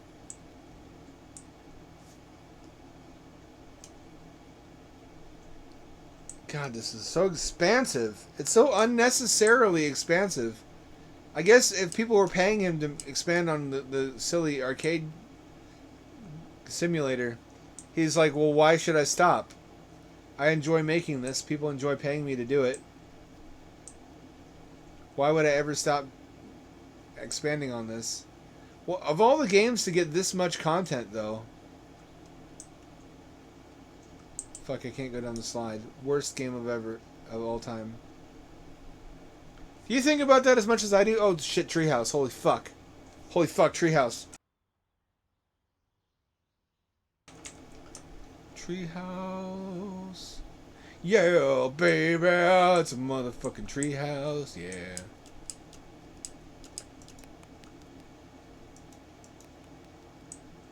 It is. It's you can go inside it. Best game. It's redeemed as quickly as it was condemned and damned. Is once again redeemed. And it is soiled with graffiti as it would be.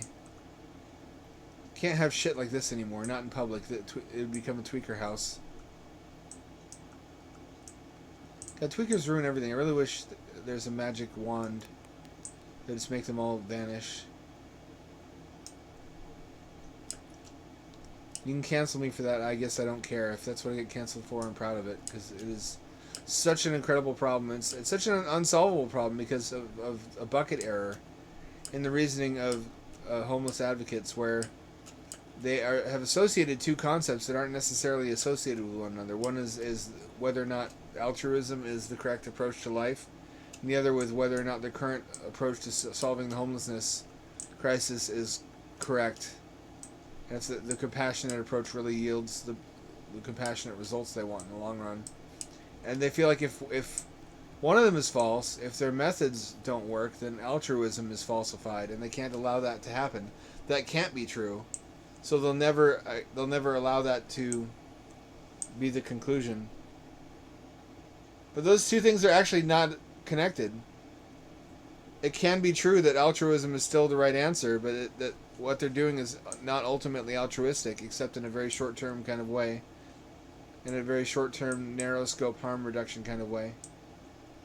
Now, what they really need to do is take a bigger picture, look at the root causes of all this, and take into account the powerful addicting qualities of hard drugs, which they mostly ignore.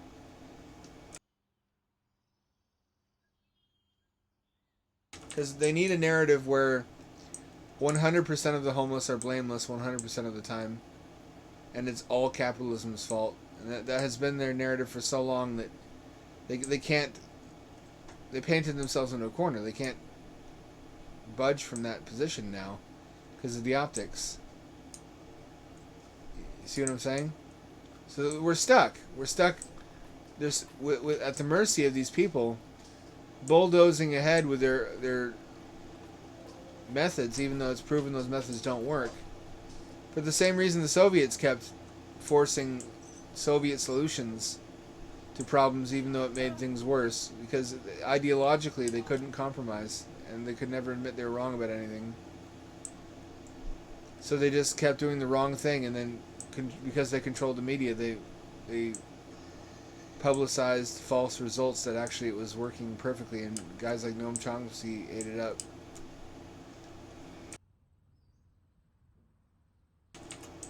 Until it gets so bad that it's literally a danger to everybody's life every minute they're outside of their homes, those people will continue to be in charge. Because they don't believe that they can be wrong.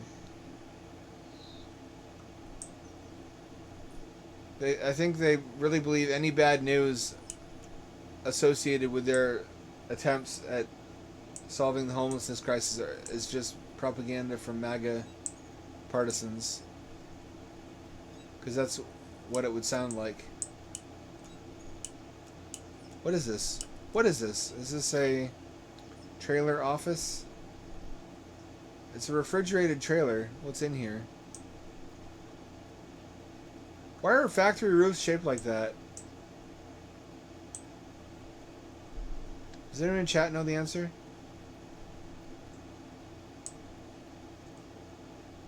Anyway, it's gotten to the point where there's so much human feces downtown that people are catching Shigella, which is ordinarily a rare condition.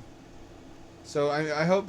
The thing is, every time I see a thread about that on Twitter, they're all like being sarcastic and implying that it's ginned up or exaggerated by conservatives. So as long as they have the conservative boogeyman to attribute any unfavorable news to, I don't see anything changing. As long as they have uncontested control and they don't believe any evidence that their strategies are not workable.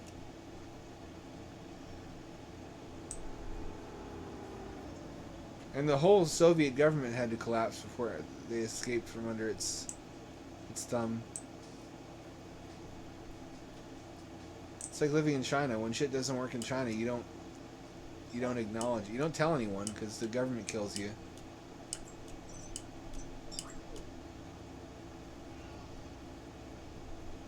Would you feel happy in a world like this as an upload? Or would it always weigh on your mind that it's fake? Even if it had full sensory immersion, would it weigh on your mind that the sunlight you feel in your skin is not real? That the wind in your hair isn't real? That what you're really feeling is like sampled nerve-ending signals from somebody who's long dead? That was recorded specifically for a library of sensory feedback effects for simulations like the one that you're in? Would that bother you? Or could you suspend disbelief and just be happy that you're not permanently lost to oblivion? I feel like it would always get... As someone with sensory issues, I would always be able to feel any difference in how it is versus how it's supposed to be. It would always bother me, and it would gradually mount and mount and mount and mount until I lost it. I can't even stand if I spill soda on myself if I don't immediately go wash it off, because otherwise that's the worst, is sticky films. Sticky films just erode my sanity at an impressively rapid rate. I really want to no-clip out there and see what the haunted mansion over there is about. What have I grabbed? Is that a lotto ticket? It works? You can scratch lotto... What the fuck is this game? What's going on? Why are there interactive lotto tickets?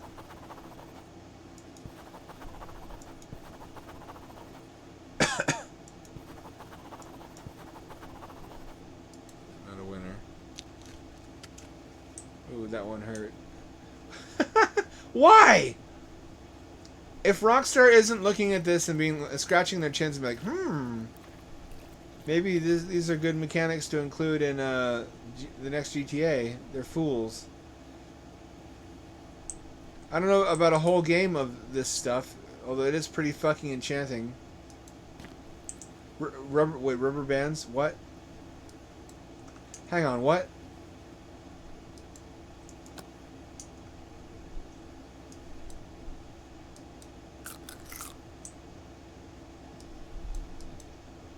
I'm so fucking confused and scared.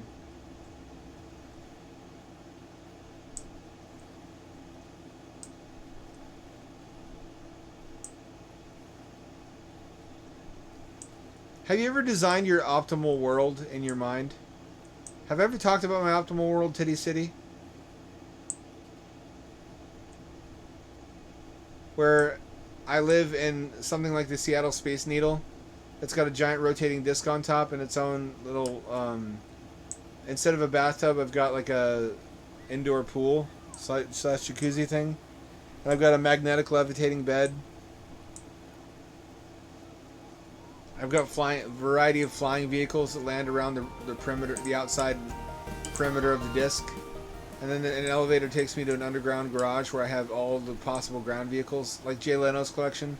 But it would be all exotic types of propulsion. I wouldn't have any gas cars. I'd have like compressed air cars and early electric cars. I would be the only one allowed to have a private vehicle. Specifically so that there's never any traffic on the road. Everybody else rides in PRT, which is personal rapid transit pods, like Skytran or Ultra PRT.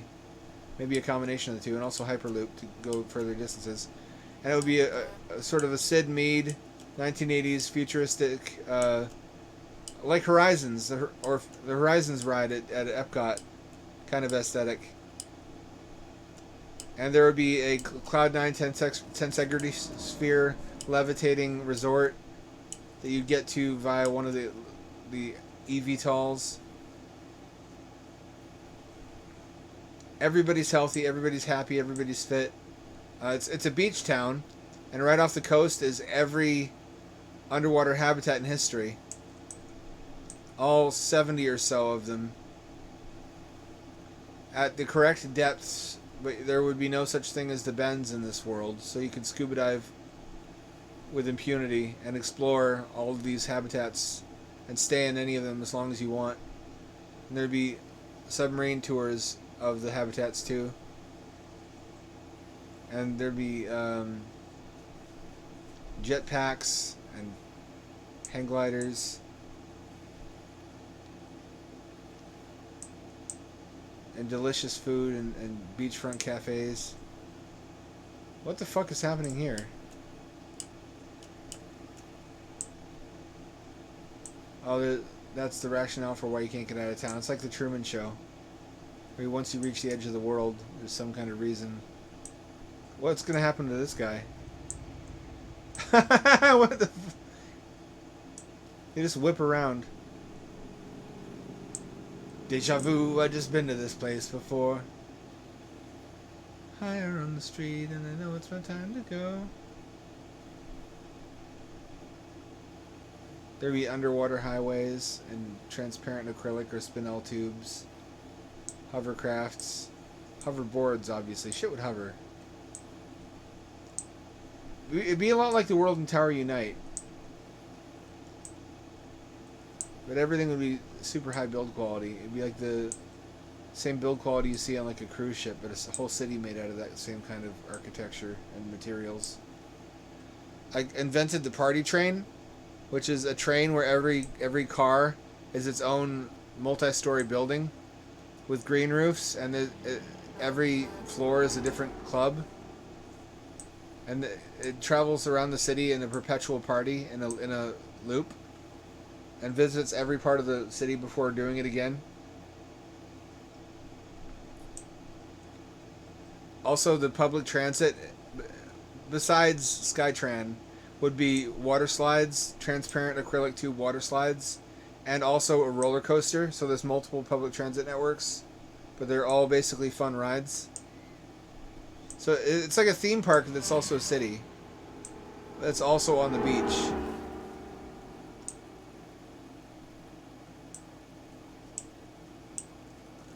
Yeah, I think it's time to quit. Well, that was a hell of a thing. What the fuck, man? I certainly wasn't expecting what I got. that's the joy of doing this, though, is dipping my toe into games like this. Sight unseen. No idea what I'm going to find. And usually, it's crap. You've been there with me. You've seen what normally happens. It's disappointment after disappointment after disappointment. Like life. But also like life, every so often you're not disappointed, and out of nowhere, you're surprised with just an explosion of creativity and interesting discoveries. It's a diamond in the dung heap, and that's what you keep going for, is those moments, especially in gaming, is when you stumble across something really special out of nowhere that you weren't expecting, instead of just playing the same old stuff over and over again and trying to recapture the fun of the first time you played it. Pushing yourself out of your comfort zone, trying something new. Most of the time, it's not what you hoped for, but sometimes it's better than you hoped. Sometimes it's better than you could have predicted. Well, more or less one of those times. I really wasn't expecting something that expansive. I wish there were more games like it that would let me explore different environments and do different kinds of activities, but that's such a big project, it's probably asking more than realistically most devs can deliver. Anyway, I had fun, as I usually do. This was a really eye-opening experience. I had no idea there was that much going on. I still want to go back and explore that mall. We're probably going to play this game again next time. That will be on Wednesday. Same ham time, same ham channel. It's 7 o'clock p.m. West Coast time to 11 o'clock p.m. This is your friendly neighborhood ham dad signing off and returning you to your regularly scheduled sleepy time.